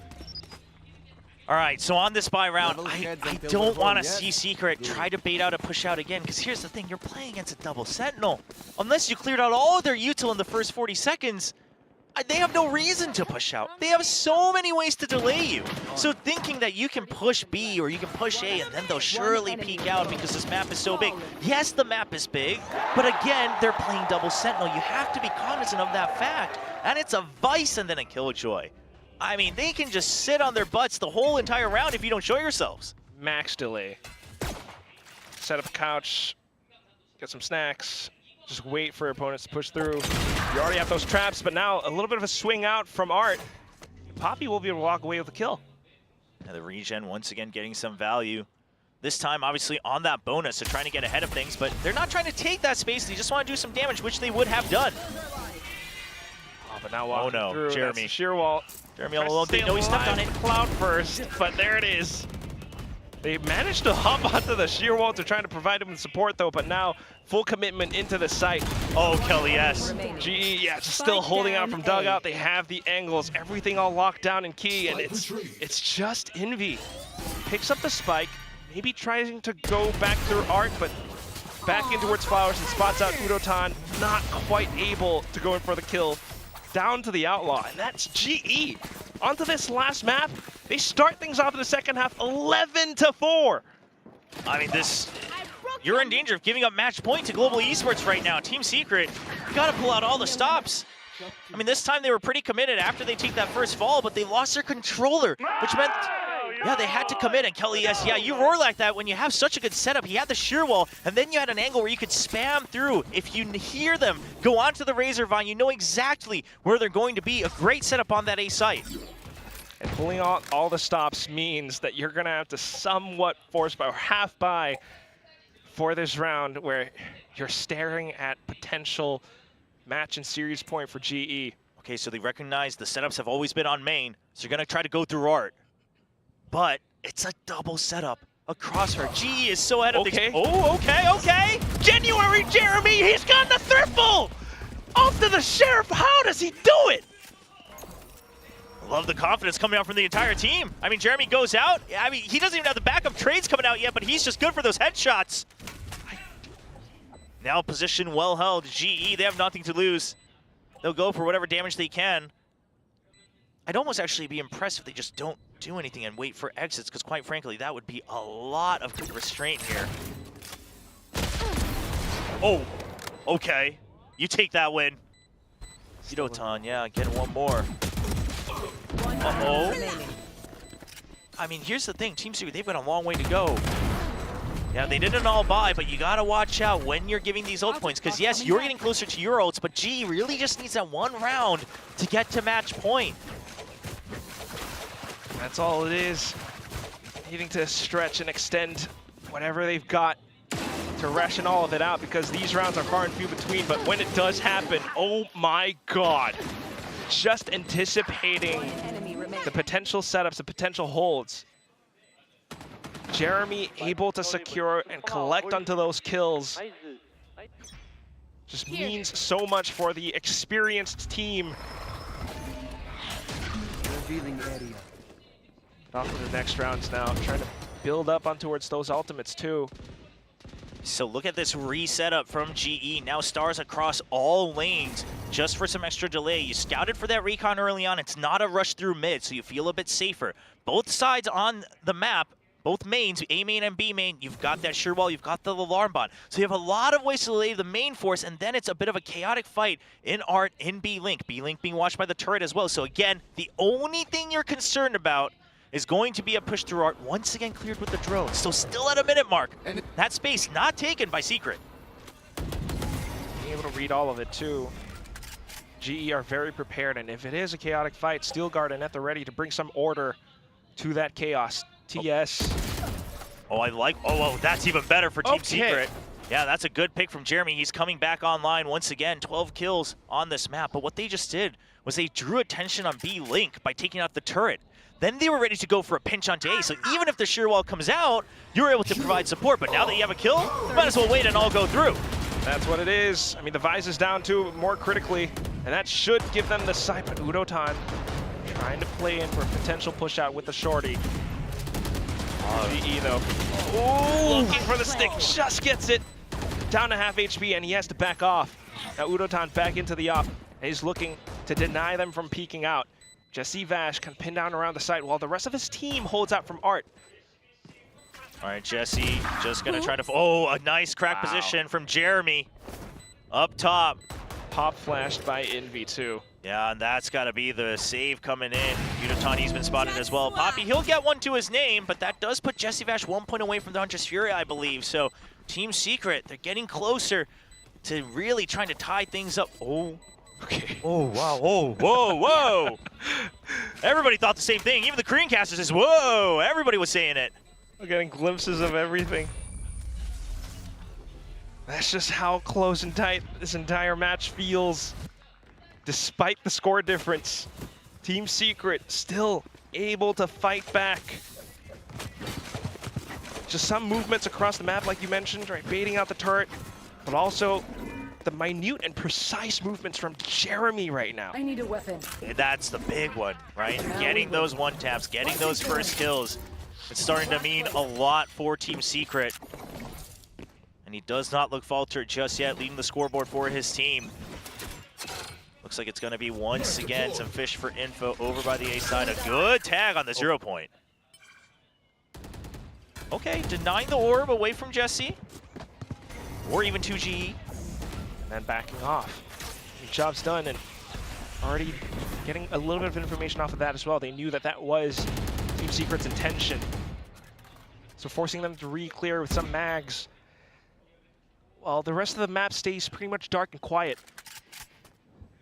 So on the A site, the changeup from GE looking like they're ready to just make sure they can have a retake through the art side, right? You've got the shear to make sure that you block off any sort of pinch, but then you still have the arc rows to check for info in that zone if you need. But Team Secret, I don't know if they have a hard read on it, but once again, they're just saying, hey, we don't see the shear over on the A side. They'll just clear for any razor vines and they start to walk in. Slowly, surely. And it's Jeremy to lead the charge once again. Going back in to clear on arc, but it's a bit of a bait setup. GE comes back in to re-clear and takes down Jeremy. While they're at the trade off of the push from Art though, now that gives Team Secret a little bit more space. Maybe looking for it, but not quite clear enough to get the spike down. They're back in towards Art. Poppy just holding off from the other side. If they do continue to push out, Crystal has the angle as well. Managing to right-click onto that Guardian, zooms in, scopes in, and secures match point for Global Esports. Match point. Match point for GE. I'll fix it up. Fans across the globe cheering right now when they've been waiting for a moment to be back in the spotlight. And they're looking good. Team Secret, they try to gather themselves in the second half, but now they have a very, very long way to go. 6 rounds in a row needed for overtime. And that's going to be a tremendous feat. Both timeouts spent. This is the last one. So something that's really been hampering their progress here on the attack, I mean, obviously not too many chances just yet, but it's going to be that Vice utility, right? You see the shear, now you wonder, okay, how do we bait it out? Do we go all across it together? Do we wait until the Vice peaks? But if you don't see it, you're wondering, okay, so what is the setup here? And that just means that wherever it is, we haven't tripped it yet. So they still have hard info. So this is why that sheer wall being indestructible means so much, because even if you don't trip it, it's so much time wasted for the attacking team to try to put pressure on, because that just means one part of the map will always have 100% information. And I wonder if Team Secret, if the changeup now is going to be to try to push fast into 1 or 2 lanes right at the beginning so you know exactly what you want to do. But it seems like a risk when you're already giving up match point to the enemies. Definitely. They do have the ultimates to try to make it work, but then you're thinking about the rest of the map. So for now, just kind of back to that early A-main contention again. GE not making it easy for them whatsoever. Udotan pushing up B long with that op as well. Bladestorm online, it's got to be a Jeremy round. Otherwise, Secret going to be knocked down to the lower bracket here in Kickoff 2025. All in or nothing. Early Thorns being activated. So now they're looking out for Kelly S. Spotting him out with the drone. Oh no, that's the controller down again. Pushed all the way up into club. And now look at the switch up. They send the op back so it can find a new position. Meanwhile, it's going to be Darion holding that position. So if you get to A site late, that's an operator waiting for you. Oh no, Wild Oreo. They're starting to break down. Looking for Kelly, yes, but all that goes down apart. Jeremy not finding the right click either. Dash straight into him. Envy trying to scavenge as much as possible. Has the spike alongside Jesse Vash. A little bit separated from each other, but 30 seconds left. You need to push on through into the site. It's already heavily reinforced. I mean, this has to take a miracle. Envy has to take some incredible 1v1s right now. Yes, Jesse is here, but the angles are tough. Whoa, still low. Yeah, just not quite going to work out. The grab well secures way too much. Jesse Vash trying to pull a miracle out of a hat, but it's Poppy to seal the deal, sending Team Secret down into the lower bracket. Global Esports takes the win, and what a debut it is. Moving on up in the upper bracket, something we haven't been able to say for this team. No matter the roster, they tried to build, rebuild again, and now from the ground up, they bring an absolutely star-studded roster full of potential, and they're starting to reach that right from the beginning. A little bit shaky on the first one, to say the least, but as they move on to the next maps, we started to see some of those rock-solid foundations, those individual players, the coaching staff as well. I mean, very clear into how they prepped for that split, as well as this Pearl, this composition, taking that advantage over Team Secrets. Yeah, I mean, obviously, on Abyss, things were a little different. They looked a little bit lost, right? They didn't look like they had clarity on exactly how they wanted to play that map, but the maps that they chose, the maps that they left open all the way to the end, GE said, we know exactly what we want to do here against Team Secret, and it absolutely pays off. Look at the smiles on their faces. They said they were building up, but they said very confidently, we don't need the whole year. We're ready to really just come here and pop off right from the beginning. And that's already such a good look for the whole lot of them. I mean, we should add that at the same time, this is also a global esports that's playing in with Darian, right? A last-minute addition because Patrick wasn't able to get the visa or whatever, and they're just looking so good. I mean, you can see how every single one of them are able to pop off. We saw a lot of moments from, yes, Urotan in with the raise, Poppy as well the clutches, but also Darian. 켈리에스 선수 인터뷰 만나보겠습니다. Hi guys, congratulations. If I could just grab Kelias with a post-match interview, ta-da, you get it. So please join me right up here. There. 네, 켈리스 선수 위해서 박수 한번 부탁드리겠습니다. GG, that was beautiful.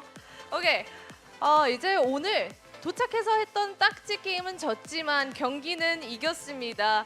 팀 시크릿을 상대로 오늘 퍼시픽에서 첫 승리 소감부터 묻도록 하겠습니다. Though you lost that 딱지 game that we played once you got to the venue, you won today's game against Team Secret. How does taking your first win here at Pacific like?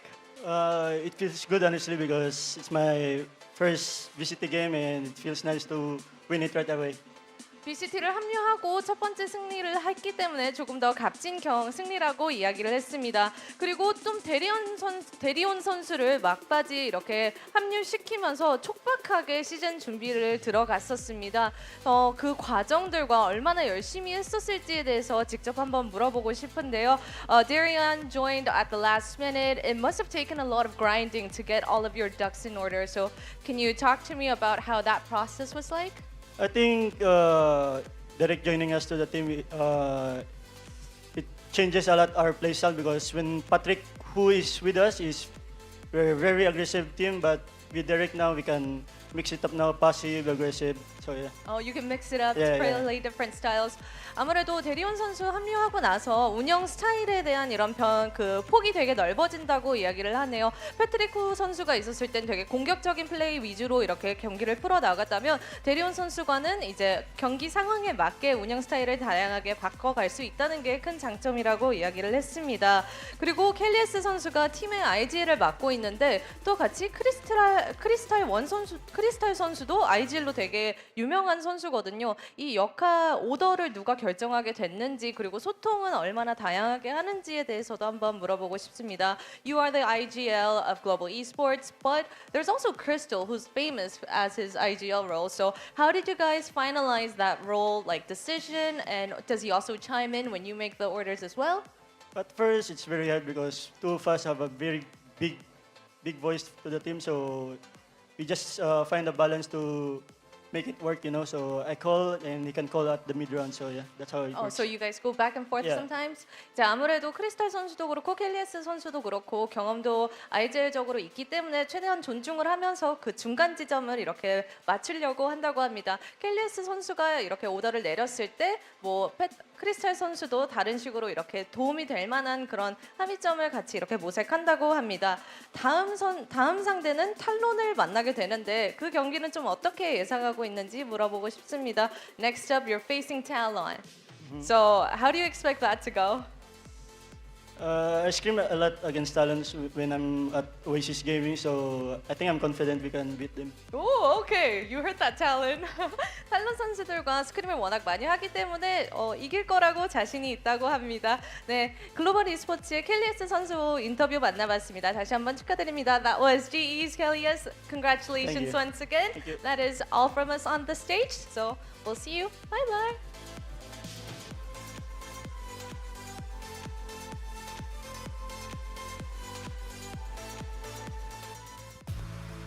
You love to hear that confidence from Kelly S. saying, they're no strangers to me. I've scrimmed them when I was on Oasis Gaming. No biggie. I'm ready for that match. And I mean, the way they played in the last few maps, they absolutely look ready to kind of scuffle with some of the best of VCT Pacific. Yeah, definitely looking to make a dent in some of these players, into some of these teams as well. I mean, it just looks so darn good with how they're all able to individually perform out, but also to string all of those efforts together. I think the thing that was really interesting to me is how they're able to bring that calling in together alongside Kelly S and Crystal. Yeah, I mean, Team Secret, listen, it was very standard Secret, right? Very default heavy, you get the recon, you get the info. Jeremy looked really good today, and quite frankly, every player on that stage had their moments today, but after that first map, perhaps just underestimating it a bit, or maybe losing some steam after that split.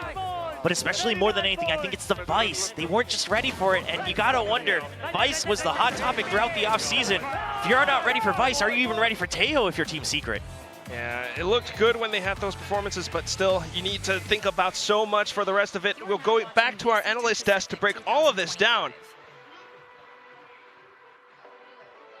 Were they ready for that Vice though? I feel like Team Secret does know how. It's just that they weren't prepared for how GE was able to reset. We have here Poppy smiling. This is how he's feeling right now after that win. And it's a statement win indeed for GE. Absolutely. It's exactly how they wanted to start the season for themselves. Maybe not that first map. You forget all about that. But they bounced back.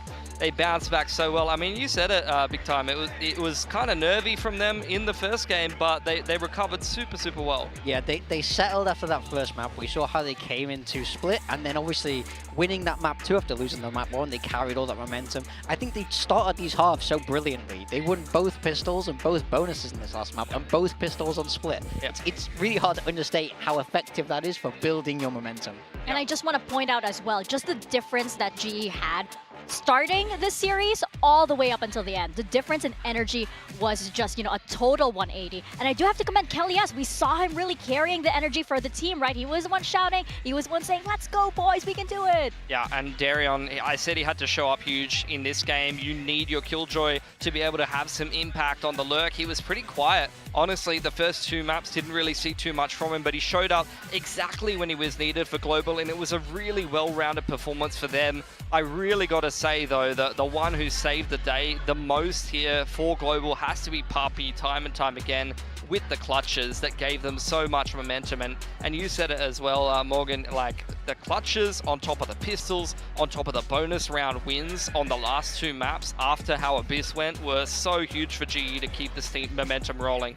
Yeah, I think another big thing with Darion here is I really like that they brought him in as a sub, and then obviously having to play that Sentinel when he's played a lot of duelists before, they can put him on one side of the map on his own on attack. He's got the op. He doesn't have to be as intricate and well-rounded in this team because he's just a stand-in. Well, that's what's fascinating also about GE, right? You have so many players that are so flexible and can have plays just like this. Yeah, look at Poppy in this first round going massive here for GE. I think, it was the pistol clutch on split that I was super impressed with, and they did win the pistol here, but in particular, Poppy's clutch, I want to say, in this round to win the bonus and continue that momentum on the attacking half. This was a bonus win on the 3rd and deciding map, and then you saw them win a bonus in a bit of a different fashion in the next half, which is something that Chober actually mentioned. In terms of the Vice, he was super impressive with what you saw from GE, right? Yeah, absolutely. This is the power of Vice. There isn't a lot of counterplay to this wall, so just look as they isolate off Jeremy. He's got nowhere to go, just trapped between those razor wires, and it punishes him for it. Yeah, it's just been so good for GE, especially since you're seeing these players that, can actually flex. As as Kelly did mention in the interview, right? They can be defensive, they can go aggressive as well. And it's fascinating because GE is at a point wherein they're malleable enough where they can push their players in a certain direction and pull them back and go like this. They're not yet set, but that's an advantage for them at this point. Yeah, I think they need to be flexible at the end of the day. So, they're going to have to change things up on the fly because that's just the nature of a new roster coming together, as well as incorporating a stand-in. I mean, MVP going to Puppy there, I'm not too surprised about that. And I'm honestly really, really satisfied to see him have a performance like this against Secret, because I've been watching Secret for the last 2 years since, Pacific started, and thinking, where's Puppy Chulo? Where's my GOAT from back in the day before Valorant even came out? This guy was dropping bombs, and, he hasn't been included in the Filipino Pacific team. Everybody's been waiting for him. Everybody's been saying that Puppy is so ripe for Tier 1 already. He's finally here, and we're seeing, it makes us so happy, by the way, our Tier 2 squads, doing really well on stage so far. Yeah, I'm that extra little bit happy as well because I managed to get him in my team for the day, so that's some extra points there. That's right, here he is. But I thought very, very happy he played an indeed. excellent game. As we've mentioned many times now, the way he clutched out those rounds, it's so much momentum. He's so stable. He seemed like such a rock for this team, and that's a big part of being able to bounce back, come back between map 1 and map 2, is have those moments to just swing the momentum your way, and he's full of that. Juvenile did mention that he was a stone cold killer. He is that. That is his personality. Yes, exactly. And that's a characteristic that is, that helps him in those clutches, right? That's why he is that clutch monster.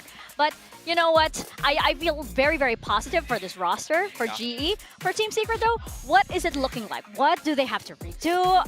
And what is it looking like for the rest of Kickoff? It's got to be more of that first map, but Secret always up and down. They're a team that can look fantastic at points when the game plan is working well, like you saw on Abyss. But you have to, I think a lot of people are going to be critical. At the end of the day, you're playing a brand new roster, playing with a stand-in that they've had to prepare with that is not their ideal circumstance. And unfortunately, you still haven't been able to get the win. So it's not the start to Pacific that they would have wanted. And on the flip side for Global, they've got talent up next. Like, I really think that they could low-key go on a little bit of a run through the bracket here and maybe get themselves some Pacific points early on. Hey, it's going to look really interesting indeed. And somewhere I feel, I can sense Achilles smiling. I can sense the sun shining on him today for some reason. When Team Secret loses, yeah. Oh, I see. Let's be real. Let's be real. But of course, we are not done for the day. We still have a second match coming right up, and it is going to be between DFM and RRQ. So don't go anywhere. VCT Pacific will be right back.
Oh, Pulsar by Naomi. Pulsar by Jenny. Oh, baby. Ooh, there it is. Oh, I'm so happy with it. Look at this. Isn't this perfect? And it even has my name on the side. 마우스 누가 만들었는지 알려주는 것도 같이 들어있고. Thanks, Joshua. This mouse is ready for a fashion show. It's Pulsar by me.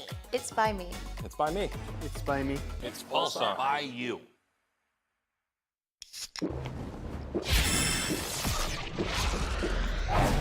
Red Bull gives you wings. Red Bull gives you wings.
you wanna come in? Welcome to my house. You're perfect to me. Nothing will ride this out. I swear in unison. Just like home, cry out. No reason to it. Nothing is all about.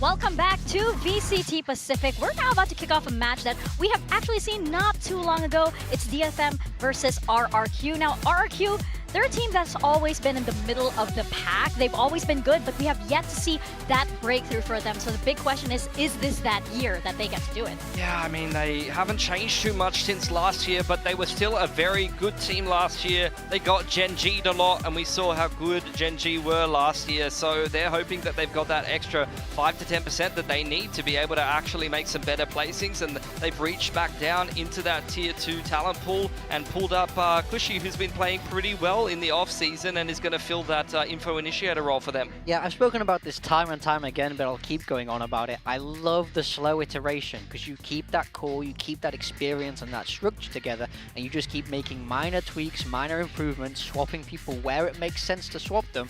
And now I think it's like it's finally reaching its peak form. It's like if you're building a car, sometimes it's just missing that, might be missing that one little screw, that one little gear before it's able to drive off, you know? And we'd be remiss not to mention Warbirds as well, being added into the coaching staff as an assistant coach. Between Ewok and Warbirds, that's a hell of a brains trust in the coaching department to be able to work with a team where they've already got a lot of depth, a lot of chemistry, a lot of structure. Yeah, absolutely. I'm excited to see actually what RRQ has in store thanks to them, right? But DFM, this is a team that everybody has been waiting to perform here in Pacific, right? Thanks to some surprising wins in the off-season. You know, it's one of those matches, and the RRQ versus DFM match is one of those matches that added to this hype train that is ongoing for DFM. Everybody is saying they're gonna make it international. Is it true? Is it actually real? Does what happened in the off-season stay in the off-season? I think that's a bit far-fetched. They've definitely overperformed in the off-season. May is undoubtedly one of the best duelists in Pacific. Last year, he had a fantastic performance, particularly in Split 2. Not a lot of data on the rest of them. DFM have kind of taken the opposite approach to what Zeta did, where Zeta's taken a whole core of one Japanese team. DFM has reached into a couple of different teams and picked and chosen what players they actually wanted, as well as even pulling a player fresh out of rank that they're going to trust here. Yeah, absolutely. I like what DFM are doing. I definitely think it's a good approach to roster building, and it needed to happen after what's happened for the last 2 years. But I know people are expecting a really big change, going from, you know, winless to 1 win to now qualifying for international events. It's a lot. That's a big step up. They have a lot of hype. It is a very different team, though. I do worry about the weight of expectations of that. In a way, DFM have had no pressure for the last 2 years. So you don't believe that DFM got the power up, power? I think they got some power, but it's hard to know how it translates to on the stage and actually doing it. Off-season was great for them, but this is a different stage. It's a different group of people, different teams, and different stakes. That's the most important thing. Yeah, it's again, does it translate to the stage? That is the ongoing theme for this weekend, especially since now you have some time for RQ to kind of think back and, you know, to study what exactly DFM have been doing. Can DFM adapt quicker than, you know, most of the Pacific teams here, which has always been the struggle for Japanese teams here on the stage? Yeah, I'm gonna echo what you said. It's definitely RRQ going in the think tank. They lost a series in the off-season to DFM, although they were 2-2 overall in map scores. So they've been pretty back and forth in the off-season. I'm sure that Ewok and Warbirds would have gone back and looked on those series, reflected on that, but it's definitely their team that is more comfortable on this Pacific stage. And if they come out with that confidence, then some of these rookies might just crumble. Yeah, absolutely. Like you just said, they've played each other before, and this is the one match, the first match of Kickoff is the time where you have the most preparation. You could be more prepared than ever going in, especially having played each other in the off-season. So I think this is a real battle for the coaching staff, which makes me quite excited. Like, one thing we would say is our kind of official is about a week before the actual official, where we do the anti-strats against each other and you start implementing that. Right. We're already in the middle of the series as far as you're concerned, yeah, right? Absolutely. But it is exciting because you get that sort of second chance. RRQ has a chance to go back to the drawing board now with Warbirds on and see exactly, maybe it was just like a little sample for what DFM has, and now we're actually seeing what they're capable of. I do think that RRQ are in much better form now. Like last year, we did see Australia like not really, fitting in. Now I feel like, he's found his spot in RRQ, how the gears work around him. I mean, they must value him because they didn't cut him. It was Elmi Moore to go out for an initiator role. They've kept him in the flash in it, the flex position.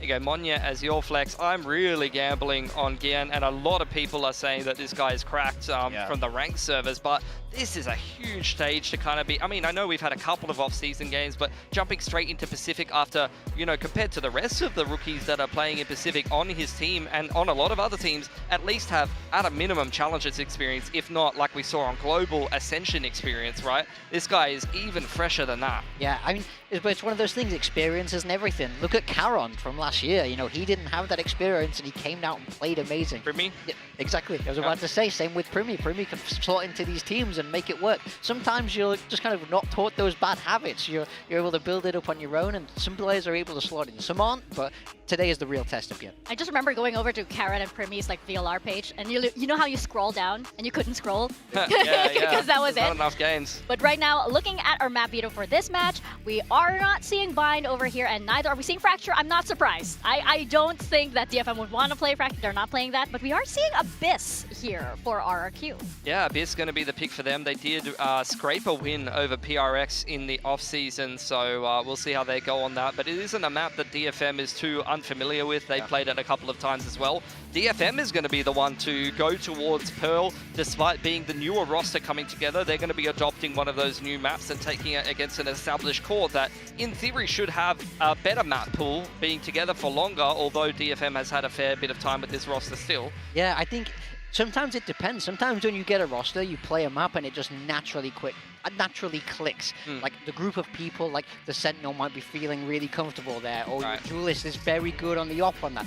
But Pearl is a big map, as we've just seen with the Jets trying to op battle each other. Well, they had Darion do a little bit of it. Re-peeking, slow re-peeking on the Killjoy, that was making me a little scared. But that Jet op down B-Long is a huge part of that map, and if DFM want to really trust May, it's a great map to trust him on. And just quickly as well, the Haven as the decider is an interesting one for me, because in the best of one and in the series that they lost, RRQ beat DFM on Haven both times. So as a decider, they got to be feeling reasonably confident on that, despite the fact that DFM has actually had a fairly decent head-to-head against Zeta, who's known for having a good Haven. They've had a pretty good success rate against them, so they know how to play the map, but maybe RRQ has got them figured out there. Not to mention that RRQ does tend to flex, either Jemkin over to the Duelist or Monyet, right? Monyet has been taking on Controller or Duelist, and Jemkin has been doing Sentinel or Duelist. So what iteration are we going to see? They could bring out the double Duelist as well. Is that going to be enough for May to take on?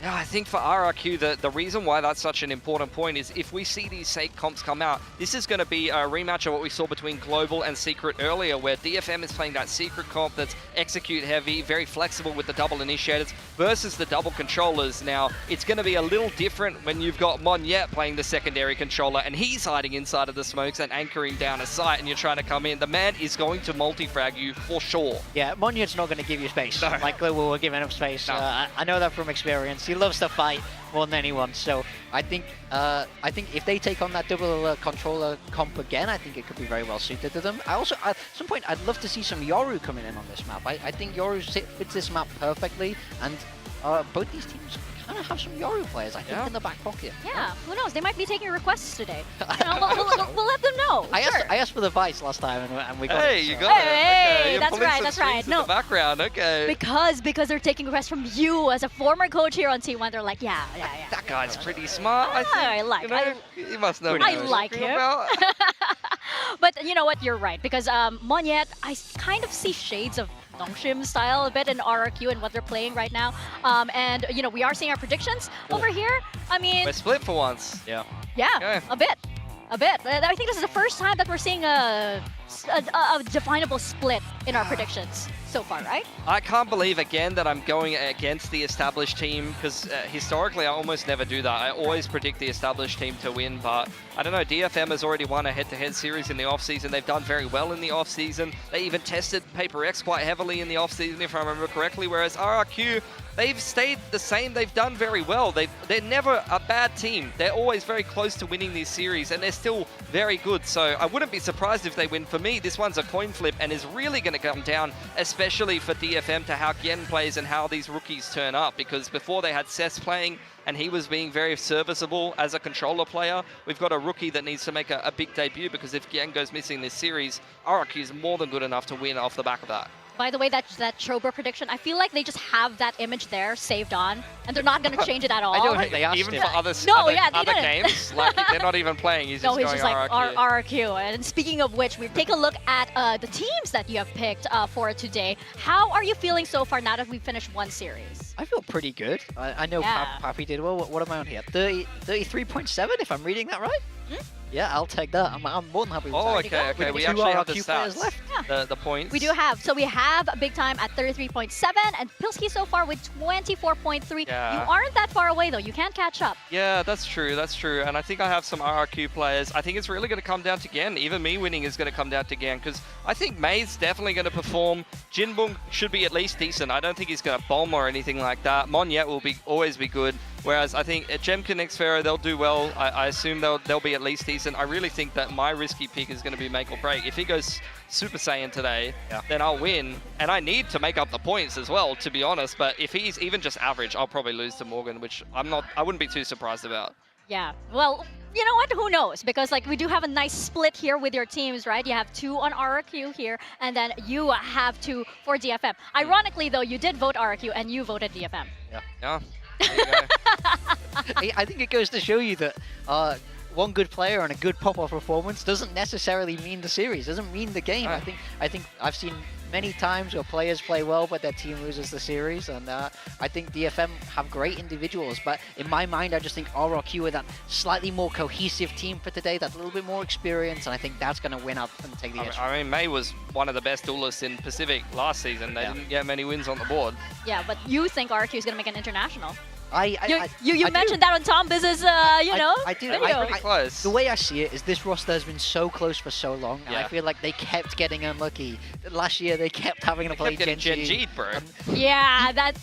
Even in that's 2023, it felt like they were so close to these international events and they just couldn't make it work. And I love how they've iterated to get to this kind of final top of the pyramid of what this team lineup can look like. And I think just this is the year for them. I think it's all built to this point for RRQ, and I'm really rooting for them, and I really think that they can make it far. If not in Kickoff, then definitely Split 1 and Split 2. You're saying if the Fates have decided that there's no more like RRQ Gen-G, which is like they've always been on that high, and then Gen-G is just always there, and last year was like the worst time to go up against Gen-G over and over again, right? Now maybe the skies have cleared for RRQ. Is that how it's looking like? I mean, I hope so, but unless I'm mistaken, I think they might have to play Gen-G if they win this game. Yeah. I mean, what is Pacific without an RRQ versus Gen-G match? I guess so. That would be a good storyline. But look, Gen-G's had to make some changes. They might not be as big of a powerhouse, although I think in the initiator role, they've still picked up a very good player there, and it's still the core 3 and the coaching staff of an incredibly successful team last season. They should, at a minimum, be a top 3 team in Pacific. Yeah. Going over to DFM, though, I do sense that May's confidence has improved so much compared to last year, right? And Jinbong has had some amazing plays in the offseason. He's part of the reason why this DFM hype train has begun to begin with. So I think that, DFM, everything is well-founded.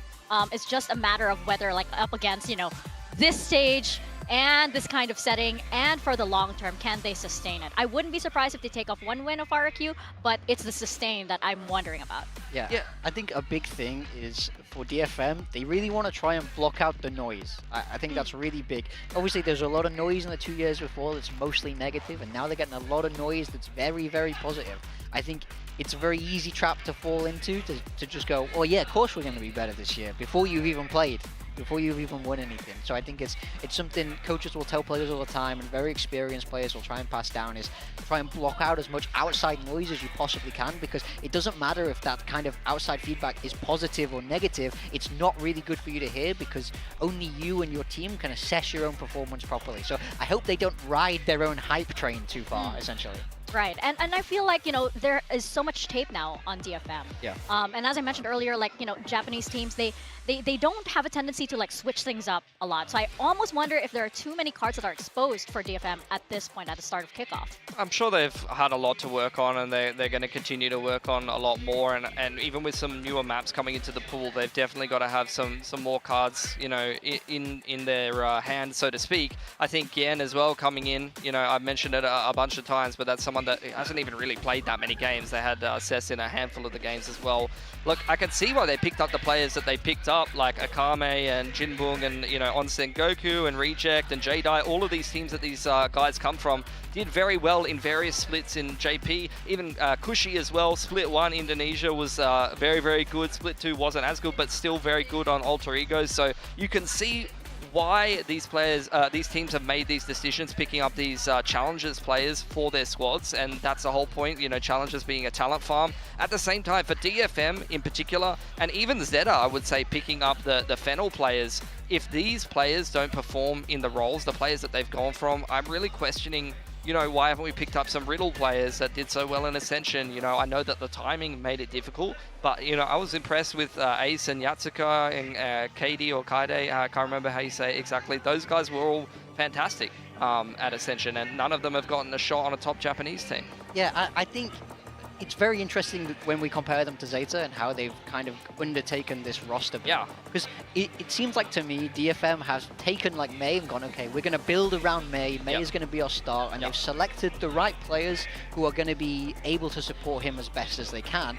Compared to Zeta, where you had someone like Depp, who's a massive star, they brought in a whole core. So instead, it's Depp having to adapt to the core and the kind of way the Fennel boys did things. It's more Fennel than Zeta. Yeah, exactly. But I definitely feel like DFM have built this team for Mate. Main reason why I picked him as my duelist. I think he is set up to pop off now. He'll get his. There's kind of no excuse, because he did so well last year on a team that was not doing well. Now, the organization have rebuilt around him, so they're expecting him to have a big year. Everyone on that stage is expecting him to have a big game today, so there's a lot of pressure on his shoulders, and he has a lot to live up to. I feel like he's at that point, that he can actually take that pressure. Yeah. He is thriving in it at this moment. If you asked me last year, maybe not. Maybe he would have crumbled. But I think now that he can.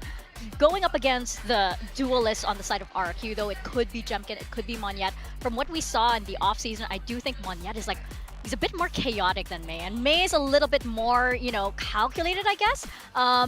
What happens when you play on Paper X? Like, it's just, from that point on, you always like that. You're never the same after that. Yeah, You're never the same. You can't take the W gaming out of him at this point. It's like hard-coded into him, right? But hey, it works. As I was mentioning, it was kind of like that Nongshim, Shades of Nongshim, where it's like, hey, look at Monyet, look at the bunny, and suddenly Australia and Jemkin are in the prime positions to make those plays. Yeah, he's not afraid to be aggressive at all in this controller. He's not afraid to be in your face. I think the biggest, my favorite part of watching him play this controller role was how he anchored. I feel like he was amazing at staying alive. This is what coaches will tell players all the time. When you're anchoring, the #1 thing to do is stay alive and buy time for those rotations. So the way he uses his TPs when he's on Omen, the paranoia to keep stalling, keep buying time, and he's the same when he was on Astra. He was equally as good on that agent. He manages to live for so long, get kills, and stay alive, and it's so wonderful to watch. And if you see the double controller that they're going to run on Abyss, that is super important right off the bat on defense. Like, if you're going to get a site execute from the comp that DFM is running, where they're hard executing A or B, you need to create those pockets of play where you're doing a little gimmicky Astra smoke and hiding in the side of it, or you drop an Omen smoke to segment the site so that the rest of the team can flood out behind that, or you're underarming a KO flash through the smokes or something like that. Just creating chaos and creating a holdable site that wasn't previously. You're altering the site by dropping those smokes and giving yourself little areas to play in, makes it much more anchorable than it was before. Yeah, and I think like the meta is favoring that right now, right? Because you do have these maps that work so well with that kind of composition. Yeah, absolutely. We've always called them bunker spokes. Bunker spokes. Yeah, you're able to just bunker down on the side. And Monyet does that very well. He knows when to go in the smokes, knows when to come out, and knows when to just buy time for his... If you know Monyet's in there, you don't want to go in when you're on attack. Yeah, you absolutely. do not want to go in You there. know he's got a shorty. It's Again, gonna be Paper Rex go to W Gaming. Suddenly, it's like nowhere is safe, right? We're gonna see indeed how this matches up, especially since, you know, hey, it's a match that we have seen before. DFM versus RRQ. Who gets this one on both of these rosters? Very, very fresh indeed. Coaching staff changes as well. So we're gonna step to the stage for our second match of the day.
VCT Pacific 2025. It's the dawn of a new day for DFM, a team that's been the biggest news this whole offseason. The rising hope for the Japanese region has high expectations on their shoulders thanks to recent performances. And for RRQ, the King of Kings, is this the squad that finally gets them to an international tournament? We've seen this match before. Does what happened in the offseason stay in the offseason for these teams? Yeah, RRQ wants to change that narrative. I remember talking to Ewok over at Ascension and him not telling me who they chose to pick up, but saying very confidently, I chose the right player, and I know that he's always got his tabs on the Indonesian scene. There you go, you get a bit of flair from the DFM guys, and I know that at least some of these guys will show that same confidence in the server. Yeah, absolutely. They're going to be excited to play. It's always good to come into these matchups with lots of energy, and it's nice to see DFM bringing that on the walkout. I want to see it into round one. I want to see an aggressive pistol round. Let's go. Plus, you're working up the audience with that, right? Absolutely. Obviously, you want to win over the audience because you do have that sort of, I guess, hidden six-player buff, right? When you can feel the energy of the audience, you know that that's going to echo on stage as well. DFM, if they're working it, hey, why not? But we're seeing right now, we see Ewok going in for the huddle, and DFM as well. Warbirds, hey, there you go, joining in too. And I think that, you know, the vibes are good for both of these teams. They're very excited to be back, but I do wonder, again, who manages to sustain this in the series, especially since they're coming in. You know, I'm not sure if we're going to see those exact same nerves that we saw like for the likes of GE for these teams, because they've been very, very fresh, but hey, who knows? If anything, it'll be the stage getting to DFM. These two teams, they you know, usually at the start of Kickoff, there's a lot of question marks. There's new rosters. You've got two new maps in the pool.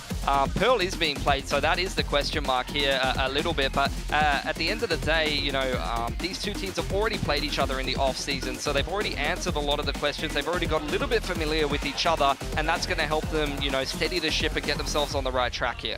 Yeah, absolutely. They've had a lot of time to prepare, so this is sort of the game you're feeling your best for.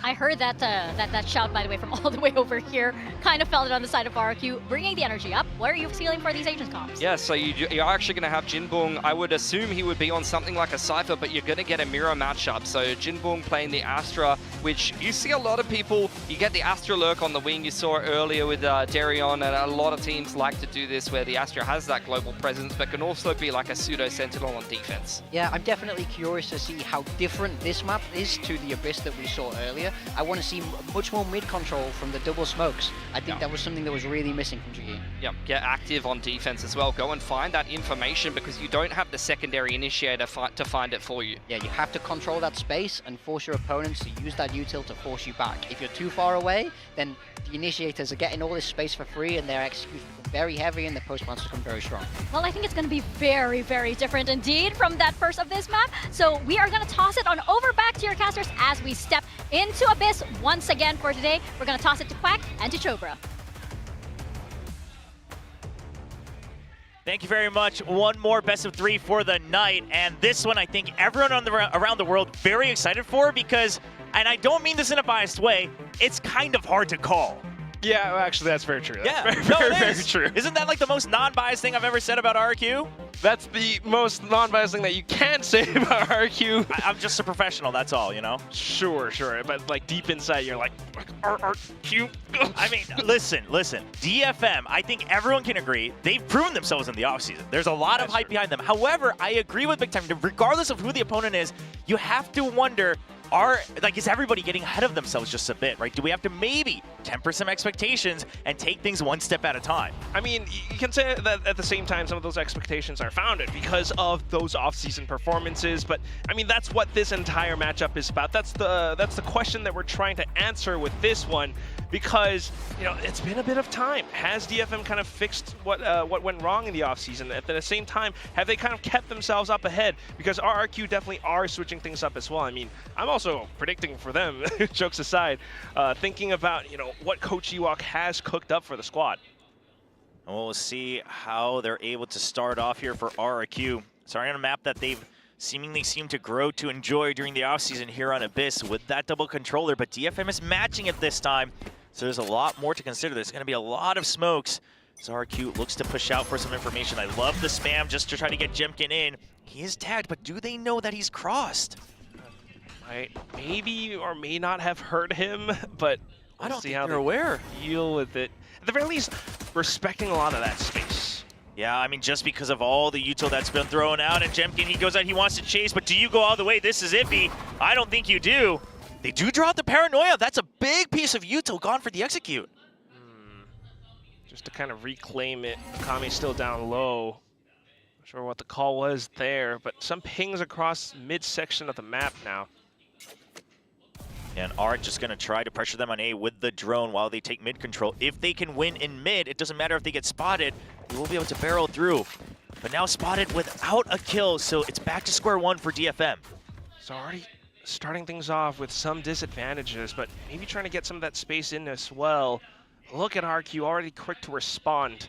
Kashi needs to watch out. You know the outside door was already broken.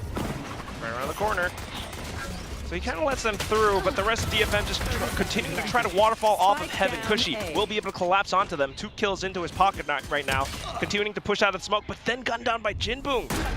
Great movement from Jinbung there, just waiting patiently for that fight. Xvero, does he? Oh, Jinbung's so ahead of it because they have the numbers advantage. He has the leisure, but Estrella strikes back. Spike still down though. Has a bit of util to work with. 0 point right into the wall, so he spots out Mei really close, but Mei tries to get proactive onto the ropes. That's the kill, that's the round. DFM picks it up. 18 HP for Mei, but he's ahead of that fragment. And you love to see, once again, that proactivity. Jinbung alongside Mei, making sure that they're ready for those fights one step ahead of RRQ. Started off potentially rough because of Cushy's double kill. And that's a great debut for Cushy here on the big stage, but DFM, they're going to be able to secure that very first round of this match. So quick to it too. I mean, working together as a squad, I think that was the one key difference. Even though they started sending out a lot of that util, they were always bunched up together and pretty much cohesive on the entire game plan. All right, the clock is stopped. The most intense moment in VCT. Oh my God. Surely it's just, I'm sure it's going to be resolved quickly, I would hope. You would think. Yeah. I don't know. Jake tweeted a very sus tweet. Jake Shin. Oh, did he say no tech pauses again? Because the last time he did that, we were in for a very, very long night. He said he wanted to show off our beautiful tech pause graphic. Jake, my man! Oh, you held it so well for the first day. And there it is. Okay. Oh my gosh. Wait. It does look clean. It's Did nice. You say player emergency? Oh. Oh yeah, that's what it said in Korean as well. I missed the English part. Oh, that's different. Yeah, okay. I assume they mean, yeah, I assume they just mean like a player setup, something that has to be fixed up. So the emergency makes it sound a lot more dramatic than it is. Everyone's fine on stage. We got all 10 players on stage, not a big deal. You say that, Will. One of these days, someone like ambulance pops in, someone's like paramedics in on stretcher. Yeah, hopefully oh not. my God, if that happens. But it looks like it's just a quick reboot, and then they just need to double check settings. So hopefully nothing too crazy. And hopefully we are able to move up. Now, the player on the right there, GN, coming in, that rookie from Ranked. You know, a lot of people, you know, that are fans of the Japanese scene, a lot of people that are fans of DFM or of GN himself, comparing him to the likes of, you know, Premi, Karan, propping on the ranked ladder, coming in, being able to prove himself from the get-go. However, Jinbung was found saying in the press conference that he is a little bit concerned about GN being able to really get right into the groove, right? Especially because they didn't get to play with him at Radiant Asia Invitational. So while he might be skilled, Jinbung just trying to temper expectations, saying he's still a young kid, right? He doesn't have that experience. He hasn't played on a team. He hasn't played on a big stage like this, and he's going to need to get into the groove with the rest of the team. I got a question for you then. I mean, we've seen a lot of different rookies so far all throughout Pacific now. You know, Karan and Premi to mention a little bit, but also, you know, some of the other rookies who maybe don't come from ranked, but are rookies in their own right, like Foxy9, for example. Would you prefer a rookie that's kind of like, all right, I'm gonna listen and follow, and I'm not gonna like try to do too much, or would you prefer someone who's like hot-headed and like, oh, I'm so good, I'm gonna come in and shoot everyone down? I have the perfect answer for this. If that rookie who is hot-headed is named Dombi, I want that rookie. But if the rookie who listens is named Persia, I want that rookie. All right, I'm just saying. Kind of like, listen, it's a very, very clear answer. So yeah, it sounds like it's just a gear thing, just a quick reboot, reset up here. So hopefully not too bad. These usually go by pretty quickly, and I say that while remembering just last year, 365 days ago, that was also a gear issue. But anyway, hopefully RRQ and DFM with a good pistol round. Obviously, I mean, we got to wait to see more from both these teams, but just off the pistol round, not wanting to get ahead of ourselves, DFM, they do look like, at least in terms of energy, pacing, individual skills, some of the comms, it all seems to be there from what we saw during the offseason. Certainly. I mean, just earlier on, you were thinking about the paranoia, but ultimately the way that they all kind of regrouped, went through the breakable doors, that's what gave them the round. That's what gave them that team cohesion that, you know, kind of the desk was kind of worried about as well. So far so good, and we shall continue off to the next round, thankfully. Yeah, and a big 0 point, but RRQ not budging either. Just thinking that, hey, maybe this will push him off because we got that info. But DFM just saying, okay, well, if you got that info, are you going to push out? Because if not, I mean, surely we're able to win with the firepower that we have. They will use all their util to get through. All those 4 rifles all together. Jinbung the only one to lurk out towards mid, so breaking in through instantly, it's going to be May. Straight into the site now, spike planted, quick rotations over, and Jinbung, maybe not really hearing too much. Will take his time. Yeah, just waiting right outside of the site. Surely you just wait for exits, right? Because you know that May is able to dig deep because he was already on top of danger, already on top of that box. So he might be heaven, he might be looking to push through stairs. There's just all these places he could be. Jinbung is on the flank. You know all of this. So RRQ, the best bet you have now is to not give up any more ult points, any more credits. And Jinbung with just a ghost, he's going to go for more. Tries to look for something. At least Jemkin makes it difficult by continuing to jump peek, but oh, Jinbung! The 3rd kill to his name! Down in the 2nd round! Even though it was a jump peek, even though they dashed out to him, he managed to collect on 3 skulls. Xfero will be able to right-click into him just to find that trade, but then dies to the spike to deny the ult points. Still picked up by Jinbung, though. That is crazy. They even used the dash to make sure that his crosshair is displaced, and he's not even worried.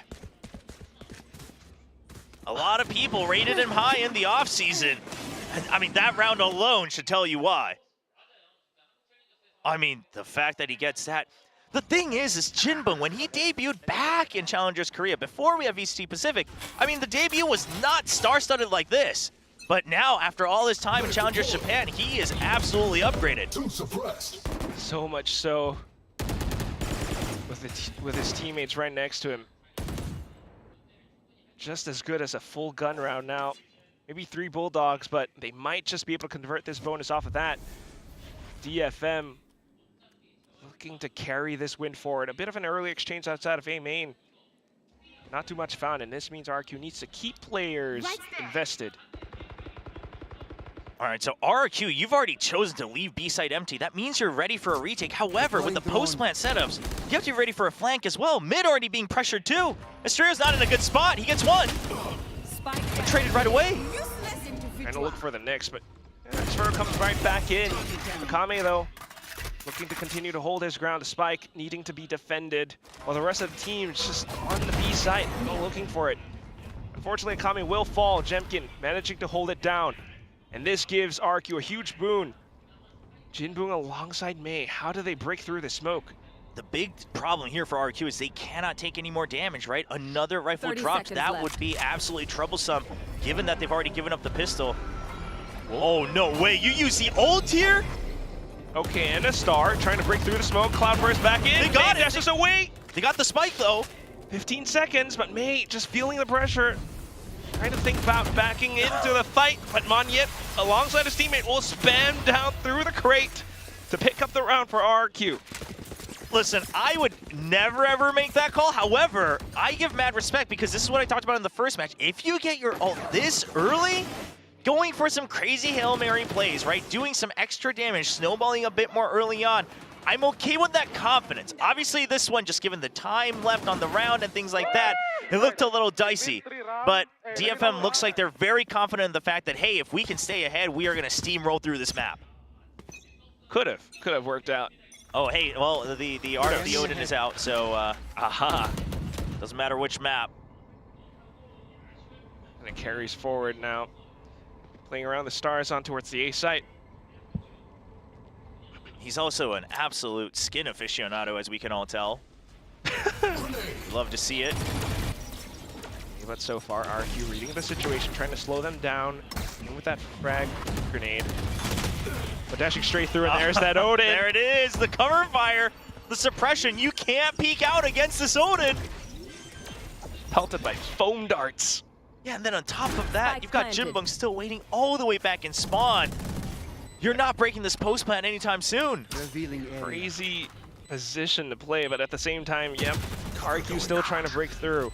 They have their rifles. If those smokes dissipate, trying to push on through it. But look at Mei, quick flick onto the left, and Gian coming back into support.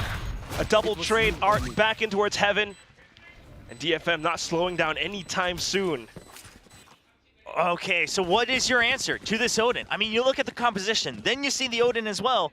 The obvious answer would be to make sure you pressure the flank nice and early, because otherwise it's just suppression fire, get Mei in position, continue to spam, and then you've got players like Mei and Jian who are so good in these 1v1, 1v2s.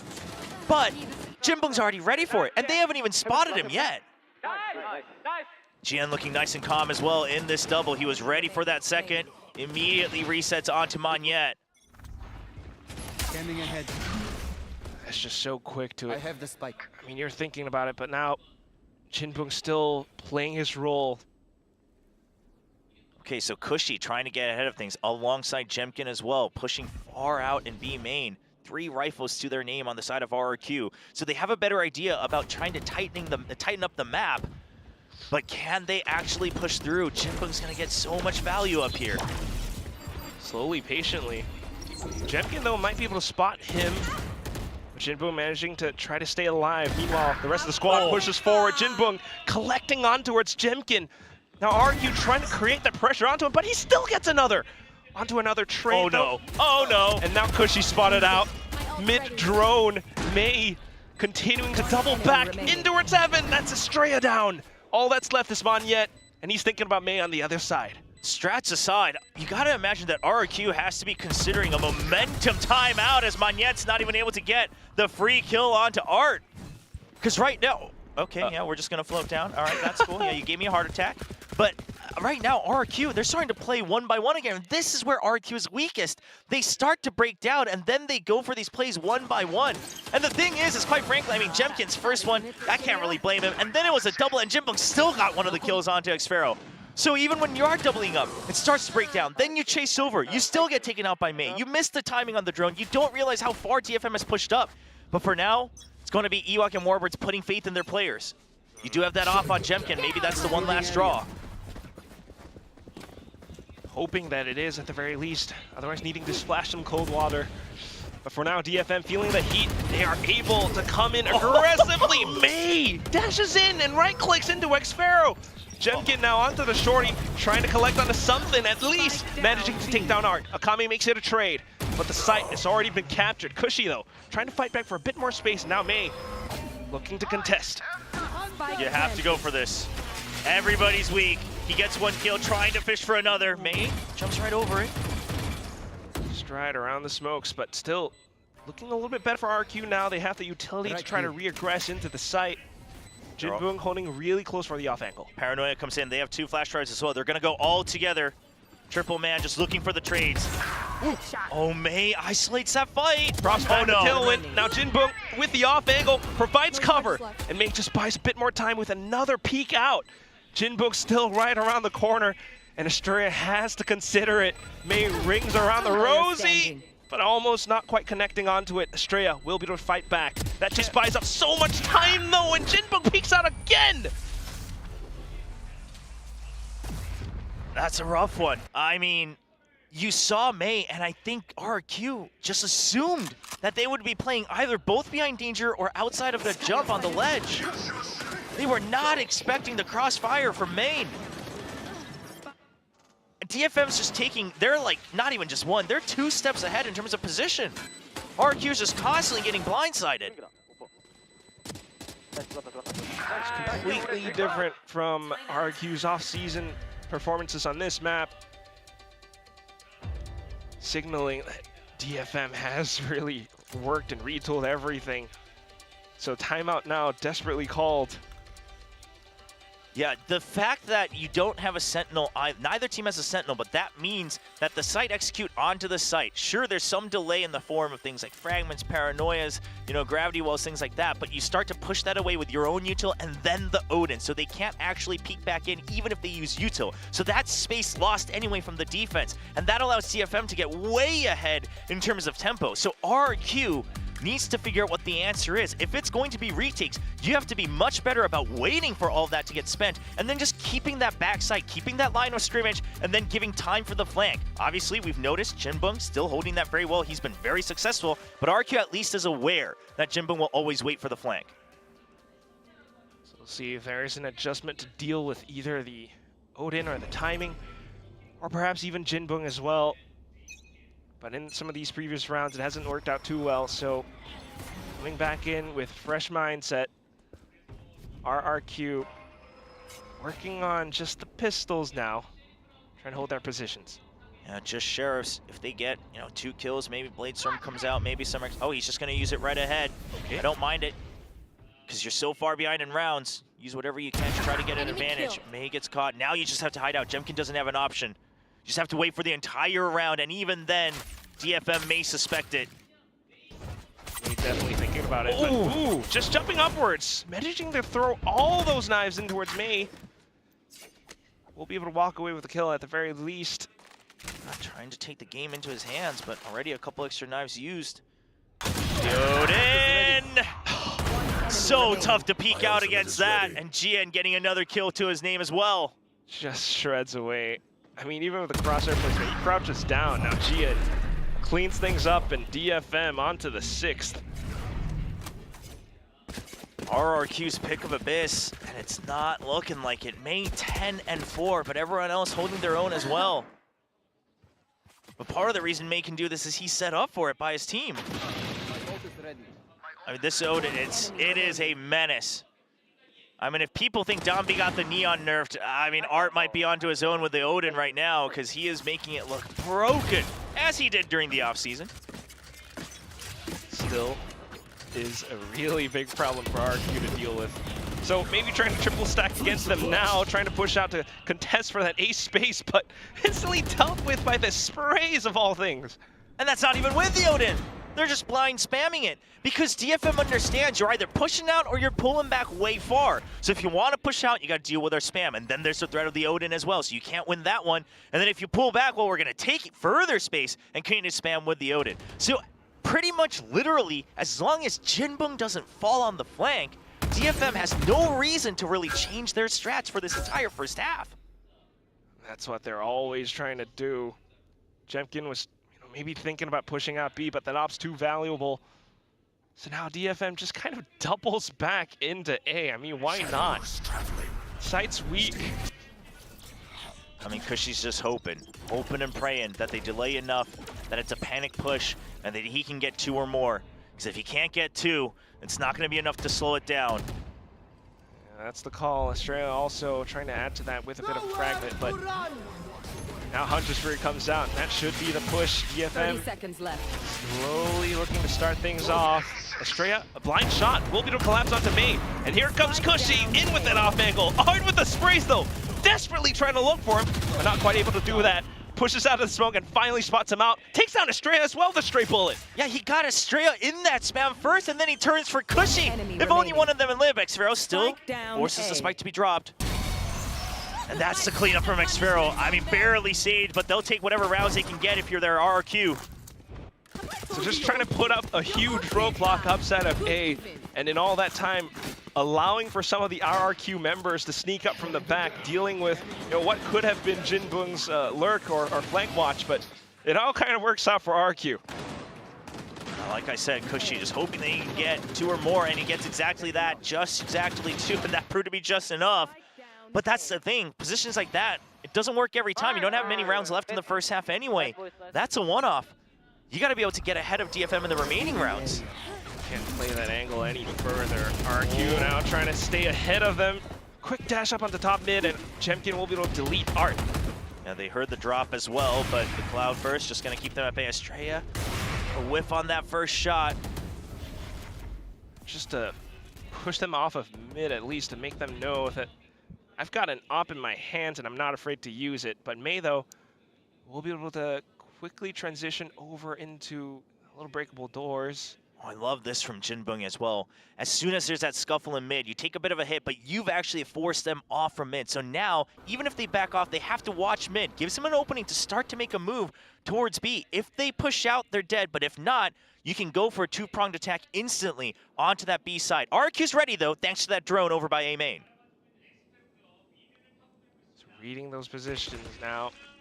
Continuing to hold their ground if DFM does push into them. That door break. Stray on the other side. We'll be able to react in kind. And there's Jemkin's up as well. Okay, but Jen over here, and Jemkin's ready for it. Like you said, he doesn't get the second shot. All down to Monyet. All alone. May's going to want to get a kill first. He's going to expect someone else to be here, given the positions they've seen so far. Trying to look for it. Oh, just playing for time. Yep, right around it, but RRQ discipline shows.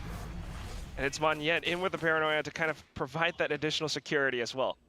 Very good from Monyet. He was able to contain the beast that is Paper X in his past. Didn't peek out any further. Just played for time, played for the win. And this time, again, RRQ picking on the fact that we gotta go full aggressive early on. We gotta make sure that we keep them stalled, that we take out one of their numbers. You use your util, yeah, sure, it's important util, but you invest to dwindle the numbers, and if you get the Odin, even better. Really and quickly trying to deal with something, at least anything, but Art will continue to purchase up on that Odin. So instead of playing up around mid this time, DFM just kind of holds it close and safe around A. Oh man, this is going to be the ultimate test of reaction time. May has such a sneaky little angle here. Perfect heads up. Both of them just stuck here waiting for each other. But May, I think, has a bit more leisure, right? Because if they don't push out, he can wait until his teammates join him. Jemkin, a bit of a long way to retreat. So he has to wait to get a kill for sure. But here's the thing, they never push out of B. They know B is more dangerous. RRQ, they've been doing a good job of droning out of A for information. Akami now joins May, though. So trying to set up for it. Jemkin still holding the angle so darn tight.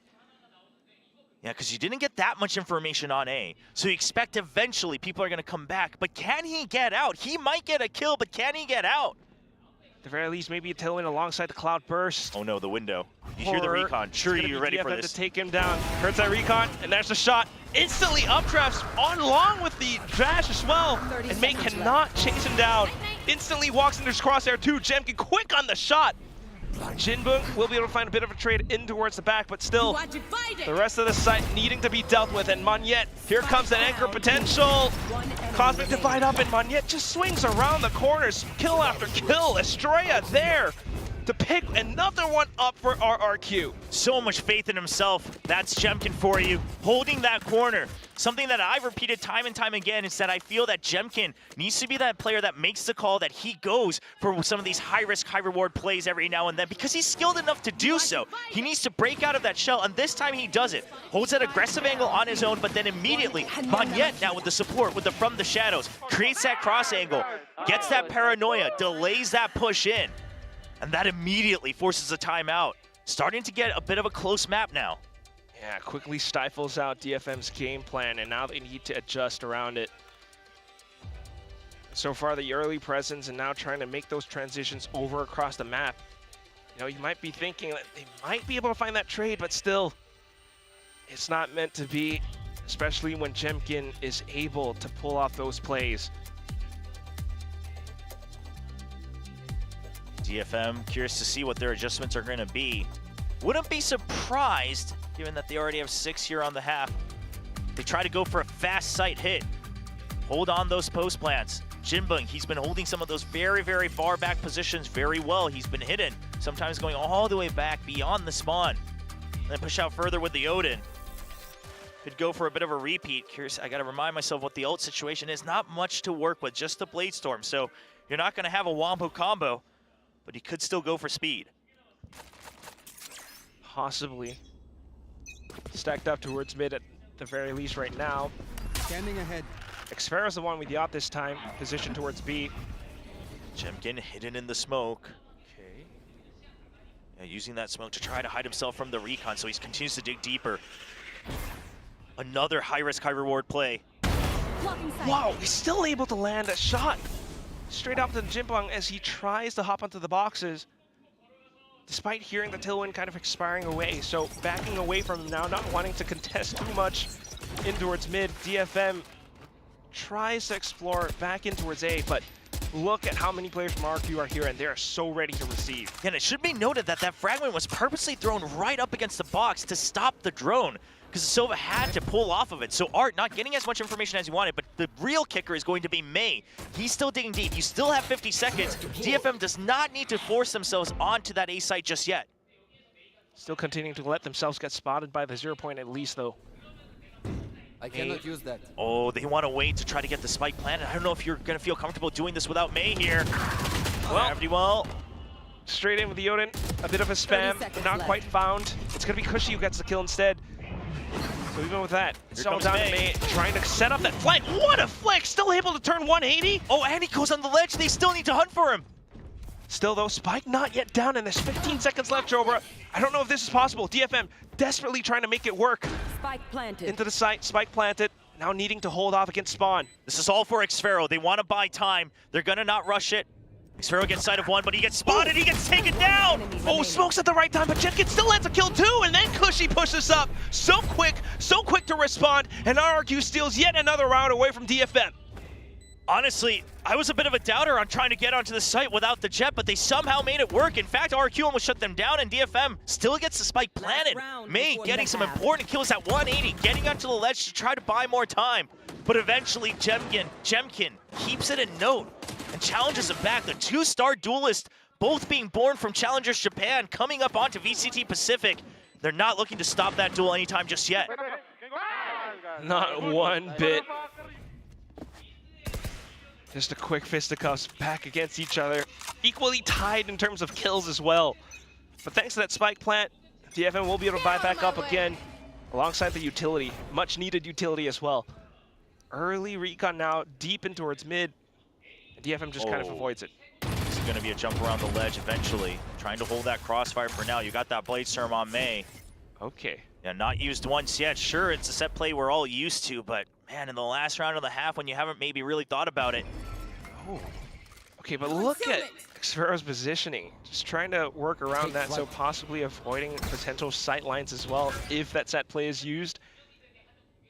Yeah, I mean, yeah, with those stars, it does look like he's able to slow down and also just stay close to the site hidden, while Heaven can later on peek out for trades. but the timing will be important here. Okay. Nope. Not quite the set play, just straightforward one. May quick into heaven though, but nothing quite found. So back into the site he goes, but Kershi comes in with a Hunter Tree, downs Akame, who still is kind of up and at him. Art will be able to pick him up, but xffero undetected will be able to swing at the right time, right place. Cushy out from heaven now, continuing the waterfall alongside his team, out alongside the bridge. Monyet in with the 2 kills. Akame only good for 1. And that's gonna be the round. RRQ managing to climb and tie up the score. DFM was confident that they had cleared the site because they went in, they went on top of the box, they checked behind it, but all that time, Destiny deemed that xffero would live as he just gets around the corner and they just never quite check bridge. And he just hides all the way until the spike is planted, all the way until his teammates arrive. RRQ used to get a little overheated. They thought when individuals, when they have a kill, they would go for it, but this time, he waits for the backup and it's a clean kill onto May, opening up the site for the retake. So amazing. I mean, even on the controller role, even on the Astra, he's still able to show off some, flavors of that Sentinel that he's known to do. So 6-6, tying things up. I mean, this started off a little bit rocky for RRQ, but they managed to climb back, and that's that experience speaking. Well, 6-6, now it's anybody's game again, right? Just that reset with these mirror comps as well. Here's to see if DFM is going to be able to pilot the composition just as well on defense. They started off so hot, but once that aggression started coming out from Jemkin, once they started to get shut down on their early setups, they lost a lot of space and they weren't quite sure of how to retake it. May was successful a couple of times, but it was really more so we got to trust in May rather than we know how to cut this map up once again with the double controllers. We'll see if they can kind of pull that off for the second half. I mean, defense definitely going to be a little bit different. I will say, Jinbong, going back to that defense trees on the Astra, but the Des talked about it, that Astra can sometimes act as that pseudo-sentinel. You've got a lot of delay with things like the Gravity Well, the Nova Pulse, even the smokes. So if you can trust in Jinbong on one side, Art on the other with the Odin continuing to fish for information, defense might be easier for DFM and their strengths. Apart from that, the duel against May and Jemkin as well, if he can continue to apply that pressure against RRQ on the defense, similarly to how Jemkin did it back to him, might be able to see, a much tighter match, but just as the second half was about to begin. Well, looks like, Monyet rebooting his game, so hopefully it's just a quick one here. Looks like he's loading right back in. Hopefully we can just do a quick tech check and jump right back in. Not lose steam, because right now tied 6-6. Both of his teams so hungry, right? DFM, I mean, you got your first win of VCT Pacific last year, but it didn't amount to much. Now you do a rebuild around May. Such a hype off season for yourselves, going all the way to the grand finals of the Radiant Asia Invitational, taking down some big names all around the world. Meanwhile, RRQ, I mean, the Des talked about it, it's a slow iteration, but how long can the fans wait until you're able to break onto the big stage? You made playoffs last year, but not any more than that. And here in 2025, all the fans of RRQ wishing to see just a bit more. Fans of RRQ named Will Chobra. Listen, I mean, I'm included in that. Obviously, during the cast, I stay professional, but I'll be honest, I think I can say confidently that no one has waited more than I have for them to get beyond the first round of playoffs. All right? Nobody. And let me tell you, it is tiring. All right, it's exhausting. Yeah, you aged so much. Yes, I got so much white hair this offseason. I think it's because of RRQ. I just remember that video when you were in the hospital bed. Oh man. Yeah, I have heart attacks for this team, and they, just a bit more. And all they gave you was just one jersey. They need to give you more than that. I'm going to be honest, that jacket that Ewok's wearing is pretty good, but the game is continuing. And obviously right now, no bias in the cast, because DFM, they looked very good in the beginning of the half. And yeah, RRQ answered back, but it could just be that RRQ found the right timing with the timeout to turn things around. So DFM, if they start hot again, maybe they go all the way. It all comes down to this pistol. I mean, 5 straight rounds in a row. A little bit of a tech pause. Straight back into it. Interestingly enough, though, I mean, you mentioned it, right? Pseudo Sentinel as well, Jinbong. It's a 4-stack on the A site. Oh, I mean, a lot of faith on Jinbong, because he has that smoke as well to try to bounce back and forth on site on B. It's just a push out. Oh, and it's all spotted out by the 0 point RRQ. Jinbong, can you withstand the stampede? He puts up the stars, tries to play inside of it, but inside with the teammates, Jemkin, Monyet, they will be able to gun him down. Xfero continuing to hold his ground and lurk, takes down Akame. That's the spike, that's the team, and RRQ will be able to continue to hold. Pistol out for Xfero. Yeah, he was a little too low, May able to get that headshot as well, nice and clean. 3v4, it is doable, but they need to start pushing through. Okay. Estrella holding the back line with Frenzy as well, but still, here comes those bunker smokes. Monyet trying to hold his ground. Art trying to flush them out in with the shock darts. Jemkin out for the tailwind though. Will be able to swing out to get the kill. The bounce back though will take down Jemkin, but Monyet still alive. Up under Raptors now, and Art has no idea. Yeah, that's hard to read. You might have heard it, but you still just have no idea where he might have gone. Flexing with the flex there, Monyet. And now getting the pistol for themselves. I don't mind it though from DFM. And here's the thing, they could do that again on the buy round. Try to ruin that post plant. Try to just erase half of the map. Possibly. Before now, I mean, just the early game plan kind of getting sussed out by RRQ. 3 rifles spot up for RRQ, but all half armors. Once again, another push out, this time from mid. I'm just gonna take a guess, Quack, and say that they might push out a B next round. No, A, mid, B, just going in order. The full buy round? I don't know. But here it comes, right? They managed to spot out Estrella, and Estrella's trying to stay tucked away. 3 peeks with the Bulldog, and that's the kill. RRQ making sure they don't take too much damage here. Estrella not staying for extra fights. Hasn't taken any chip damage either. Yeah, Spike's already down.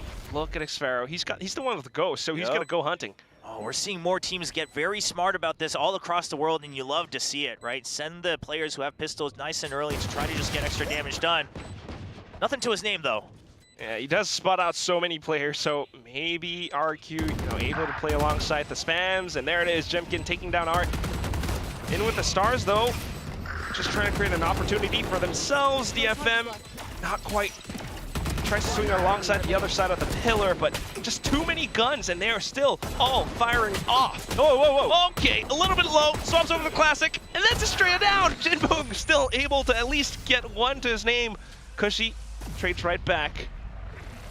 It looked like Jemkin basically left Estrella to die. However, they were both low, so I'm going to give him credit for saving what they could, because that could have gone real south if they dropped more than 1 rifle. Yeah, you got to play for the long game. Now Monyet just trying to stay alive a little bit longer. Of course, he started with that ghost as well. For now, I mean, it's quite clear, with the pistols, just trying to push out. Hasn't really worked out too well for DFM. Firepower able to fight back, though, and this is now that buy round. Art into that Odin. And this is where you get to see that game plan work out to fruition. Just early spams through the smokes. Yeah, just trying to keep them at bay. Let them know that the Odin is here, because that means you better be ready to not only use util, but have some trickery in terms of timing and angles to try to get into the site. That choke point is no joke against that Odin.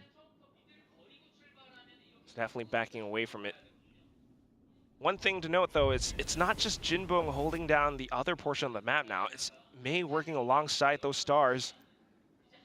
So a bit of faith and 2 of the crucial players from DFM. Yeah, I mean, neither team really playing a lot with mid here in this round, and DFM almost actually leaving it somewhat empty in the very beginning. Curious to see if that'll pay off, and wonder if RRQ even ever figures it out. If they don't ever explore mid, they'll never know, but if they do, that's a weak point they can start to pressure early on in the round. For now, not yet. It's a little bit of a lurk from Xfero earlier on, but now fake. Info gathered. From earlier on, so now quick straight into the A site. Jemkin trying to create a bit of pressure, pull those rotations over onto B, while the rest of the team is actually just kind of scattered all throughout A. The spike will go down pretty soon, and so does Jemkin. Oh, but trying to hold out the 4 positions. Xfero will get gunned down. Yeah, getting a little greedy with the positions here from RRQ, but they already got the spike planted. If they could get just 1 or 2, oh, that's a nice clean kill. And now just a Sheriff left for Estrella, so maybe not as much as you would have wanted in this bonus round. DFM, ideally, They don't want to drop any more weapons here. Yeah, try to play it safe, work together. Oh! But here comes Estrella. 1 kill, and then the Odin.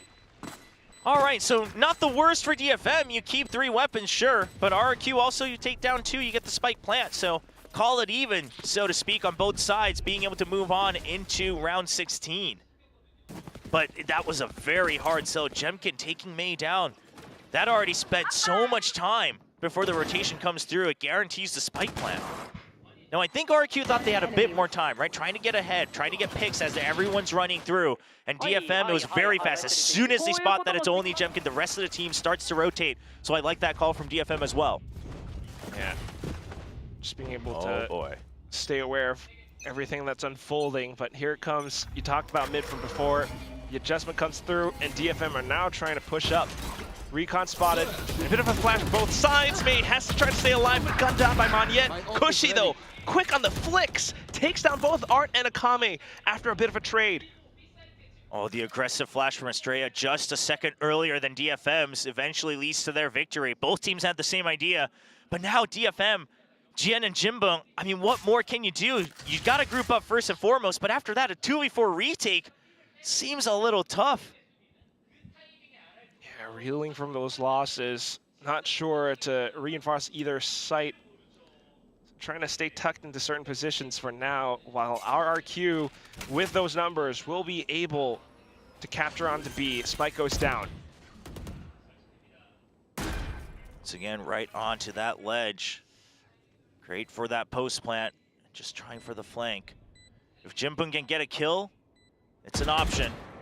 Okay. Slowly trying to drag his mouse across. Try to play around Xfero's positioning too. Tucked underneath the window so that his head's not spotted, but yeah, heard onto the other side of the bottom stairs, and that's Xfero down. So good little pickup, but it's still the save for DFM. Not enough time. Yeah, cut your losses. You got still 1 kill. You're 1 closer to the Cosmic Divide yourself. It's not the worst. And RRQ will just have to take it safe on the exit. Oh boy, Jian, he might be able to get 1, maybe 2 with the Phantom, but surely they don't peek around that corner. Surely that's not necessary. Okay, they'll get the kill themselves.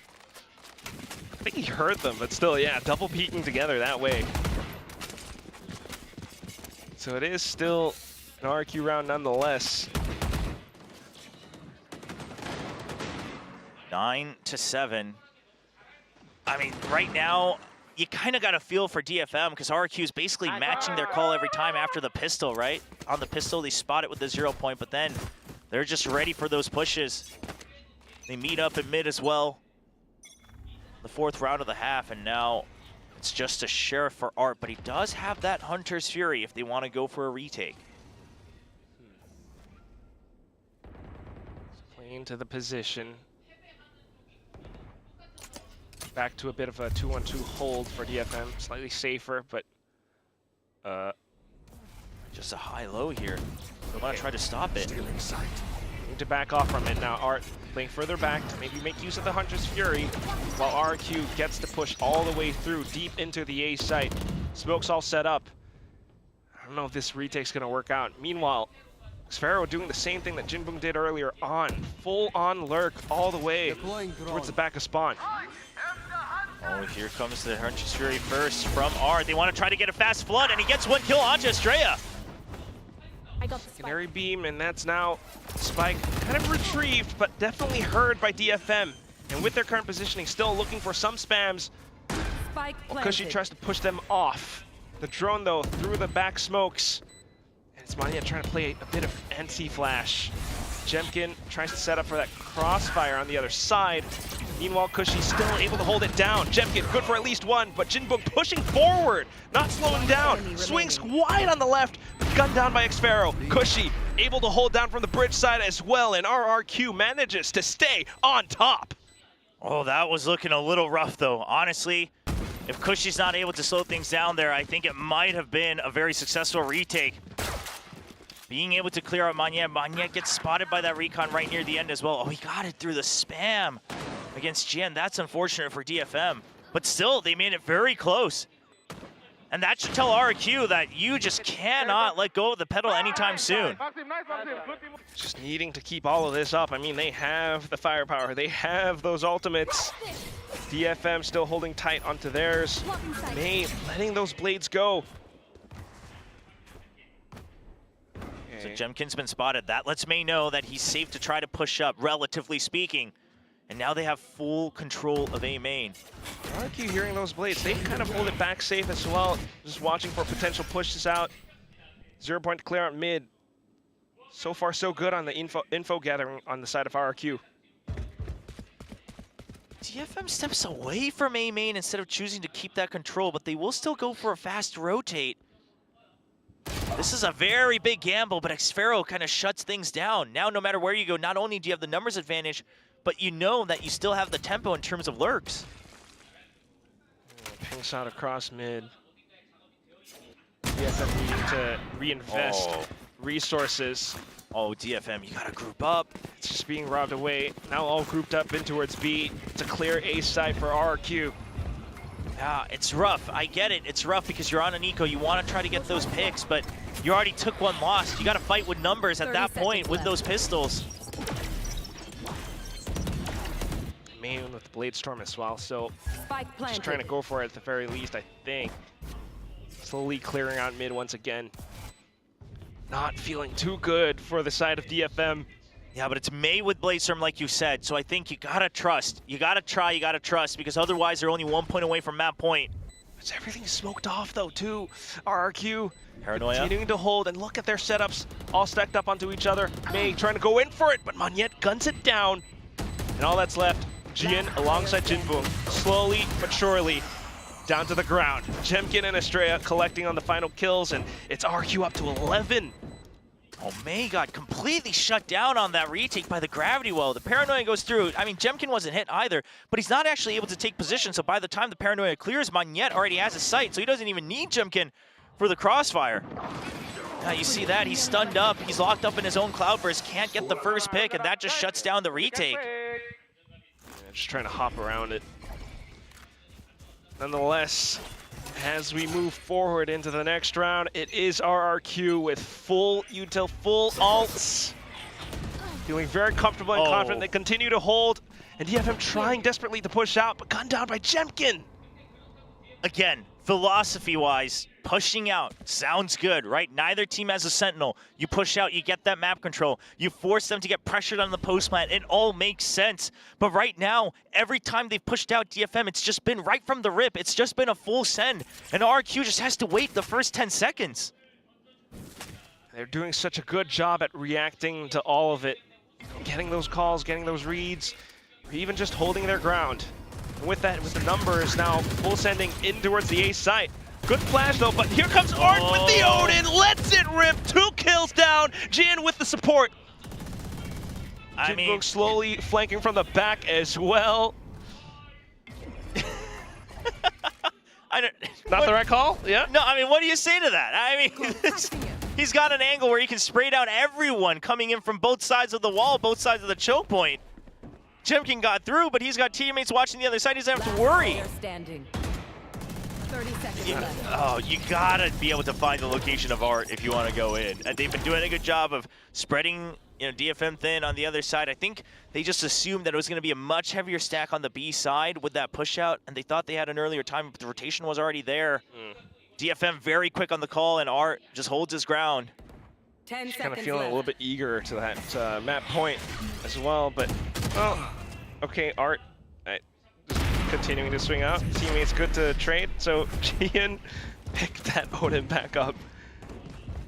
As DFM, manages to sneak one round in as well. Oh, I mean, Jemkin continuing to try to shut down May, but yeah, the Paranoia as well. Like, there's just nothing you can do. Look at how fast he is, by the way, on that flick on the right. He doesn't get the kill there because his teammates already got it, but he is just locked in the moment he starts firing.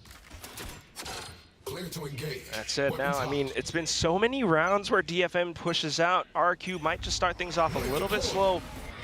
And maybe possibly some mental conditioning. Buys a bit more time for DFM to work around the map. Stars all placed out throughout B now. deep smoke in to try to hold out for that early main pressure. Okay, so the drone doesn't spot anyone close on A, but they still go for the B push. Jemkin, he's already in. Quick kill supported by Australia. And now into the site from the back, able to flush Jinbum further in towards a defensive position. I mean, this is so much space being held by RRQ.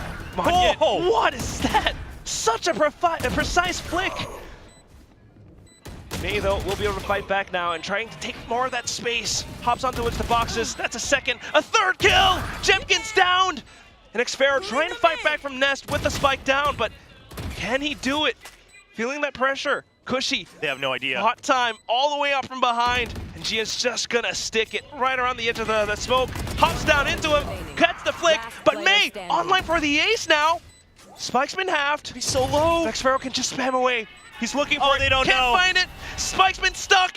May gets the defuse. And DFM pick up yet another round. The most unfortunate part about this round for RRQ is that they had the Hunter's Fury as well, but Cushy arrives already in heaven. They know that they have no idea about Cushy's position, but the smoke is just so good from Jin. Covers him just enough to be able to hold the half, because Cushy didn't want to give away his position. RRQ, they were always just so close to a perfect round that they actually greeted themselves, baited themselves into this position. Half already done. It's a little bit way too quick, too eager, straight into the site, but not expecting May to be able to fight back that way. Well, DFM really trying to strike back. This is going to be DFM's timeout, trying to make sure that they can make the full run all the way to the end to overcome RRQ. Still very, very possible. That point not quite yet found. And the fact that it is this close. Well, the timeout, though, could also factor in for RRQ a little bit. Yeah, curious to see RRQ's adjustments as well. All right, they're still sitting on those ultimates. It would seem that this was RRQ's timeout, looking at that UI as well, but we'd have to get some confirmation. Might have just been a mishap on the screen, but Jemkin already in. Quick round, quick rush, straight into the site, but gunned down by Art. Trying to flush out that Odin of his, but still, Estrella Tring just as quick. Meanwhile, Xfero on that B side. He's already through. Can he get a duel? But he gets picked out by May, and that should shut down the game plan here from RRQ. Yeah, all smoked off too. Drone will spot out though, so it gives Monyet a bunny to chase, and he will push forward. Takes down Art. You know you push them out. That's going to be the spike planted, but it's still a fair 3v3. Estrella a little bit low, so is Jen. Smokes up at the ready as well. So maybe looking to play around the smokes, but look at this setup. Recognizing the Cosmic Divide, Cushy just plays around it. Monyet, though, plays it close and safe. A bit of an updraft upwards, and that's going to be May being able to break through alongside his teammates. Monyet, though, still able to gun it down. Estrella, the only one left, and he's hiding away from the other side of that Cosmic Divide. Jumps over, spotted out by May. May continues to chase. There's the shot. A headshot to boot, and it's DFM. One round away from tying things up. That Cosmic Divide actually just ended up completely bamboozling Estrella there at the end. I mean, he was caught in a position he didn't want to have to force a 1v1 against May, but these are the times when you got to have that confidence. I think he thought he just maybe tries to play for time, but then realizes I can't hear the spike from across. Tries to bait him in, but May's too quick on the chase. A great retake here. May playing bait for them on the retake entry is successful. And eventually clutches it up for his teammates. Now 10-11, 1 point apart. Ults are back for DFM as well. Just always the hero of DFM. Looking to continue to hold out towards B, while Jemkin straight down mid. Deep smokes, just breaking the door. Art already way past A main as well, an off angle. This is a do or die spot, but it is an Odin, so especially given Art's finesse with it. Okay. All right, respects the drone. I like it. I want to agree with that. Pops away. Drone dealt with as well, so not going to be able to spot out way too much. But they do have their stars prepped and ready. Still a minute left, but like you said, the stars are still there. So while you push them away, DFM doesn't really have to get any more information because they can still delay. They just use the 0 point. They know that there is no setup right around the corner, so they know they still have more time. Mid's been empty, but look at the reposition from Art. That's positioned to make sure you can cut off the flank going into B. And meanwhile, GN, he's watching the flank into A as well. I don't know, though. It's a little bit close range. Will his Odin really finesse its way through? Only if they dash through there. Oh, Estrella with the peek right around the wall. That's the wallbang shot. Now Mage trying to receive that. Oh, with a double kill. Monyet, though, quick on the trade. And now it's going to be Jinbong back in towards Xpharaoh. Jemkin fights right back. And the spike goes down. GN and Akame quick on the rotations. Looking to start things out. They do have a lot of utility to work with, but do they know how Jemkin is positioned inside of the smoke? So I don't think they have confirmation. However, the way that smoke is placed would indicate that there's something fishy because that smoke's actually beneficial for the defense trying to come out of the retake because it gives you a chance to go for a double peek. Oh, they spotted him out early as well.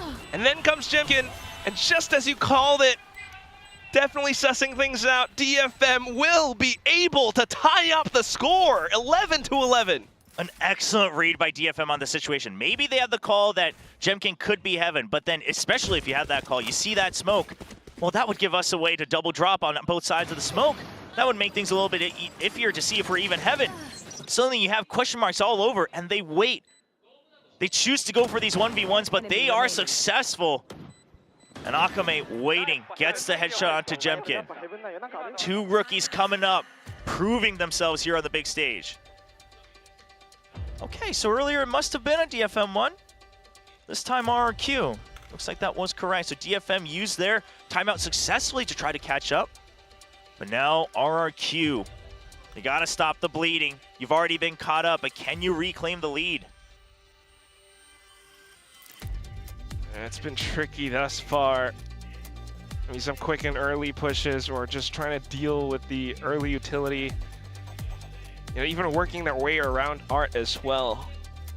So the obvious choice, in my opinion, would be to just go for a set play on to B. I'd have to recall what their economy looked like, but the Odin has generally always been on the A side.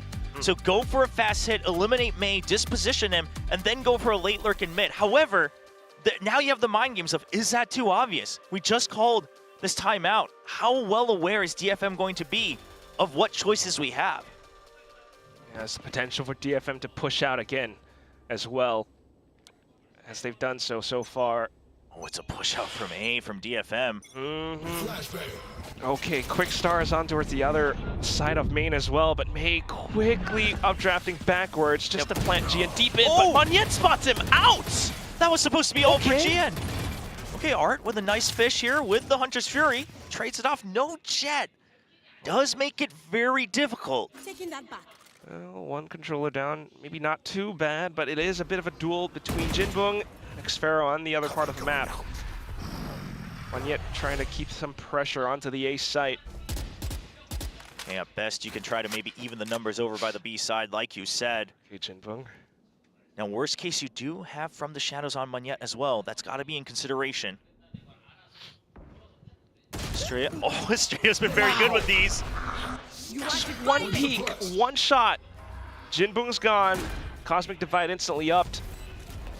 Mei alongside Akame, just quickly trying to push on over. Possibly waiting for Art as well, just to regroup. Then you gotta deal backside nest. All right, Monyet just trying to play for time. He's just distracting them as much as possible. He's trying to stay hidden as well. Inside those smokes. No one spotted out across. from the back. Akame on towards danger now. They're diffusing. Straight onto the side as well. The third kill! Mei sticking onto the defuse! The no command completely ruins the post plant. Draws him in, but they've already crossed on. Monyet, no one was watching his back for him. They're all playing so far towards the back that they kind of just left him out in the cold. Oh, I mean, that kill into the null command ruins the post plant. You invested 2 ults onto this. Yeah, he launches it immediately as they start diffusing. So it actually just baits RRQ into trying to stay in range to fight for it. An excellent post plant read here on the retake for DFM. That gets them to map point first. This could be it. Well, possible non-command for Estrella as well, but then quick execute from RRQ into the A site this time. Odin's not here, and that's Jinbum down. Sudden quick turnaround on both defensive setups, and it's RRQ getting the spike down early on. xFaro on the lurk, spots out Gian. Now they gotta clear him out. A lot of time bought, as long as xFaro stays alive. Okay, gunned down by the Odin, but here comes the drone. So quick information found. And Cushy comes back in to reinforce the site. Yeah, you have Heaven, so you don't need to fight in main. You can start to back out. Jemkin can start to clear the back of site. Give some room for the rest of his teammates to back away. Of course, the spike planted for main, though. Oh, but what a well-timed fragment as well. Just continuing to hold from Heaven, but here comes May! Hops on over, Jemkin shoots and sprays all over the place. 3 players down, and RRQ forces the overtime. Oh man, both teams pulling out some heroics there. In the last 2 rounds, Cushy with a snap-on onto Jinbum. I mean, honestly, I thought the judge was a very, very good play here. Such a good call. But then you think surely xFaro rushed for the site. Gian gets caught off guard. And that gives them all the information they need. Jemkin at 24 kills, May at 25. Everybody trying to frag out as best as they can here as we enter OT. Swapping on those sides. I mean, just when you thought that Odin would have been the solution. Oh, the operator. They really want to trust in this, but not going to find a very risky position. Okay, so they want to push out hard on mid. They want full mid control. You're looking to delay on A, and the operator, you trust in that on B to the very bitter end. Worked out before for Jemkin, so why not? But now, just trying to play those safe positions. Slow creep up from DFM into A main. But this does mean that xFaro needs to survive on site. You need to buy time while on site, because if you give too much space, that operator retake is going to be very tough. And I believe that he can do it. He's been sneaky so far on the A site, especially in that first half. Trying to do it again. Cushy already pushed out. Do they clear Jinbum? Surely. Surely. He spots him. Knocking them. All right, so they execute, starts to get rushed a bit. Cushy wins that. And xFaro as well. Out from bridge side, able to gun them down as they try to push through. But maybe unbeknownst to him, Art is just right around the corner. Tries to play around the crates, but gunned down by Gian now. Okay, Heaven just got cleared by the Druid as well. Cushy trying to play this calm, but DFM, they still have some time.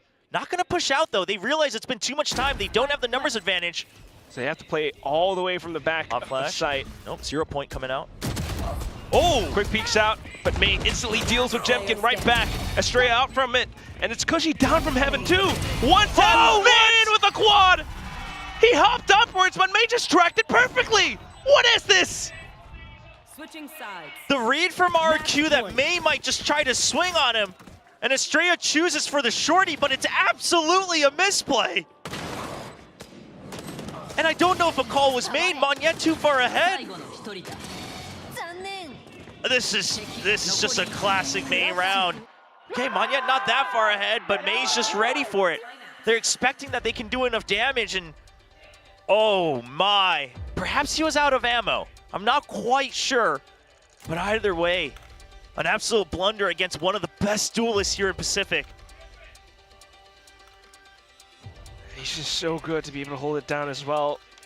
A single tap to conserve ammo, and then the secondary burst to finish it off. Desperate timeout now. Yeah, this is a very, very important timeout. Obviously, each team only gets 1 on each side for overtime. So RRQ, they're not only banking on getting this next round, but having faith that they can carry that momentum into the next set of OT. But it must have been whatever comms he heard on that retake that Ewok says, we gotta calm things down, we gotta get back to square one, we gotta reset, because otherwise we don't even get another chance. And it's on their map pick as well.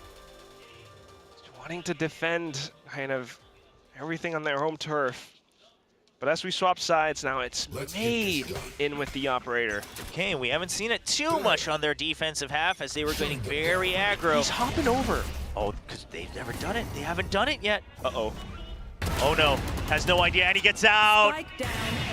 So quick to escape. Gian instantly here to try to relay forward. Second shot fired. And that's RRQ, just not wanting to deal with this any longer. Picks up the alt orb though. But backs away. Xfero spotting it out by mid.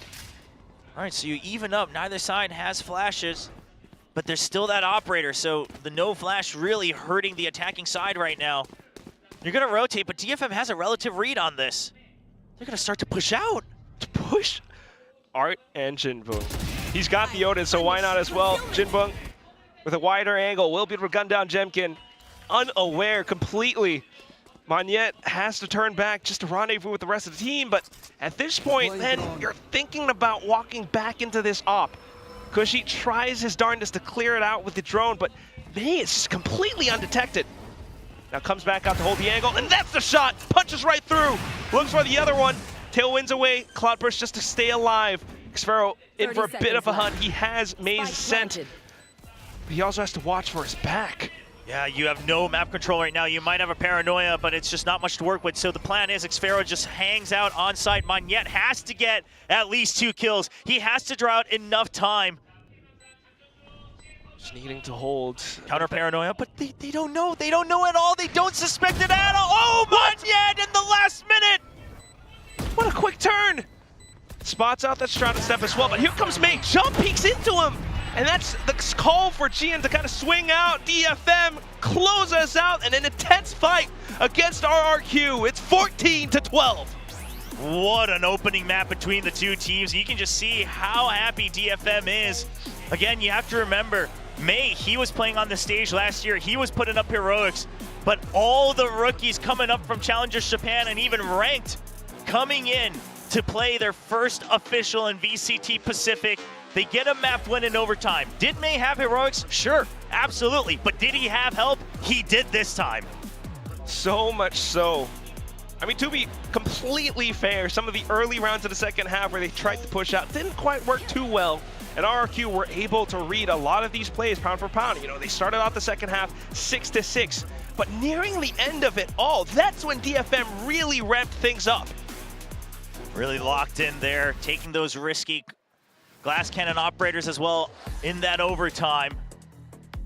And I mean, we had players firing on all cylinders. Jinbung, of course, kicking things off, showing the rest of the world why he was one of the more high expectation players here on the new DFM squad.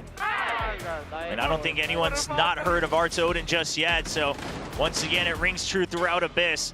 But RRQ, I mean, again, they started on the back foot. They climbed all the way back. They even pushed it back into OT once DFM was back ahead on match point or map point. But it's DFM locking in one step ahead.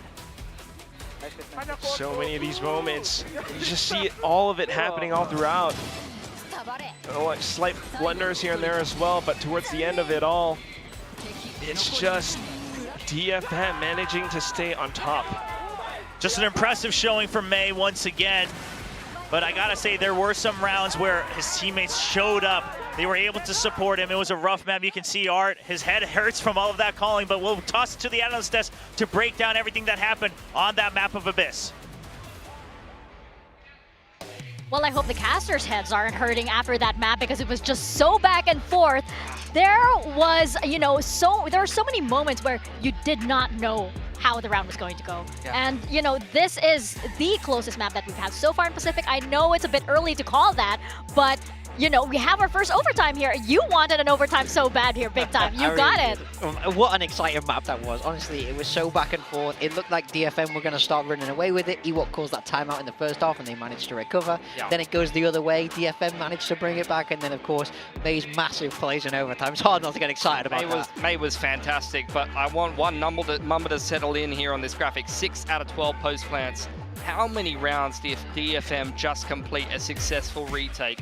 over and over again. 300 ACS performance from Mei. The rest of the boys did pretty well structure-wise around that, but no one was fragging up to his level. Jinbum initially was doing quite well. It's not like any of them were kind of falling by the wayside too much. RRQ, again, a pretty well-rounded performance from them.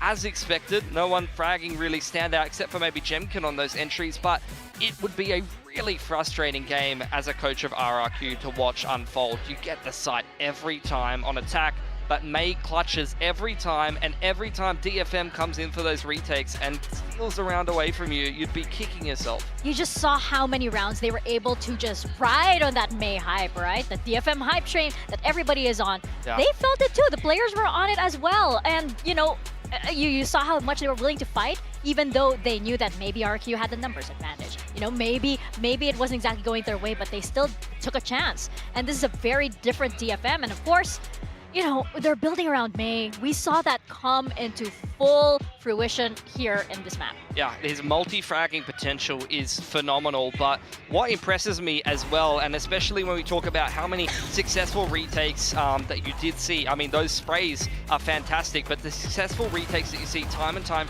again from Mei is his ability to operate in uncertain circumstances, to maneuver around sites, to complete clutches on the retake where he doesn't know where everyone is, but he's able to always find the right passage of play to weave in and out of crossfires, to be able to find people and bring them out from kind of their hidey holes when they're trying to play the spike post plant. The amount of times he was able to get the defuse off and kind of defy the odds was ridiculous in this game of Abyss. Yeah, I think he really understands risk and he really understands his own level of aggressiveness. And let's be real, that's what makes star players, and that's what makes a player like Mei so fun to watch, because he knows when to keep going. Like, as we saw when he had the operator right near the end there, where he jumps around the side and goes into a main and gets that first opening kill. That's a brave play. It's very brave because it can go very wrong, but he understands the risks that come with it, and he always executes well. He just becomes this player that you believe will always come out on top. Absolutely. Like, you're watching him and you're just like, you believe he's going to win. Oh yeah, definitely. You don't count him out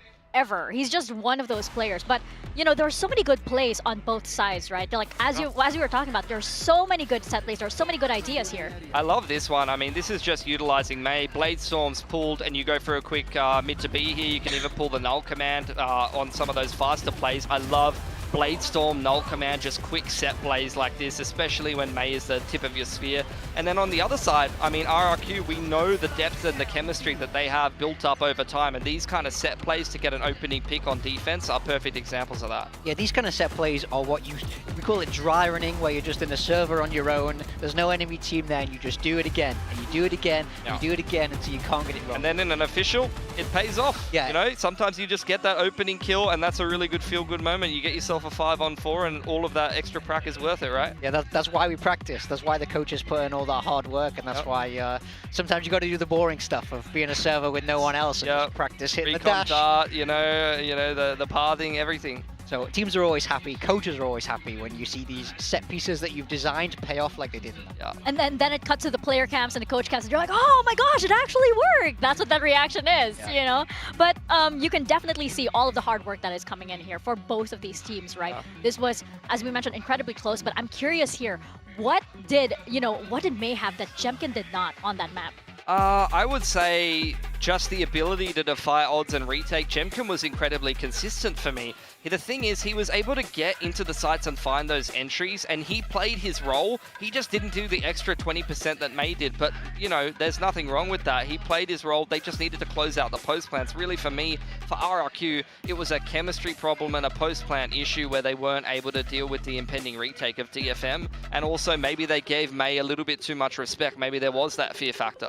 Yeah, absolutely. And this is one of those things that I mentioned earlier, where it's easy to reset after a stomp, but it's hard to reset after a game like this. Ooh. Because RRQ will really feel like they should have had that game in the bag. They needed one more round in regulation time, and there was a lot of rounds they could have won. Like you mentioned, they're just not clinical in these positions that really, really matter.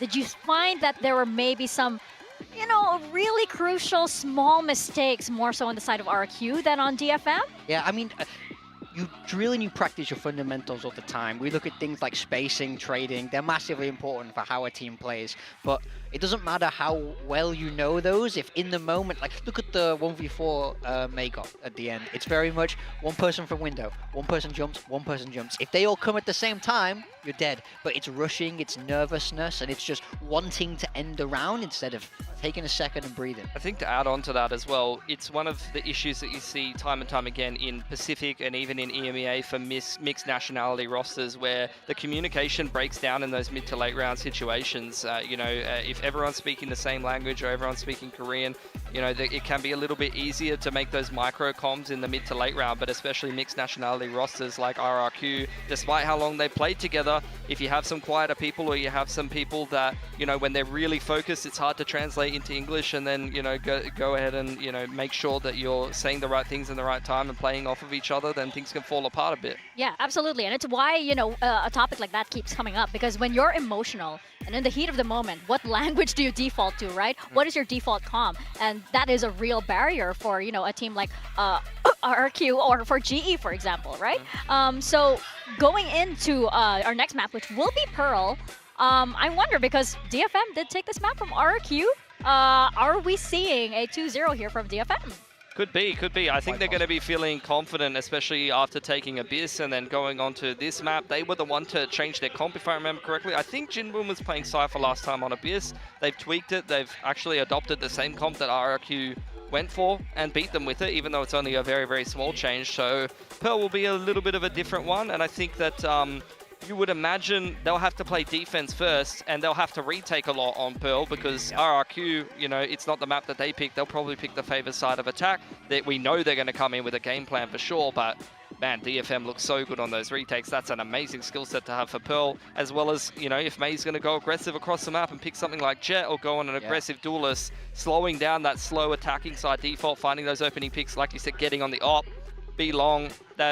Sounds like a recipe for success for me. Yeah, unless I'm mistaken, both these teams played Neon on this map in the off-season, and I want to see them both go back to Jet, to be honest. We just saw a Jet versus Jet masterclass. I thought both of them really shone on Remember when that was boring? And now it's like, bro, please bring the Jets back. Yeah, absolutely. I don't want Neon anymore, ever again. Hey, if I'm not mistaken, this is also where RQ did bring out the Yoru.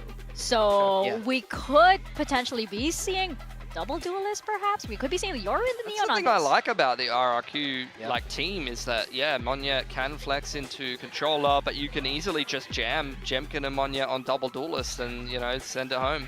Yeah, getting Monyet back on duelist might be the pump of energy that RRQ might need into this next game. I think Yoru fits Pearl really well as well, so I think that double duelist comp is very strong there. So I'm curious to see if they change or if they want to bring that Jet back out and get Jemkin opping again, because I think that's also incredibly strong on Pearl. Surely if there are two duelists in May's face, surely he doesn't win it, right? But with a player like May, I mean, it's pretty unpredictable, especially since, we talked about his confidence levels, right? Skyrocketing ever since, the offseason. He knows that this roster is really setting him up for success. We're seeing it still in this first map, and going into Pearl, I'm expecting nothing less.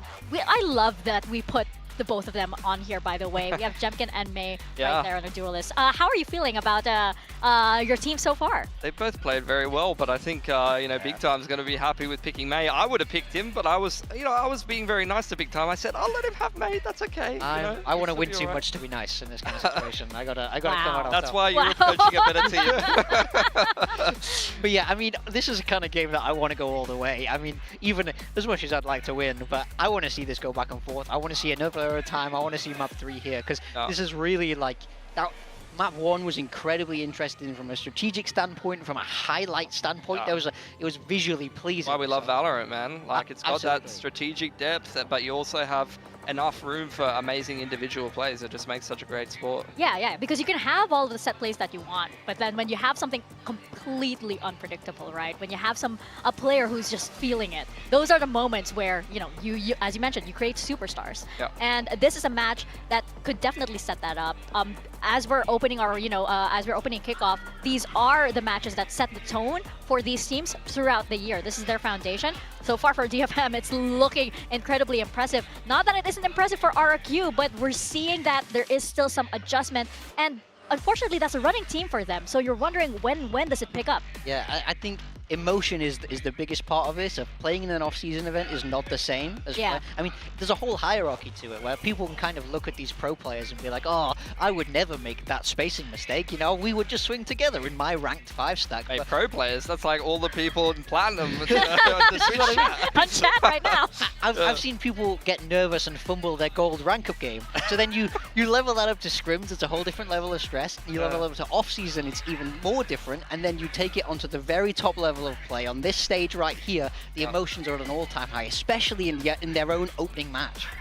Especially since, you know, you do have Masters Bangkok on the horizon. Absolutely. You do know that, you know, you do have a lot of time before that, but also not enough time for it, right? It is a big event. It's happening within the Pacific region too. You do want to make that statement. All of these teams do. So as we step into Pearl now, very curious to see what Asian compositions we're going to see here. Are we seeing that Yoru, I think it was like Yoru, Fade, and the Neon coming out from RRQ previously.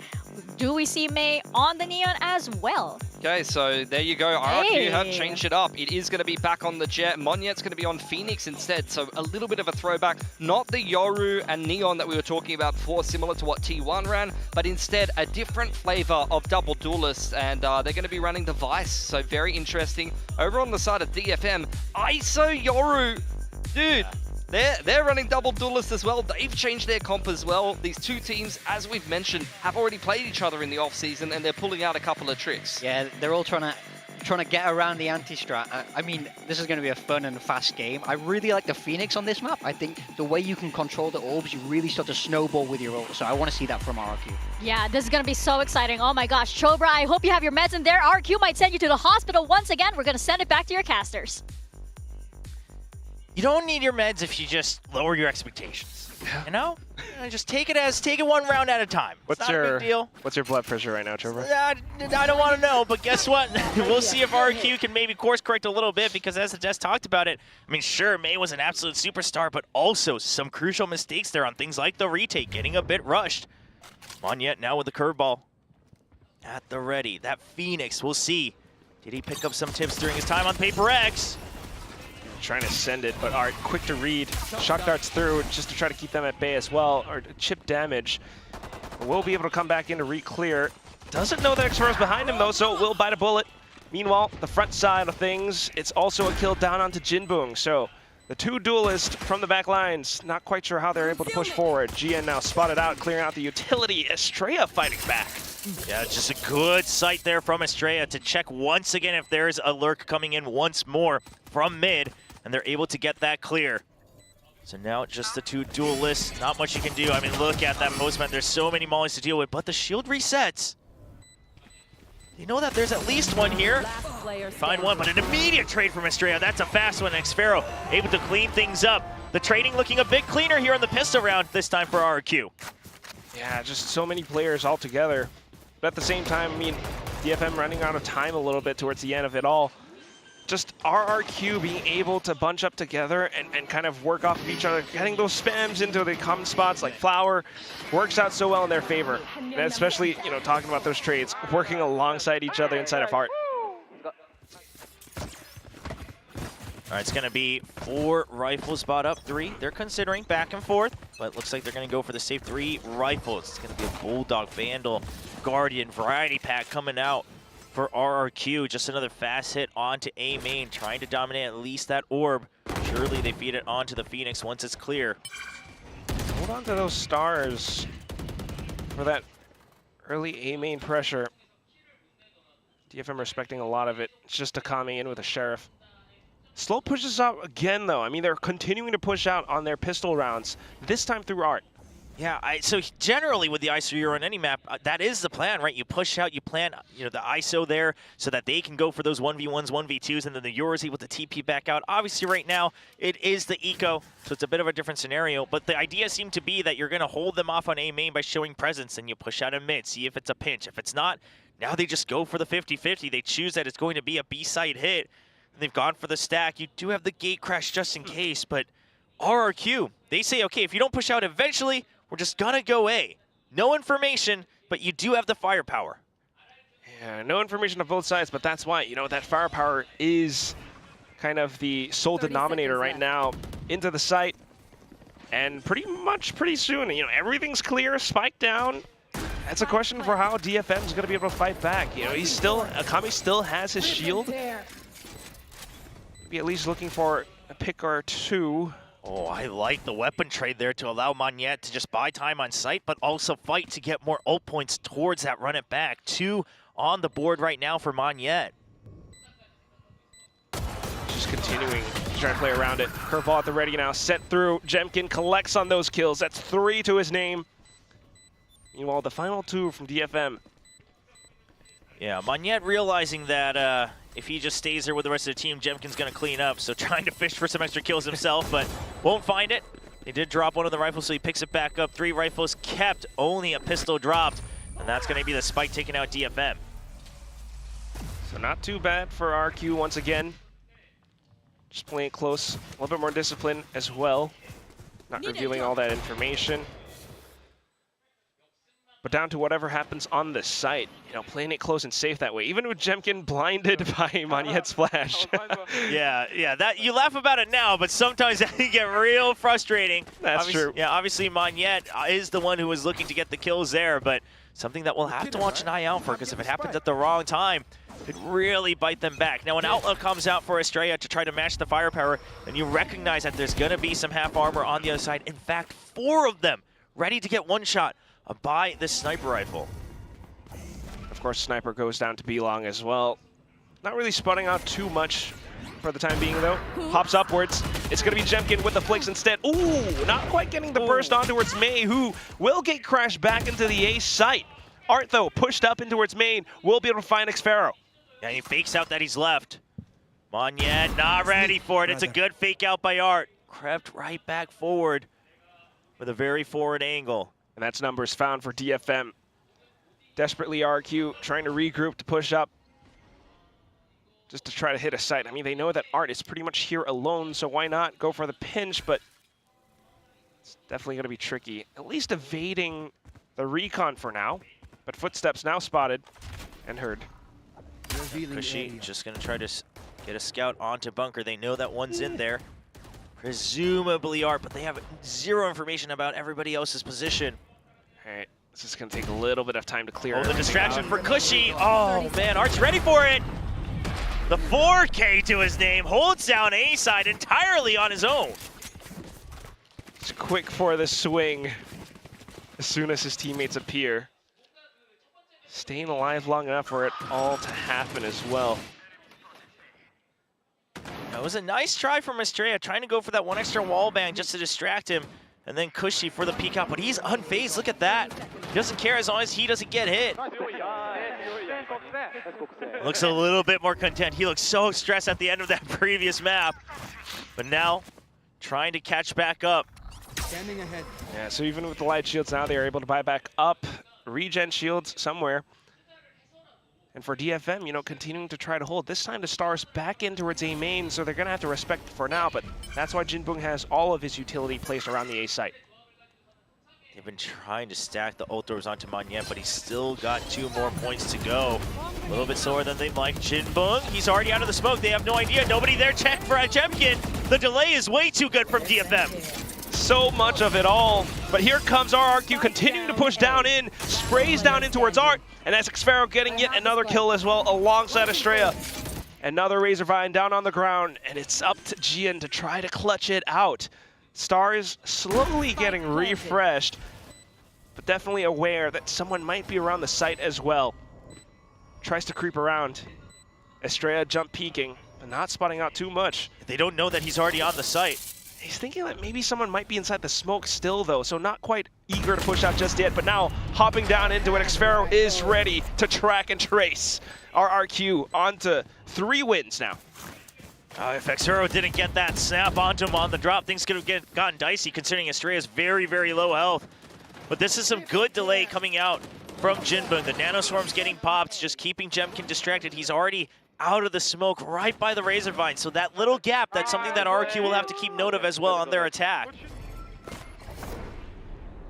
It looks pretty lovely, to say the least, right now. RRQ being able to work alongside each other. Not only is it the trades, even just down to 2-on-1s.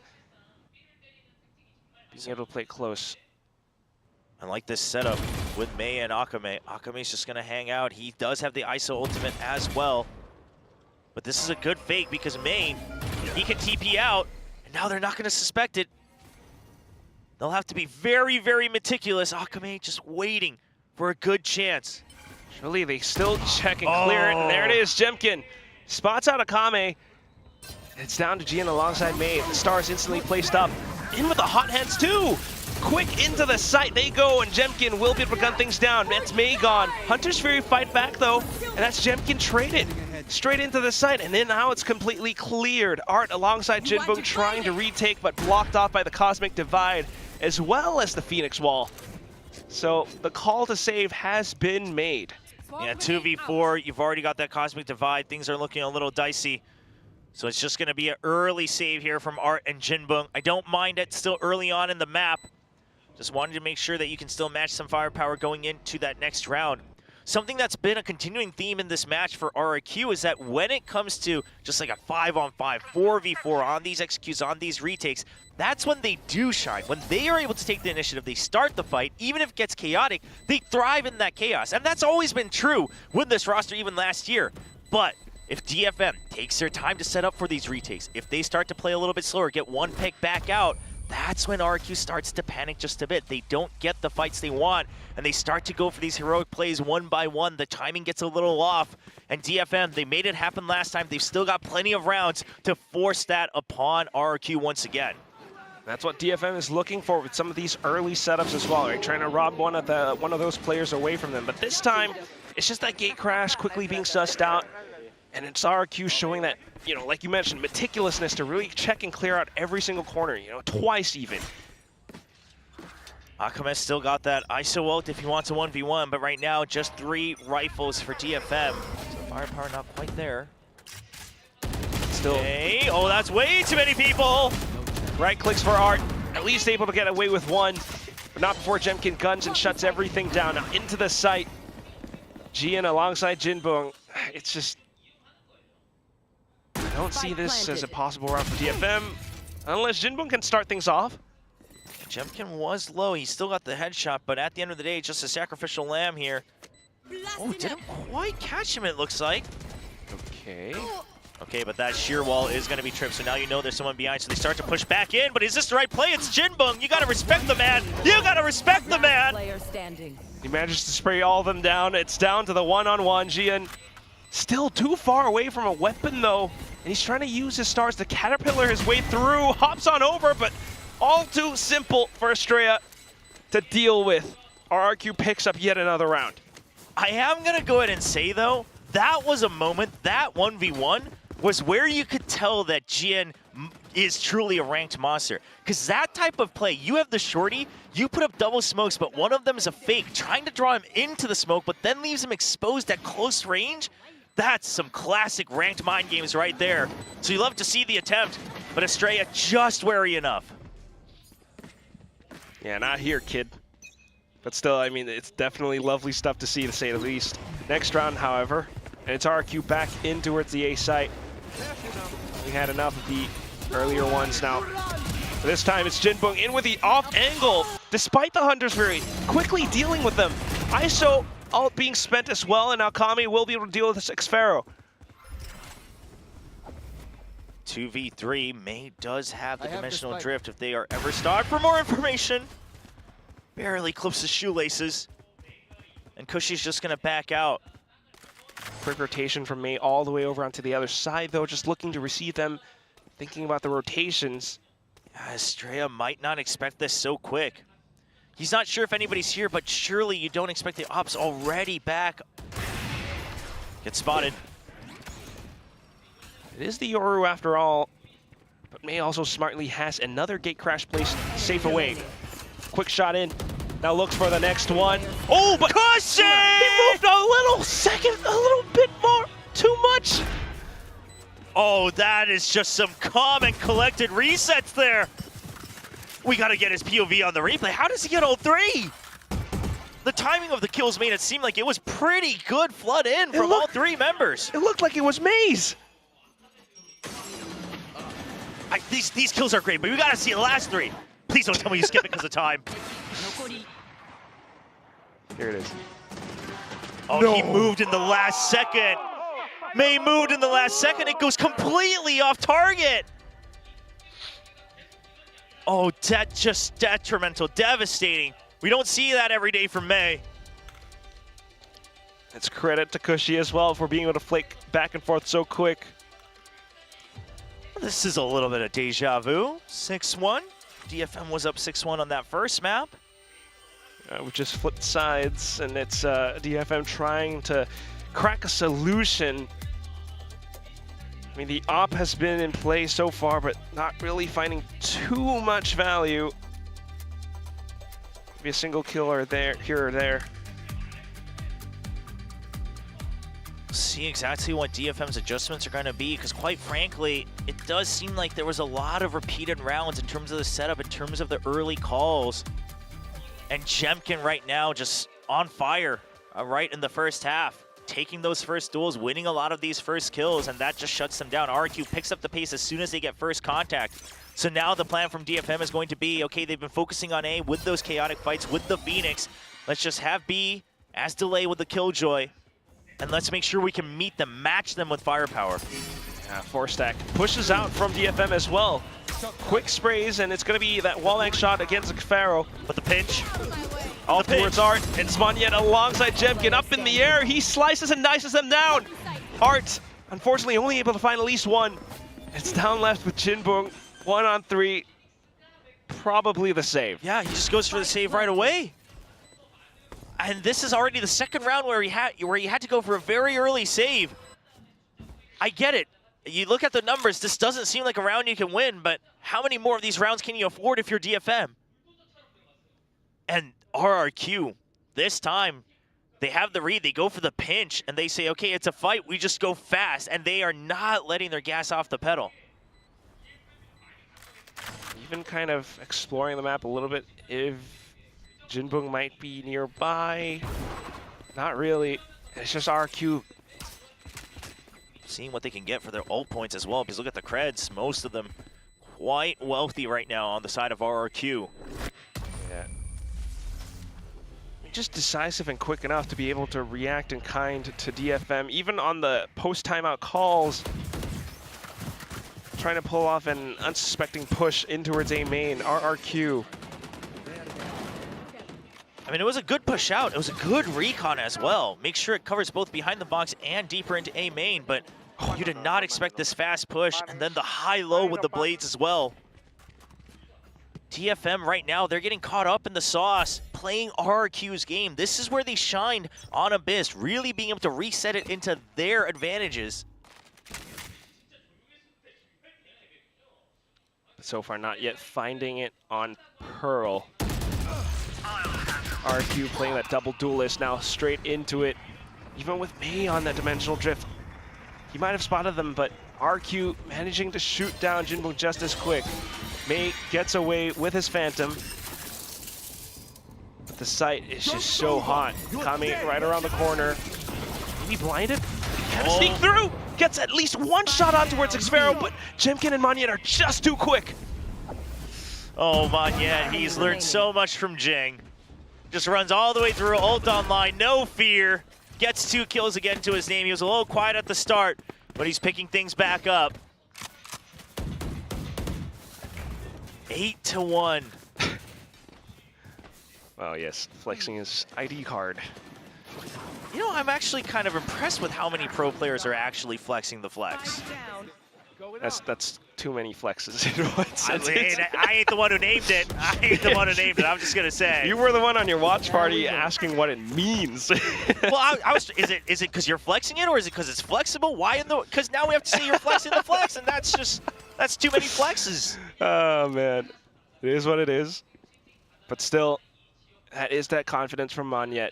Now it's gonna be May feeling a little bit eager to find something with the op. Will be able to gun down Estrella. Information found on the other side, but here is RRQ quick to play that contact in towards A. Quick trades, Jemkin will be able to relay off of Monyet, but here comes that Hunter's Fury just to try to force RRQ to disperse or buy time. Is it enough though? Xfero tries to go on the offensive, straight to the spawn, but it's Jemkin with a one-tap through Flowers. I mean, all of these pushes right now, they're so well set up for Jemkin, right? It's Monyet first going out, then it's going to be Estrella, then it's Xfero all peeking out, allowing Jemkin to get the next peek in to get the kill. Now 3 to his name in this round. And RRQ, there's not a single round, I feel, where they didn't start sprinting the moment they got first contact somewhere on the map. It's not even where they were going. That's just the full play, the full brunt of the forces. May, though, still able to fight back with the classic. But surely you chase him down once time starts to run out, because this is the operator. Yeah. He's very aware and very cautious, May. Still holding his crosshairs down, but Cushy a little bit quicker on that trigger. And I like that play because they had Xfero sprinting through Spawn, trying to make it look like that's where they were going to hunt him down. I don't think May really fell for it, but Cushy fast on that trigger.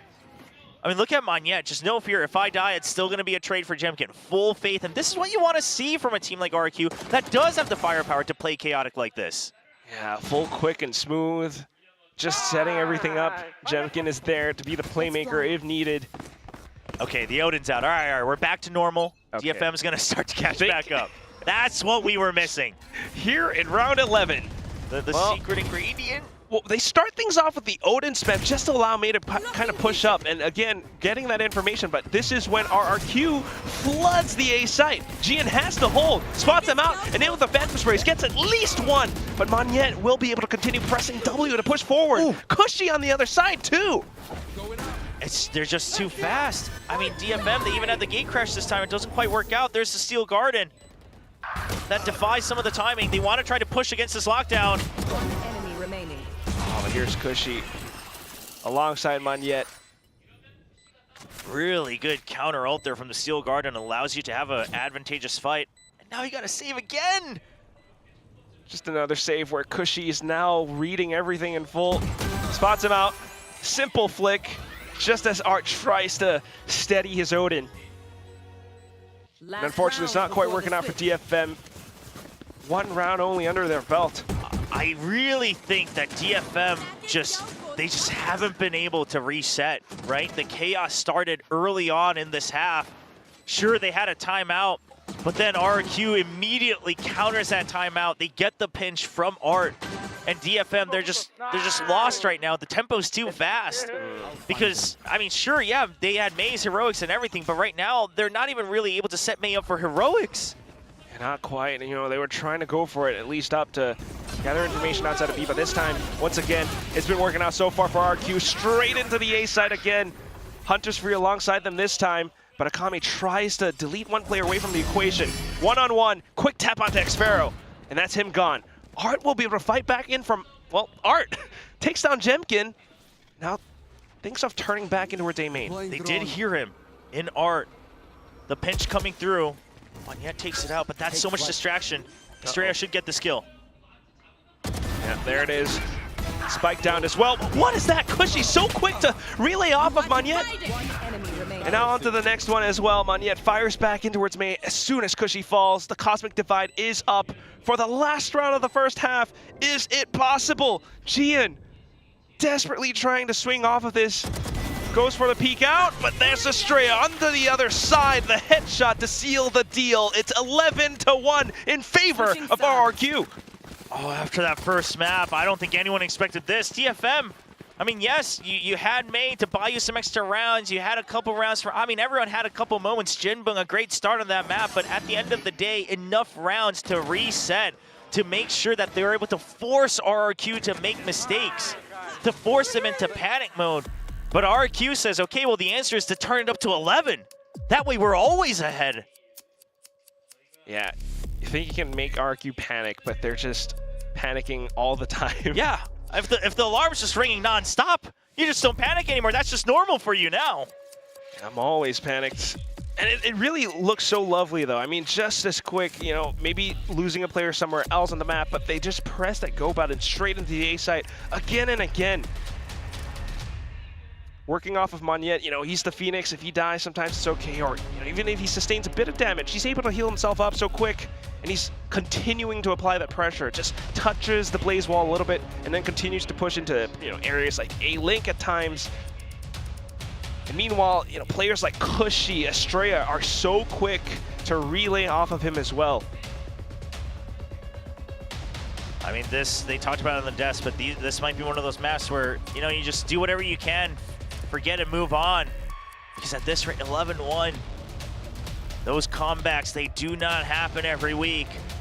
Also showing that this is that mental fortitude that RRQ has. We've all been talking about it so far. They've been dealing, with all of this all throughout Pacific. Yeah, but that's what I want to say, right? The desk did point out, like, these are the hardest ones to come back from, but what if this is always where you have to come back from, right? Like, RRQ's always putting themselves in a very tough spot. They're forging the flames. That's what it is. And now it is Estrella starting things off on the pistol round, hot on a single kill on towards Akame. One duelist gone. And spotting out May as well. Jemkin backs off with the Sheriff. Yeah, the respect to May, right? Even if he gets the ult orb, you know you're so far ahead that shouldn't matter in the grand scheme of things. Well, now on to Cushy inside of B-Link, though. Oh, the Nova Pole setup. And he swings off of his shock dart, too. Jin Boom, quick onto the flick. A second kill coming through. But Jemkin quick on the trade as well. May trying to do his best, tapping away in towards Art. Now all that's left is Jemkin versus Jin, and Jemkin has the spike. Yeah, but this is one of those positions where you do not, I don't think you really stay with the spike because there's so many angles you want to protect. True. Every time I see a spike down like this, I think about Paper X versus Talon last year. Talon had that chance to overcome it, and you get so caught up. You say spike's down, we got to protect it, but there's so much time left in the round that it is almost better to just start re-clearing and take that initiative. That's what Jemkin is doing now, but slowly pushing out. Ponytail spotted. Gian trying to play close and tight around the corners. Gets the tap square into Jemkin's head. Getting the pistol on and saving themselves from that point. Again, RRQ not able to stop themselves from constantly fighting.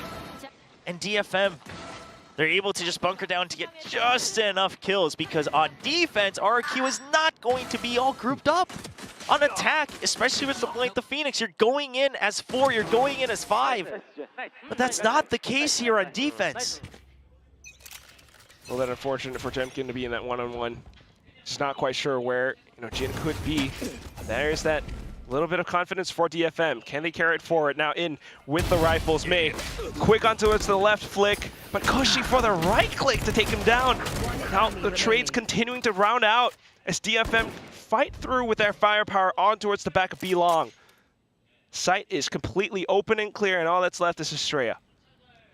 And Jinbung looking like he's just gonna go for the hunt rather than pick up the rifle. At least just getting that information, I think. Okay, yep. Eventually calmly waits for Estrella to just shoot all of his bullets before he takes that headshot. Gun not gonna be recovered, so you do take a little bit of economic damage, but right now, DFM, they're concerned about getting those round wins. Yeah, you keep it all up. So far, so good on the second half, but you really need so many rounds just to claw back. Half armors across the board for literally everybody. Regen for May. And one away from Dimensional Drift, so that ult cycle is going to start to come online. You have to remember, not quite map point yet just for RRQ. Still trying to play around it as well. Very safe with the 2-1-2 for now, and this is what I was thinking about from before. It's just a solo Vise, meaning you need your stars as well as players to work around mid a lot more. I would like to see if DFM starts to catch up a lot for RRQ to just double up Astra and Vice Util on one side. So we see Jinbung answering right back through the smoke. And then have the Phoenix push out from the other. Because at the end of the day, what the Phoenix is good at is either farming ult orbs or using those curveballs to take space in mid. That allows you to ruin the post plan as well. Down B. Well, so far, current setup is working out. A little bit of loss, but not too bad. Jemkin's able to take things back into RQ's hands. A little bit of a setup with the Razorvine alongside a Star. Who's next? May, though, just quick with the TP in and then the Dimensional Drift. Spots everyone out. Trying to 30 seconds incite a bit of chaos in with the clone now. Fake out alongside the Flash. Takes down Jemkin, but RQ is online. Xfero Cushy all able to gun them down all the way from the back. It took just a bit too much time because May was more focused on making sure his team can catch up. He was so far ahead, but that meant that RRQ could also hide behind the walls and get ready for the crossfire. And the biggest thing is going to be that Monyet took down Jinbung. So now you had more players than you wanted to fight here on B site, but look at these crossfires. Very, very well set up. I actually think Cushy's position being so important there coming out of B Link. And now with map point, you're a bit more relaxed if you're RRQ. It's okay if you take a couple more rounds for your ults to come online because you just need that one. Oh, but just when you think they're relaxed, continuing to thrive in the chaos, Jemkin swings out of Art, takes down Jinbung. Meanwhile, the rest of them just continuing to hold. A bit of crossfire in towards Art exit again. That's May down.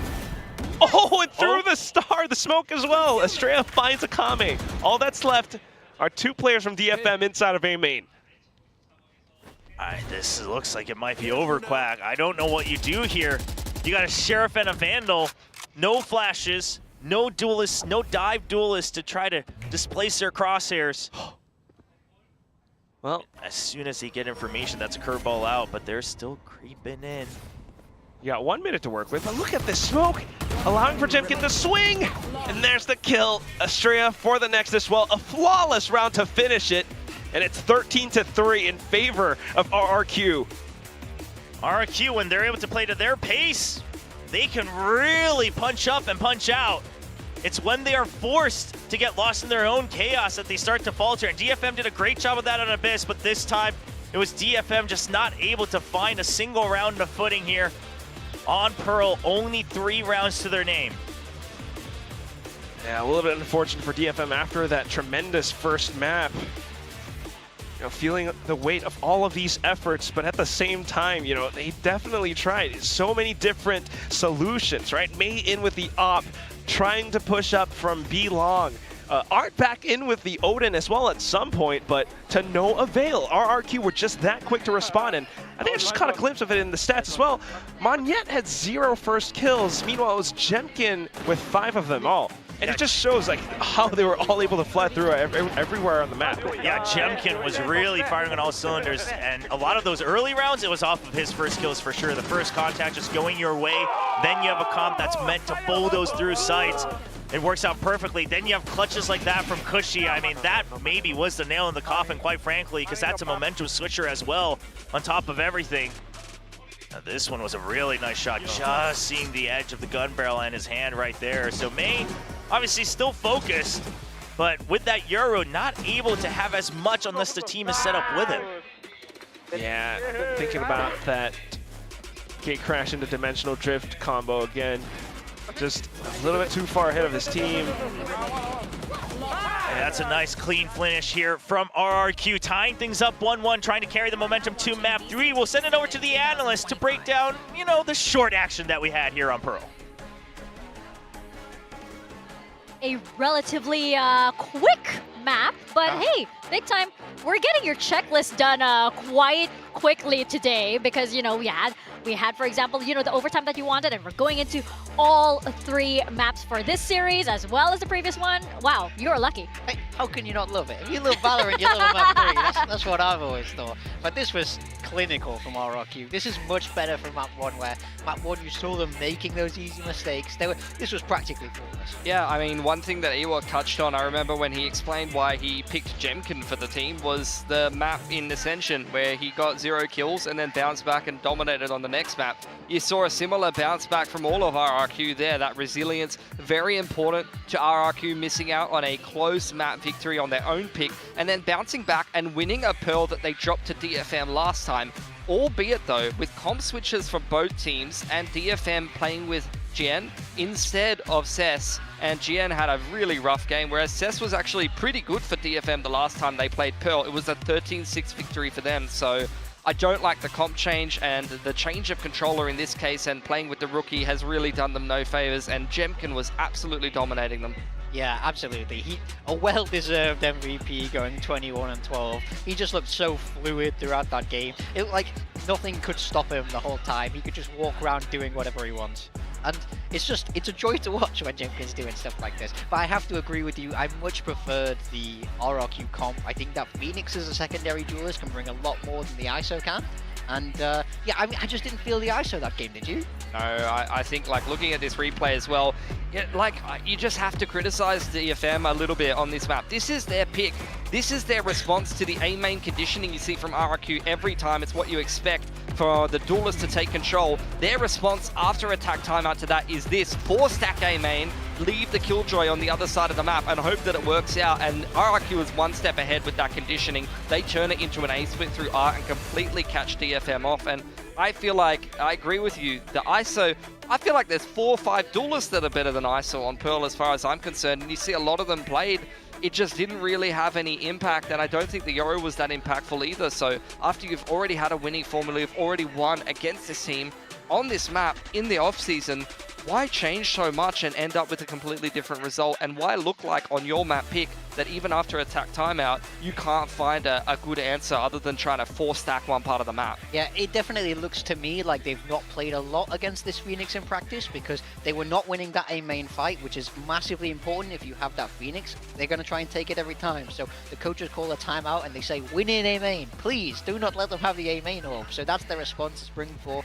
RRQ are one step ahead. That looks like a very first iteration response. Yeah. I would say it doesn't seem like they've managed to drill this and figure out the answer. That's like a Challengers team response. You know, you can't just stack one part of the map and hope that, or do a 1-4 and gamble stack and hope that it's going to work. We need a bit more nuance. We need a little bit more depth, you know, at this level of play, surely. Yeah, I wanted to see more util, more. You can give and take A main. You can let them have A main, because if they do the Cloudburst Phoenix Flash, like RRQ were doing, you can come back after and retake it, especially with the kind of Yoru set play type things you can do. It looked to me like they were uncomfortable against that Phoenix, and I think that's what really stopped them from getting into the game. I love that both of you are here, by the way, to give comments like that. That's a Challengers team play. Come on, because like if anybody, like, you know, if Kilios or Paperthin were to say that, would be like, but what do you guys know? Hey, you guys don't know I'm anything. still going to get flamed for it, and that's fine. That's just my opinion. But this is 4 out of 5 a Challengers team, and I've watched a lot of Challengers team guys. You know, I'm pretty much, I've been mostly a tier 2 caster. I cast nothing but Challengers teams. I've seen that over and over again. Well, no matter what, because you're part of the talent team now, you will get flamed, regardless, right? But yeah, I almost wonder how different this map would have been if May was just on Jet. You know, if they did stick with what, you know, what did work. I wonder, like, I know I did call for like, hey, maybe DFM can experiment a little bit, but I'm not sure what the vision was entirely for this composition.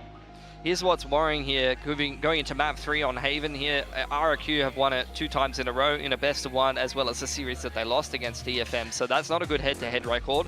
We've seen both of these teams just comp swap on a map that they've played against each other. These are the 2 standard meta comps that you see time and time again. They were both played in the series where they played against each other, and the best of 1. Maybe one of them will swap. But although we talk about the head-to-head record, I wanted to mention as well, DFM have kind of had Zeta's number as well. And Zeta are very good at Haven. So it's not like they can't play Haven. It just seems like RRQ kind of has their number on this map at the moment. Yeah, for me, I'm definitely expecting compositional swaps here. We saw how both teams favored Neon in the off-season on the last map and then have since moved away from it. So I'm going to expect a similar thing here. I want to see May back on that Jet. Haven is a Jet's playground. Not Neon? I don't love it. I think May's Jet is too strong. His ops, the way he ops is what makes him so powerful. I don't want to see him, you know, fast rotating, sliding. I want to see him doing what he does best, and he has so much experience on that Jet. So it's more for like the player. Yeah. It's more for May himself. I mean, comfort picks are definitely a massive thing. Like, the meta is important and you want to follow it to a certain extent, but you wouldn't ever want to follow it at the point where it would make your own players uncomfortable. Not to say he is uncomfortable on the Yoru from the last map. I'm sure he's on there for a reason, and we just didn't really get to see it. But I'm definitely think that they will change away. If they changed away from Neon on Pearl, I think they will change away from Neon on Haven. But I'm curious to see as where they go. I think DFM should simplify, like they did on like they did in that first map, and I felt like that's what worked well for them. It was sort of default comp versus default comp, and they managed to win that more direct matchup. This time, it definitely felt like they were at a bit of a disadvantage from just not feeling comfortable and not being comfortable at what they're playing against, if that makes sense. Yeah. Yeah, I'm definitely curious to see what they pick, and I think this is a great map 3 to have. Haven always brings great games in this. Yeah, and I feel like, RRQ, maybe they might swap things around role-wise, right? We may see Jemkin potentially on the Cypher. They were playing around with that, in the off-season. Perhaps it's Monyet. I know, we were hyping him up, and he didn't exactly, really show up, I guess, in the previous map, right? I mean, Quack did mention it as well. He got 0 first kills, but perhaps he's saving energy for this map, It does happen, where you have players kind of hiding in the energy a little bit because we know that when push comes to shove, they need to close out the series. Yeah, I think in a stomp like that, you should never look at the scoreboard too seriously from either side, because when it's so one-sided, the players on the losing team very rarely get a chance to get into the game and kind of get themselves going, and it's the same on the winning team. Monyet was 10 and 10, I think, in that game, but the sort of impact of having that Phoenix, the main control like we spoke about, does bring its own value, and it's, players are never going to mind not fragging if they win and a stomp wins. The amount of times I saw DFM players get flashed, or Monyet would, you would think maybe the Jet would be the entry, but I felt like Monyet was dying a lot more, and then Jemkin was multi-fragging, so I think he was kind of a bit more supportive and using the curveballs a lot to create a lot of space, and that was very oppressive for DFM to deal with. There's so many, it's why Phoenix was initially so popular on Pearl. There's so many tight corners where the curveball gets so much value. Yeah, and we can see definitely for RRQ how the gear, the machine is really working, right? Because I do have to commend as well Australia, really coming into his own, because again, I brought this up earlier, right? In 2024, you did see sometimes where you felt like he wasn't really, as gelled with the rest of the team as he should be, right? But it's very different, even in this first match here in Pacific. Yeah, he looks a lot more comfortable now. The roster, that's a good turnaround from map 1 to map 2, as we mentioned. And Australia, as the IGL, will be a big part of that. Yeah, and I'm really excited to see what we're going to have on Haven, especially since, hey, maybe DFM can turn things around. Who knows? But as we did mention, the comeback from RRQ is very important to their coaching staff. So we're going to see what they have in store for us here on Haven. Asian comms, we did brush upon it just a little earlier. I'm eager to see if they're going to switch things around, especially since we've been paying heavy attention to their duelists here, and it looks like we're seeing Jemkin on that Jet. Okay, so they're the one to change there instead of the other way around. So Jemkin on the Jet, Xfero is going to be staying on that Senti role. He won't be playing the Cypher though, so up against the Neon, that's actually going to be a little bit easier for Mei to get entry pathing and routes where you don't have to worry about those trips. Instead, it's just going to be the nanos and things like that. Yeah, absolutely. Mei will be very happy seeing Killjoy on the other side compared to a Cypher. It simplifies so much. Your shock, the way you have to default against a Cypher with your shock dodge, you have to be looking for those traps. You have to open it for your Neon, and in the same way, it's much easier against Killjoy. Well, we're going to see indeed what they have to offer as we step into our final map of the day. We're going to toss it on back to Chobra and to Quack. Thank you very much. Last map of the night. In the distance here, 3 maps for RRQ and DFM. See how much DFM has recovered from that 13-3 loss. As the Des mentioned, Mei sticking with that Neon, but only against a Killjoy instead of a Cypher. But that'll be on the attacking side. Right now, it's going to be their defense that gets tested first by RRQ.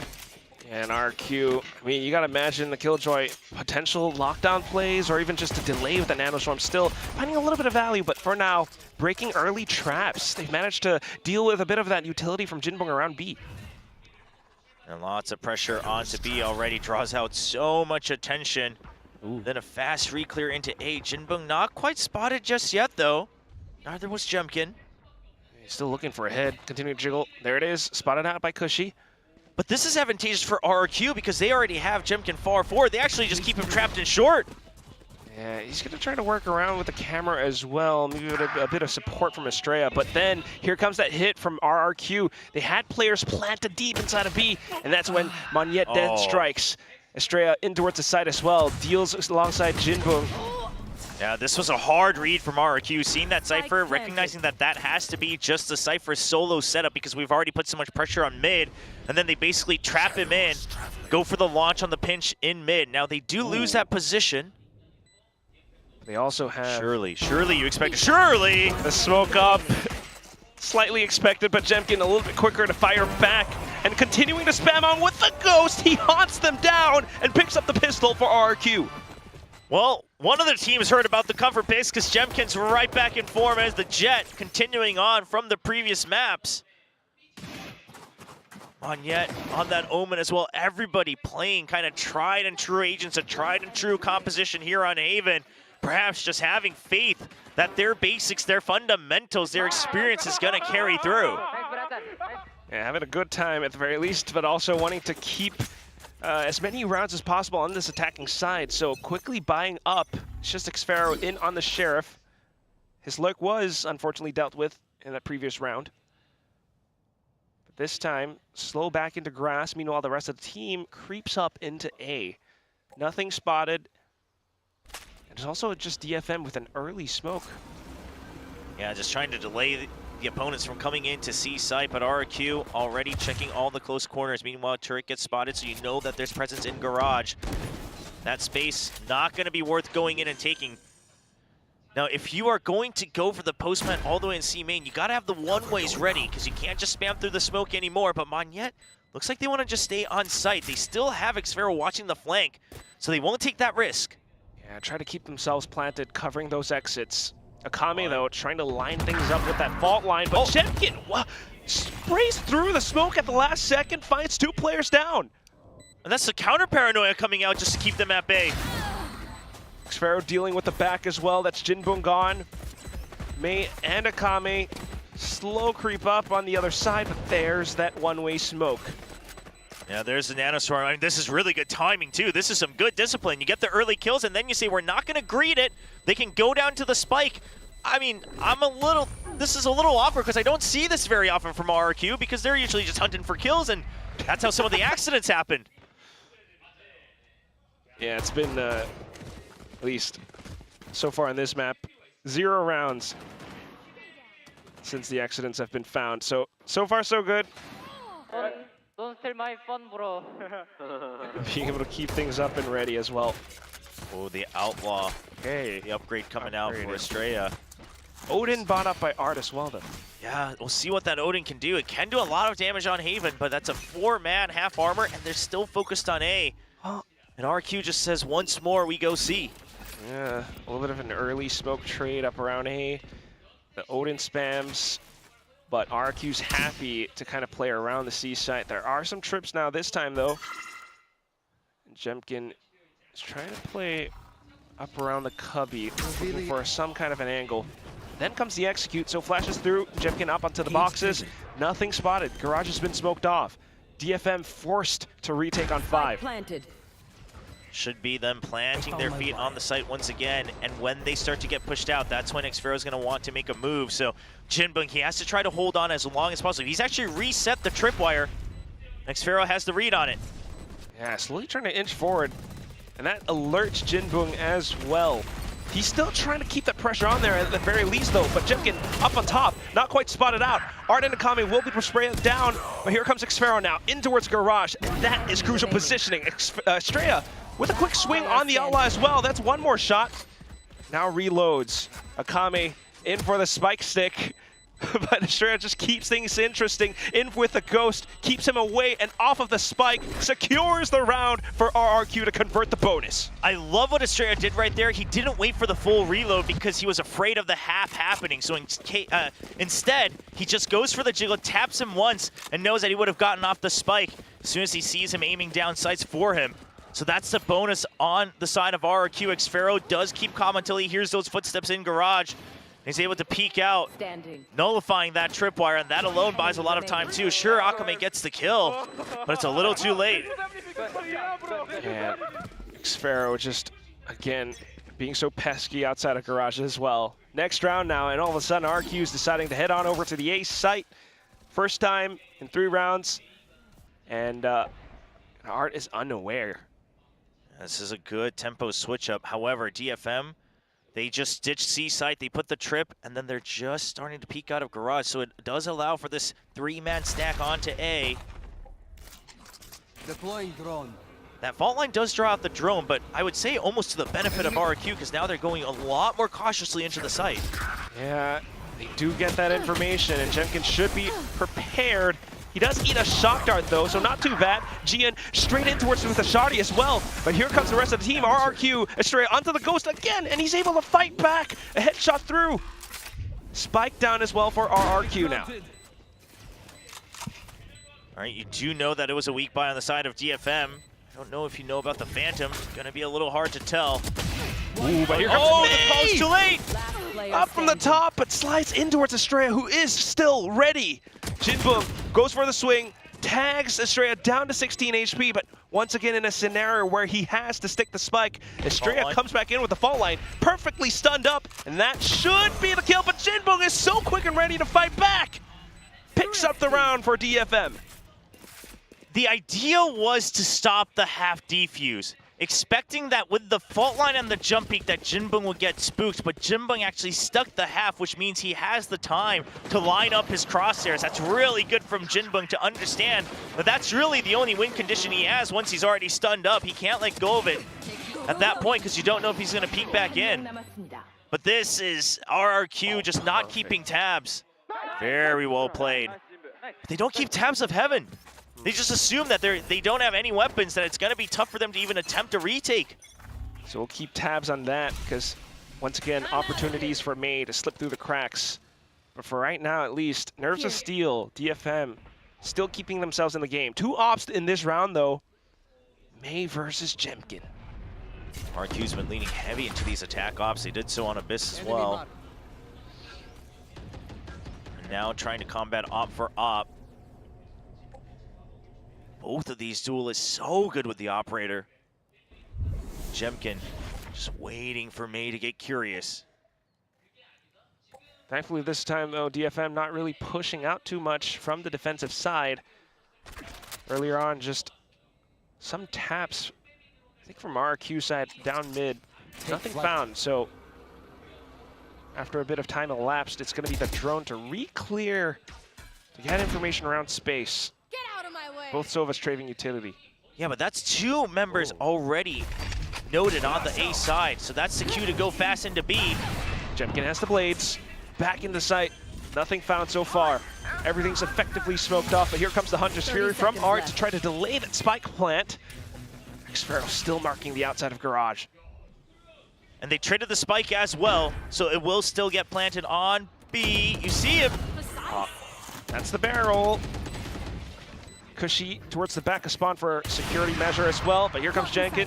Wins the first shot, but back onto the blades. Connects on towards Art at the last second, and here comes Monyet. Back of sight, back of Gong, and he's still able to gun down May. No slides available, no slides found. It's just RRQ now with the numbers, continuing to push out. They're looking for a Kame. They want to rob that op away. Yeah, if you can deny that operator away from May's hands, the defense only gets so much weaker. The Desk talked about this, that May's operator is what makes him so scary. Akame gets 1, but they won't let go. They will continue to hunt him down, and that's op down. Yeah, he only had 1 round left in the mag. Unfortunately, Monyet just a little bit quicker too, so taking that op back into RRQ's hands. It also is just Jinbung holding and saving on for that Vandal for a rainy day. Very well done from RRQ. Just, again, it's the tempo, right? They get sight of 2 members on A. Immediately the call comes out for B. DFM reacted fast enough, but the positions were already too good, and the Hunter's Fury wasn't able to delay them long enough. And that causes an early timeout to come out for DFM. Yeah, just, again, not quite able to find some of these solutions. And earlier on, you know, both teams meeting equally in terms of some of these plays. We saw it happening on Abyss, we saw it happening on Pearl, and this time now in favor of RRQ on the final map of Haven, which was left open by DFM. I mean, just buying out those ops, the same rounds against each other, but RRQ comes out on top. Yeah, the timeout's not too late. 4-1, you're on the defensive side of Haven. Plenty of time to catch back up. However, the timeout not successful when they were playing on Pearl. It wasn't enough to course correct for the players in the server. Can they do it this time? Hopefully with the timeout being called early enough, possibly. But I can't imagine they're going to be able to buy up too much light shields all throughout for this round. So I was expecting RRQ to try to fight them at A, because that's one of the biggest things you can do with the Neon, is just go for a hard fight on A lobby and then just secure that, and that's how you tighten up the map. So RRQ ready for it, the fault line comes out, they suspect it, and Jemkin's good for the shot! Quick to snipe down May. And instantly, DFM scrambling to pick up the pieces, thinking of pushing outside of B now as a reaction. It is going to be a very fast push, and the turret's not going to spot them. This might catch them off guard. But I don't know. Sparrow still is kind of watching the back, even though the turret's far away. So thinking twice, they're going to regroup on the A side itself. Art just right around the corner of it. Not quite in time as well. Cyber Cage up and online just to give themselves a little bit more space, but Jemkin ignores it, all in with a shorty. Back to the rifles as well. Monyet alongside Jemkin, gun everything down. Akame towards the back lines. One away from the Rolling Thunder, but not clear enough to watch out from the back. It's Monyet just hopping everywhere. I think DFM expected the 3-man stack to potentially spook them to rotate. Would be the best explanation for the breach, hanging onto that lurk, but look at Jemkin, he's not holding back. He is just diving onto the site, having full faith that the smokes, the flashes are going to be good. Yeah, this is also really dangerous for DFM as well. I mean, RRQ being able to read them that effectively, being able to shut down May that early on, down into the next round. And this is one where, you know, May has the overdrive, but maybe not quite the opportunity. I say that. He pushes out of C, gets the kill onto Jemkin, but instantly Cushy holds and trades. 2 players down from DFM. And that's your Hero Vandal gone. You would love to retrieve this, but Cushy still has his eyes set on it. Akame and Art, it's a double team. And the team from RQ arrives alongside Cushy as well. They try to jump peek it together. It's not quite working out. Cushy online for the ace. Jinbung all the way stranded, pushed out of B.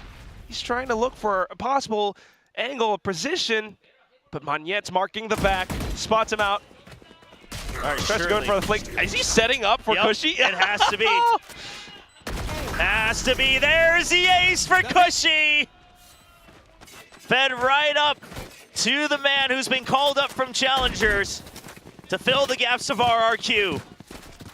Right onto the debut match of Pacific Kickoffs in 2025 as well. That's just lovely. Good tracking on that Neon. Eventually catches up.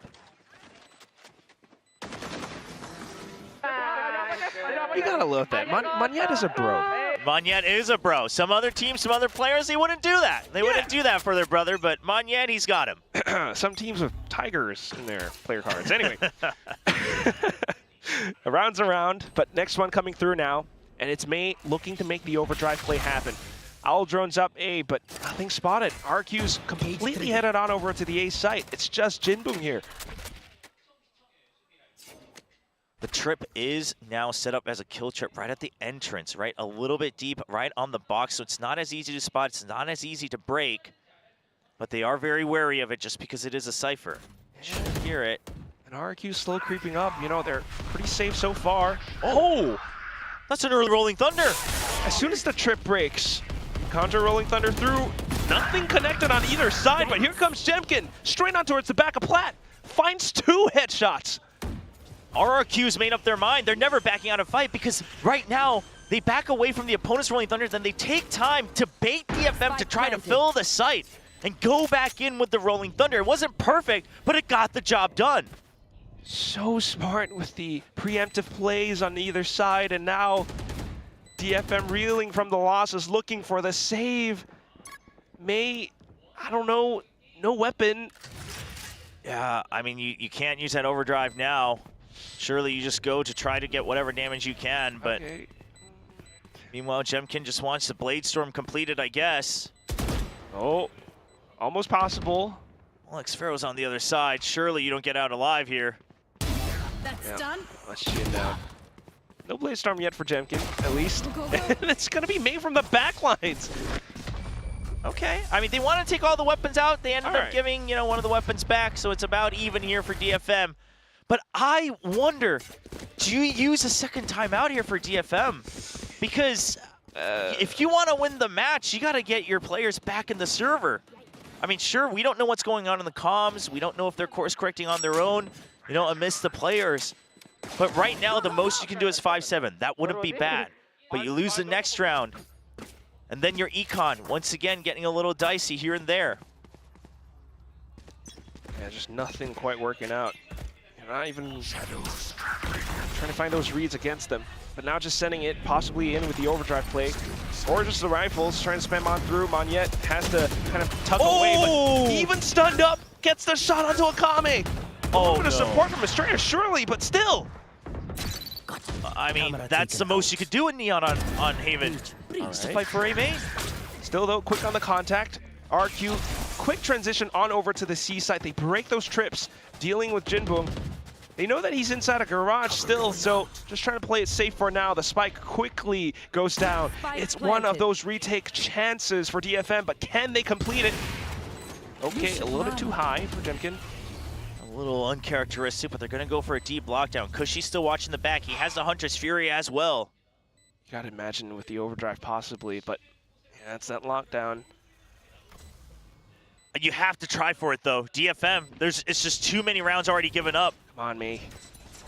Starts it off with the fast lane, but instantly sliding through. It's Monyet who guns him down so quick. Jin only able to find one, and Jemkin comes in with the blades. Nothing found for DFM. And just the full faith that they have on whoever's watching the lurk, because the Nano Swarm used to slow them down on that entry and immediately cuts them off, gets some chip damage on them. Monyet's ready with an off angle right outside of the fast lane. Look at this. He steps away from the wall so that they can't just spray him down. That's just so perfect. And I have to imagine it's because Monyet also has the experience of playing a Neon, knowing that this is one of the possible places where he's going to slide out from. Absolutely. It just pays so much to have these versatile players. Incredible. Here comes now, just continuing to buy up. DFM, Art has the Odin once again. Playing out from A Heaven though. Slowly pushing out of B. Akame tries to sneak in towards the back. Jinbong providing additional support, peeking out. But once again, May unfortunately pays the price for his teammates. Akame now shot down outside of window. And it's Xfero in it with the operator onto the other side. Both teams suffering bits of losses. And DFM continues to push out. Jinbong outside of C-Long. Here's Cushy and manages to take the shot against him. Quick with the neural theft as well. All right, so now you've got trips here on C. I imagine you start to group up towards B, right? I mean, maybe Jinbong stays for the kill trips on C, but the other two, instead of looking for 1v1s, I would love to see them group up. But Estrella is weak. Might have heard the guns as well. GM just continuing to hold. That's the bait, though. But Xfero wasn't quite ready to peek out. He had his knife out still. Oh, and that's the one-on-one. Spike retrieved. 20 seconds left on the clock, though. He's going to run it. But there is a trip on the way. Does he go B? B's too risky. You got to go to C. You don't have time. You got to run, son. There's a tripwire there. Breaking those trips takes time as well, and it's going to be quick for Jinbong to get into the sideline. Uses the camera to play it safe instead. He's tagged. Starts to run. Looks for the wallbang. Oh, gets him down to at least half HP. Well, no, 5 HP. And Jinbong in with the cam as well. Spots him out further. Headshot to seal it. And DFM will be able to pick one back up. I can't believe Xfero actually sticks to play. That is what you have to do because you didn't have time. But you're tagged up and he just says, oh, well, if I die, I die. And he's at least able to get the plant, trying to find the operator. They don't know where it is. Oh, they do retrieve it. Wow. That is a bit detrimental. This makes a 4-8 possible now for the first half for DFM. You think so? Possible with the op. I mean, especially with the op, because without that, it's just so tough because the fast A hits just haven't been working out. You got to trust in the op just being able to tighten up the map. Sure, you might still get picked off by Jemkin, but I mean, at that point, then what else are you going to do? True enough. So far, at least, you know, the slight push out from B as well as C. Decided on the against other it. side. Wow, okay. I mean, if you don't want it, that's fine. You have the overdrive as well. True enough. Oh, but this is now a 4-stack on A. C completely left open. Jinbong in with the trips on B site. It's a red carpet for RRQ on towards the C site. Pretty soon to spike down as well. Art trying to delay as much as possible with the Hunter's Fury, but to no avail. Xfero lurking as long as ever. Oh, but he is stuck now. He doesn't have a way out. He hears him in window. It's too many members. Ooh. Oh no, the trade not working. He gets 2! May down as well. Unbelievable! Jian thankfully trading, but this is still a lost opportunity for DFM. Art straight into the smoke, blinded by Chemkin in there with a shot. Paranoia into his garage now, reading the timing of things. RRQ so on the ball. Jian trying so desperately to fight back all the way from C-Long. The Paranoia sent out a little bit early, and it's an easy shot from Monyet. And at this point, Jinbong down to 5 HP. Just looking to save. Oh, this is rough. DFM, they're starting to break down once Mei gets taken out. It wasn't necessarily like this. Even when they were losing on Pearl, it wasn't necessarily just because Mei's getting taken down. It's more so RQ just bulldozing over all of them. But right now, if Mei can't get those kills, then it starts to turn into these several 1v1s. I mean, and that shot, that second shot onto Mei, what can you do there? Did he just go into overdrive? Did I see that animation correctly? Just as it. This goes here. No, he still has it, but it was the relay bolt that came out. Okay. Well, maybe still some kind of an opportunity to at least make it a 9-3, but that is still the best that DFM can get right now. See, the problem with this defensive overdrive is that you're wondering, do you use it on the retake or do I use it to push out? No idea. Good Bucky kill. But Bucky, so far so good on towards A short. Overdrive online. Just keeping them at bay. He's trying to push back. Relay ball sent out as well, but Cushy quick to burst him down. Hit shot instantly connects. Cushy's adjusted well to the VCT Pacific stage. The rest of DFM trying to warm up once again here on Haven. But it does feel as though everything's been completely stalled. A bit of a crossfire set up in towards the A site. Jian with the info and a potential Paranoia play as well. RQ, but RQ are just so dug into the site. Jinbong right around the corner to provide support as well. This could just be a full 4-on-3 clash. They're all here. Oh! Akame quick to react though. Sudden double kill. But Xfero manages to find a bit of a trade on towards Jinbong and then holding down. He has the lockdown and he quickly deploys it. 30 seconds left. Fault line sent out from Akame. Looking to try to find that shot in towards short, but nothing found. Quickly rotates and falls back in towards top of heaven. But unfortunately not quite enough to shoot them as they transit on over into the site. They don't know. Sticks the plant. Unaware that Akame is up inside of A long though. And that's gonna be the one-on-one now. Cushy versus Akame. Goes in for the spray and he commits down into it. Akame unfortunately whiffs for Cushy to collect onto the quad. It's the first half that ends in a 10-2 in favor of RRQ. A 4K to wrap up that first half. And that's a rough one. I mean, they finally have some inkling of hope on this A main fight. I love the 3-man stack. I love that Akame goes ahead out of A main to try to get ahead of him because they have lesser numbers. There are still these glimmers of the right decisions coming out. I mean, crispy on that too. But alas, it just does not convert to a round win.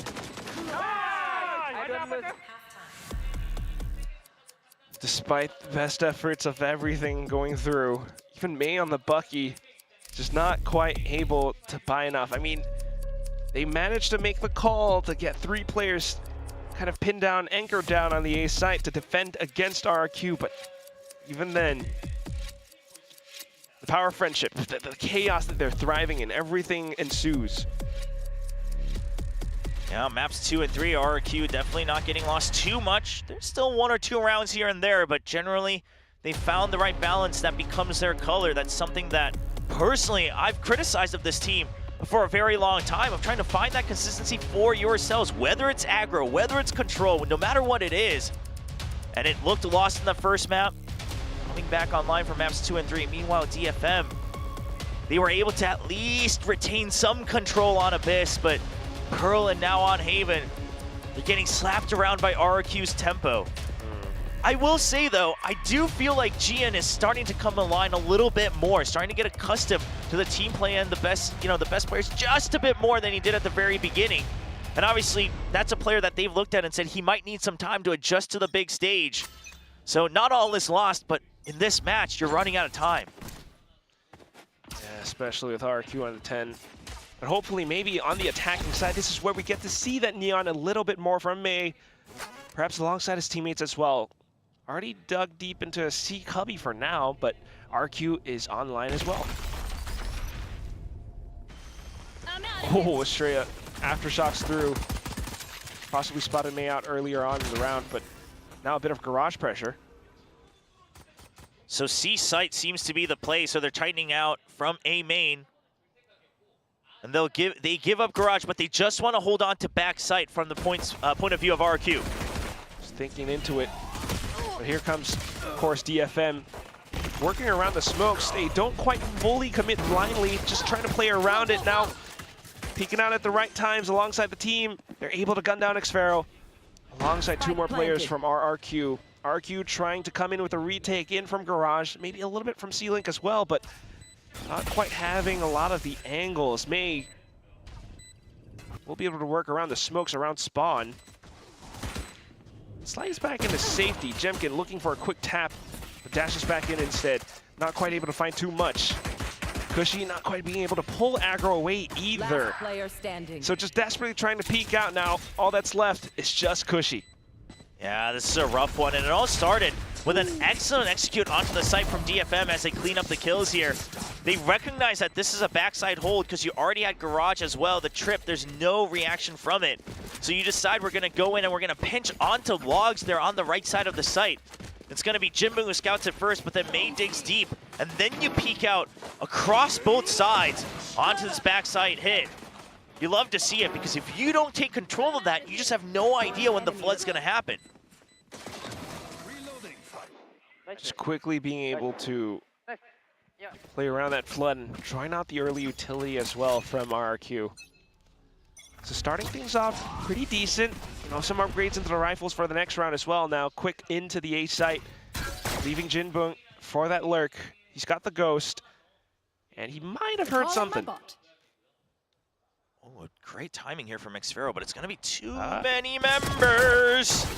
Tries to go in for the right clicks, but May's a little bit too elusive. So straight into the C side off of that one kill for now. Jinboo going in to clear garage. And that's the cyber cage up as well. Ooh, Monyet with the dink though. And that's the shot in towards Jinboo. Classics will still be able to do damage. And Jemkin being able to fight back. Just as you mentioned as well, the paranoia completely blinds them all. Art trying to fight back desperately, even with the random sprays from the Bulldog, but nothing found. The spike is down on the ground. Guardian picked up for Monyet. They've given up the ult door, but they have the spike in their control. One way comes out. Gives just a bit of an opening. Trying to clear that corner. Oh, man. Surely not like this. But Monyet's still holding it. Here's the TP as well. And in comes the swing. It's going to be Jemkin with the classic to pick up the 4K. A thrifty win for RQ to upset things. Oh, it was so good until it wasn't. I mean, I like the call to just rotate fast to see. It's the Killjoy that came out. There's no more Senti Util to delay. It's a fast hit. The relay bolt was good, but the moment Monyet gets that kill, he's able to get an immediate paranoia on top of the flash, and everybody gets caught unawares. And it's just the swing outs back and forth. In from RRQ. Right there.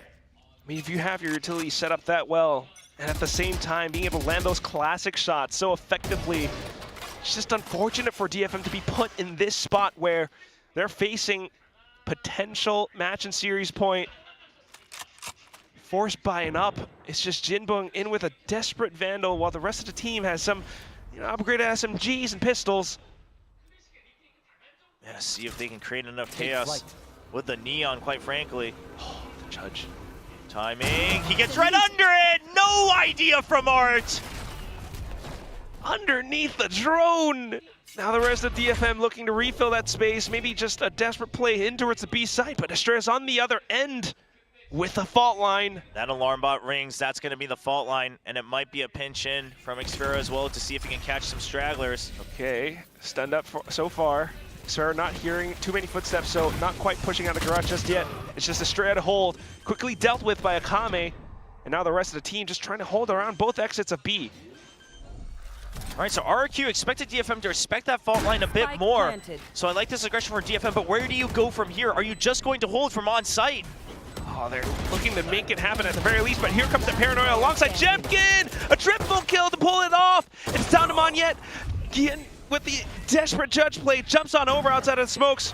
back in towards the other side of the site, but Jemkin has stuck the defuse off with the kill as well. The quad to end it now to 12-3. Match point. Those last 2 rounds, it looks like maybe DFM had a shot, but the retake's just too clean, and that's the trouble. Just trying to have all 4 members on the site. Sure, you didn't have the weaponry for the post plant either, but maybe a push out. I know you didn't have much util left, but starting to play a bit scared on the side of DFM. Starting to say, come to us for the fight, and RRQ says that's exactly what we love to do. You're starting to inch back into RRQ's game, and now you don't have any chances left. Yeah, inch back into range of that paranoia and everything that sends through as well. And now this is an RRQ feeling confident going for those fights. Cushy pushing out.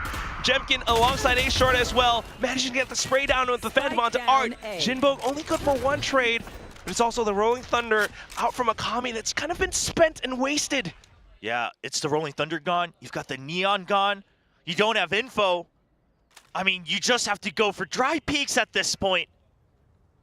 Just feels like all hope is lost now, but DFM trying to string and pull themselves together. And I love the position that Xfero takes. As safe as possible. I just hope that he doesn't get too curious if you're RRQ, because there have been games where he decides maybe now's the time for a cheeky kill, but you do not need a cheeky kill right now because you have the numbers advantage, you have the util advantage, and all you need to know is where do they plant. Playing it as safe as possible, not trying to peek out too much or make a single movement, but it also is just DFM looking for that one glimpse of hope. A bit of a fake smoke into B, and Akami tries to put himself back site. 30 seconds left. You have to remember that this has happened. Xfero has to let his teammates know, so they're not going to go through the site just yet. And Akami trying to pull as much attention away as possible. He does have 1 flash to work around. They have been heard, so DFM is very well aware. Okay. Start around the sides. It's all for Gian. He connects with the Guardian! A bit of a collat! Astrid trades right back in though. Now it's stopped for Xfero. Akami tries to go for the conversion, but to no avail. Xfero collects onto the round and cleans it up. RRQ will close out the final map 13-3. I'm not quite sure if Jinbong was aware or not, if he was fishing and he just lost the duel, but the fact that all the Killjoy Yuta was alive lets you know the Killjoy is nearby, but at the end of the day, it is Xfero who will round things out. A rough start for RRQ, but they clean house in maps 2 and 3. 13-3 once again here on Haven. An absolutely dominant performance from Jemkin, nearing 400 ACS in this map. Just so unbelievable, indomitable with how he's been playing so far. Xfero effective on the lurks too. But also, I mean, a bit of a standout. Cushy, the first ace for RQ right now. Yeah. And your heart has to go out a little bit for DFM. I mean, especially for DFM fans. He has such a great offseason. They come in, map 1, they start to fire on all cylinders. You have some heroics here and there, but eventually they're able to carry out the win on the opponent's pick. Yeah, you get excited for it, but then at the end of the day, you weren't able to close it out. And today, RRQ will stand strong, and guess what? Death, Taxes, and RRQ versus Gen G. You just can't escape from it. That's gonna be their next opponent, but maybe in 2025, they'll be looking for something different, standing together for their victory photo before the interview, the MVP interview. See who will be selected on this one. Yeah, that's a prospect, a terrifying one to say the least, especially for you, an RQ fan. RQ versus Gen G again. And DFM, not out of it just yet. It is double elimination, but a rough start for the Japanese squad. So ladies and gentlemen, that's it for the matches, but of course we do have to take some time. Let's listen to the interview. If I could borrow Cushy. Hello, GG guys, where's Cushy? Cushy, join me on stage for your interview. I'm sorry. I would love to talk to you. RRQ의 쿠시 선수 인터뷰 만나보겠습니다. 박수 부탁드리겠습니다. There you go. Congratulations, Cushy. Thank you. 이제 와 펄에서 시작한 반격이 헤이븐까지 순식간에 이렇게 승리로 오늘 경기를 마무리하게 됐는데 DFM을 상대로 뭔가 복수를 퍼시픽 첫 경기에서 한 승리 소감부터 먼저 물어보도록 하겠습니다. Wow, you guys just started going off on DFM starting from Pearl. That was a very quick Haven as well. How does it feel? How sweet is it to get back on that revenge against DFM here on your first day at Pacific? It definitely feels good because I count this as my debut game for VCT, and also we came out as a bang. Like for sure we had a rough first map, but the second and third map we played at our best. I feel like. 당연히 기분 좋고요. 아무래도 첫 번째에서는 뭔가 우리만의 페이스를 유지하지 못했는데 두 번째, 세 번째 RRQ의 방식대로 운영에 성공한 것 같아서 경기가 만족스럽다고 이야기를 했습니다. 쿠시 선수의 펄에서의 그 1대3 클러치가 기세를 유지하는데 정말 꼭 필요했었는데 뭔가 이렇게 놓인 게 많은 상황일 때 차분함을 어떤 식으로 유지를 했는지 좀 그 뒷이야기를 한번 물어보고 싶어요. Your 1v3 clutch on Pearl, that was crucial for your team to keep that momentum. I want to ask you, like, how do you make that possible to keep your calmness when you have so much to play for? I mean, when playing the game and you're just in the zone, you don't think much, you know. You just do what you need to do in the game. You just lock in and just lock bam, in. bam, bam, Yeah. 1v3 Yeah. clutch. Yeah. 그냥 아무래도 경기를 하다 보면 바로 집중을 하다 보니까 뭐 보이는 거 없고 생각하는 거 없고 할 일을 했을 뿐이라고 쿠시 선수가 이야기를 했습니다. 다음 상대 퍼시픽의 호랑이 젠지를 만나게 됩니다. 아무래도 중요한 순간마다 RRQ의 발목을 잡았던 젠지이기 때문에 뭐 엄청나게 이렇게 부담감도 있을 것 같고 자신감에 대해서 한번 물어보고 싶어요. Next up, you're up against Pacific powerhouse Genji, who have stopped you when it mattered the most. So I want to ask you, now that you're fully adjusted to your team, how confident are you with playing against them?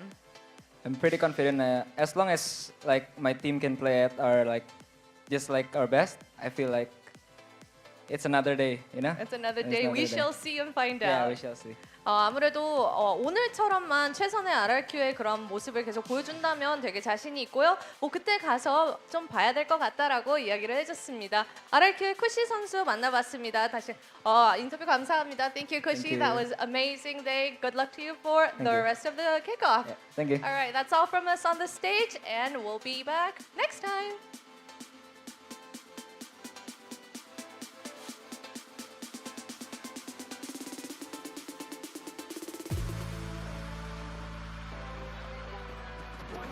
RRQ taking the series and quite dominant maps as well. You know, after that Pearl, it just seemed like they were in the zone. As Kushi mentioned, you know, when you're just locked in, you're locked in. It certainly felt that way with all of RRQ, especially when it came down to, you know, the later half of Pearl when they started getting that momentum, and of course on this map. Yeah, really, really good recovery. I think they were clearly the better team today. They were able to win Abyss, but unfortunately let it slip through their fingers, and really great recovery in the next two maps. Was not even close, and I think that, you know, DFM have been able to win in the off-season, but it really felt like they felt the pressure of the stage on those next two games. Yeah, absolutely. It seemed like RRQ were not playing at their 100% on that first game, and even DFM after they get that win, they're not able to manage to keep pace with RRQ when RRQ decided to really turn up a notch. DFM seemed to massively fall off, which is, you know, it's kind of to be expected when you have some more inexperienced people who've not played on this big stage before. Trying to keep sound emotionally is a really difficult task. So you think it's just like that RRQ was just, you know, just had that endurance in their players? Yeah, I think they picked up the momentum on Pearl and then just steamrolled. They didn't take their foot off the gas. I think that they were much more comfortable in the stage environment as well, and also they have a lot more chemistry and a lot more tenure as a roster, and that's super important in that situation that we saw, particularly the second map when we moved over to Pearl and both teams comp switched. You know, you're both trying to catch each other with an adjustment. Not only do you have to think about your game plan, you're prepping a comp switch into what you think the other team is going to be bringing into the game, but then they also switch, and that's where everything comes down to adaptation. You fall back on your old habits, you fall back on, you know, what your teammates do in terms of routines, and RRQ have got so much more established than this new look DFM roster have, and I think that, you know, I predicted for them, and I'm sure a lot of other people had a lot of faith in them for this series today. They might be a little bit overrated coming in from those off-season games. Yeah, it definitely seems like they have to settle into this tournament, and then maybe once they're a bit more calm and a bit more used to the stage, we might see them really ramp up their level. But for this game here, Jemkin absolutely took over. Look at that. That's at least plus 30 for the series, if not more. It's easily. More than plus 30. Well, speaking as somebody who was enjoying their ride on the DFM hype train, right? You know, but it does worry me that they're going to fall into the same kind of tendencies and the same kind of, unfortunately, it was a slump that they had, in years past. Yes, they did have that one win. They did look better in the offseason. Where does it go from this point? I'm keen to see as well. I mean, Genji is a skeleton that they're going to have to clear out of their closet one way or another, but it comes right at the start of the tournament. It's good that they got over the hump of DFM early on, though. Yeah, but looking here, it's interesting because, DFM, they did impress us quite a lot in that first map. Where did it start crumbling here? It's all about these nerves. This is a huge example of it, of how they weren't able to maintain their composure in that. Once the trap is broke, they're planning this trap play with the breach ult, but it's so rushed. There's nobody there to swing off it. It's sort of a half-baked idea. Now, that's not to criticize them. This is not something that they will have practiced in scrims like that, or if they have practiced it, it will go much more smoothly than that. That's where the nerves really come in, and that's why you said the kind of crumbling aspect of playing on this stage is so important. Yeah, I think it really reminds me of that round on Pearl where they're heavily stacking A main, and I know they're doing that because they're running the Yoru comp and they can lean with the TP off of the site and things like that, but it really felt like DFM rushed a lot of ideas, or the timing and the execution and the chemistry between the players playing off of each other really just wasn't as consistent, especially on the second and third maps as RRQ was. Like, RRQ just was a much, much better team. Yeah, exactly. Word of the day is execution, in my mind, and I feel like that was the big problem. I don't think it was bad ideas. I don't necessarily think it was bad comps, even though the ISO, we didn't love it. I think it was all about execution on the day that left the FM down, and I think they'll feel like they can do much better. Plus, when you have Jemkin, who just, was undoubtedly the MVP for, that series. I mean, he was undeniable. Yeah, plus 30 for the series. He was even good on the first map doing his role, entrying and multi-fragging. He was definitely not missing by any stretch of the imagination. I put him in my team. Coach Ewok put him in his team. If I was to give someone the MVP, I'd love to know what the coach has said after map 1, moving on to map 2, but you definitely have to give half that MVP to both Warbirds and Ewok because they've done a fantastic job with this team. They've scouted Kush as well. I remember talking to Ewok about that at Ascension, and he was very sure on a player, and I thought, if you're that sure on who you want to pick up, it's got to be some big signing, right? But he's scouted someone from Challengers, and Kush has been very good in series against Paper Rex in the offseason, against some very, very good teams, and that's another great series from him on the Initiator. He had a lot of big plays in that game. Yeah, it seemed exactly like the right fit, like you spoke about. Sometimes it's just that one missing piece, so I'm very happy that he's found this team, RRQ have found him, and it seems to be synergizing well. Well, it's really, of course, we're very happy with Cushy and how well he's, fitting in. Neither of you guys picked him for your team, though. I wish I did. I wish I did now. It's hard to go past Envy, and then Crystal, I thought he was going to start fragging out today, and to be fair, he did a fair bit. He did, yeah. I would say, they're not bad picks, but looking at our score, it's so close. What a comeback! It's so close, my gosh. Wow. Who's let me down? Envy, we've got problems. Oh my gosh. Oh no. Jemkin comes out for me. Oh, my new favorite guy. Oh, there Look you at this guy. You know what? You can take that magnet home. You can put that on your a ref magnet. Jemkin's come in 23.3. The dude went plus 30 in his series. That is nuts. Yeah, I mean... Thank you, Jemkin. I can't help but wish I chose him. I mean, it may start strong, but then once you're getting rolled and you have no momentum, it's very hard to frag well in those games. So, fair play on the Jemkin choice. It's a well-deserved win. Well done. You know what? I love how this matchup kind of played like both of our matchups, for today. Yeah. You kind of had one team suddenly like, whoa, hold on. And then the other team makes a comeback. And then suddenly it's like, from out of nowhere, suddenly you gotta come back. Yeah, 100%. I mean, my GN gamble didn't pay off, as it didn't pay off for DFM, unfortunately. So that was a bit unlucky, but it still came through in the end. Maybe it wasn't made to carry the team. Actually, it was Jemkin. Yeah, absolutely. Reliable. That's the back and forth nature of VALORANT, right? That's why we love it. Well, you know what? This RRQ win means that for the 7th time, I think Achilles mentioned it was like the 7th time, we get Genji versus RRQ. You cannot make this up, or maybe you can. The riders, we have really great riders. writing out the script for the whole of 2025. We're gonna get like 12 more Gen G versus RRQ for the rest of the year. I feel for them, and this has got to be getting in their heads at this point. That I think even in Kickoff last year, they might have been eliminated by Gen G. They've had multiple like playoff games against Gen G and other games in the regular season against Gen G as well. And it's not like they get blown out of the water. Like Gen G was such a good team last year.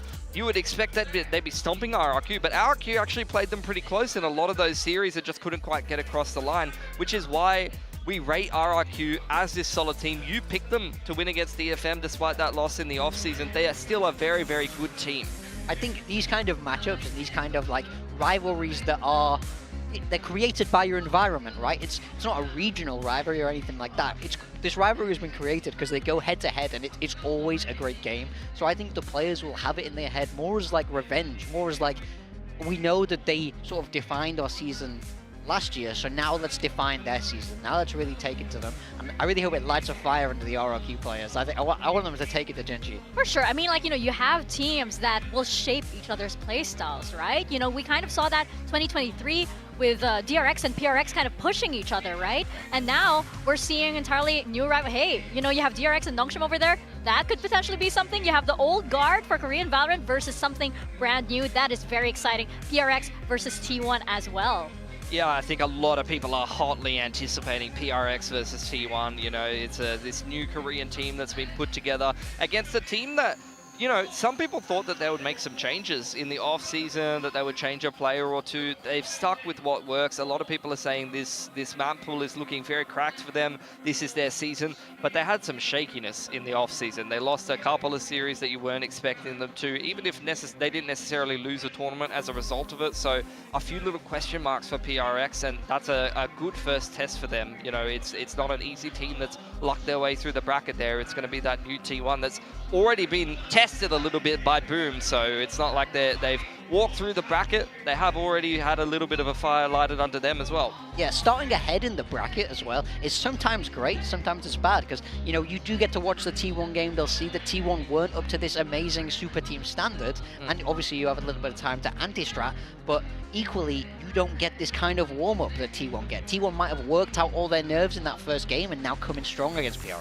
Right. So we've got to wait and see. It's like T1, they're coming in hot and PRX coming in cold, right? Yeah. So that is a factor. But we'll find out how well they do tomorrow, because those matches, they are very, very exciting. So we'll see you then. That's it from us for now. Good night.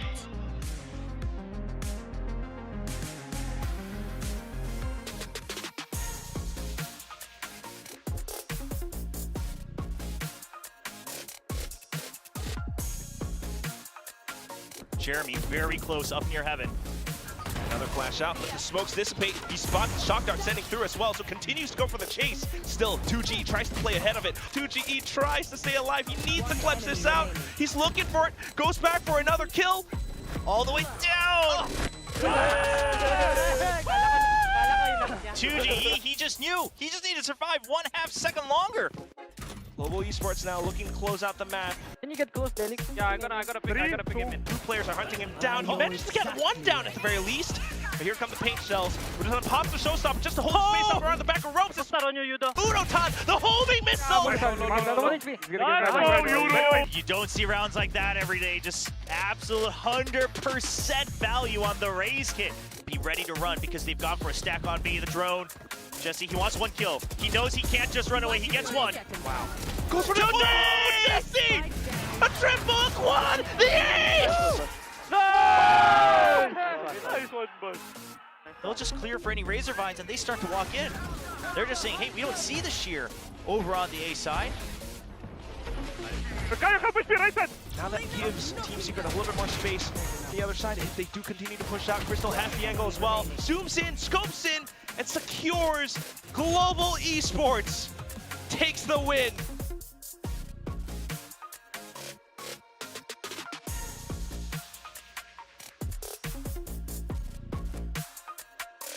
They have to play all the way from the back Up flash. site. Oh, 0 point coming out. Oh, quick peeks out, but Mane instantly deals with Jemkin right back. Estrella out from it, and it's Cushy down from heaven too. One tap, Mane with a quad!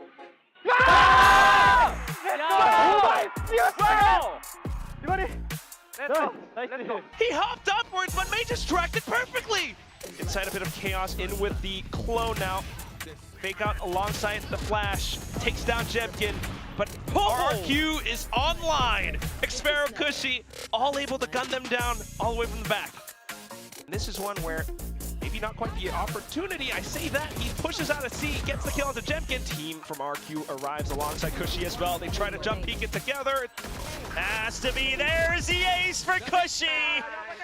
You gotta love that. Monyet is a bro. RRQ will close out the final map 13-3.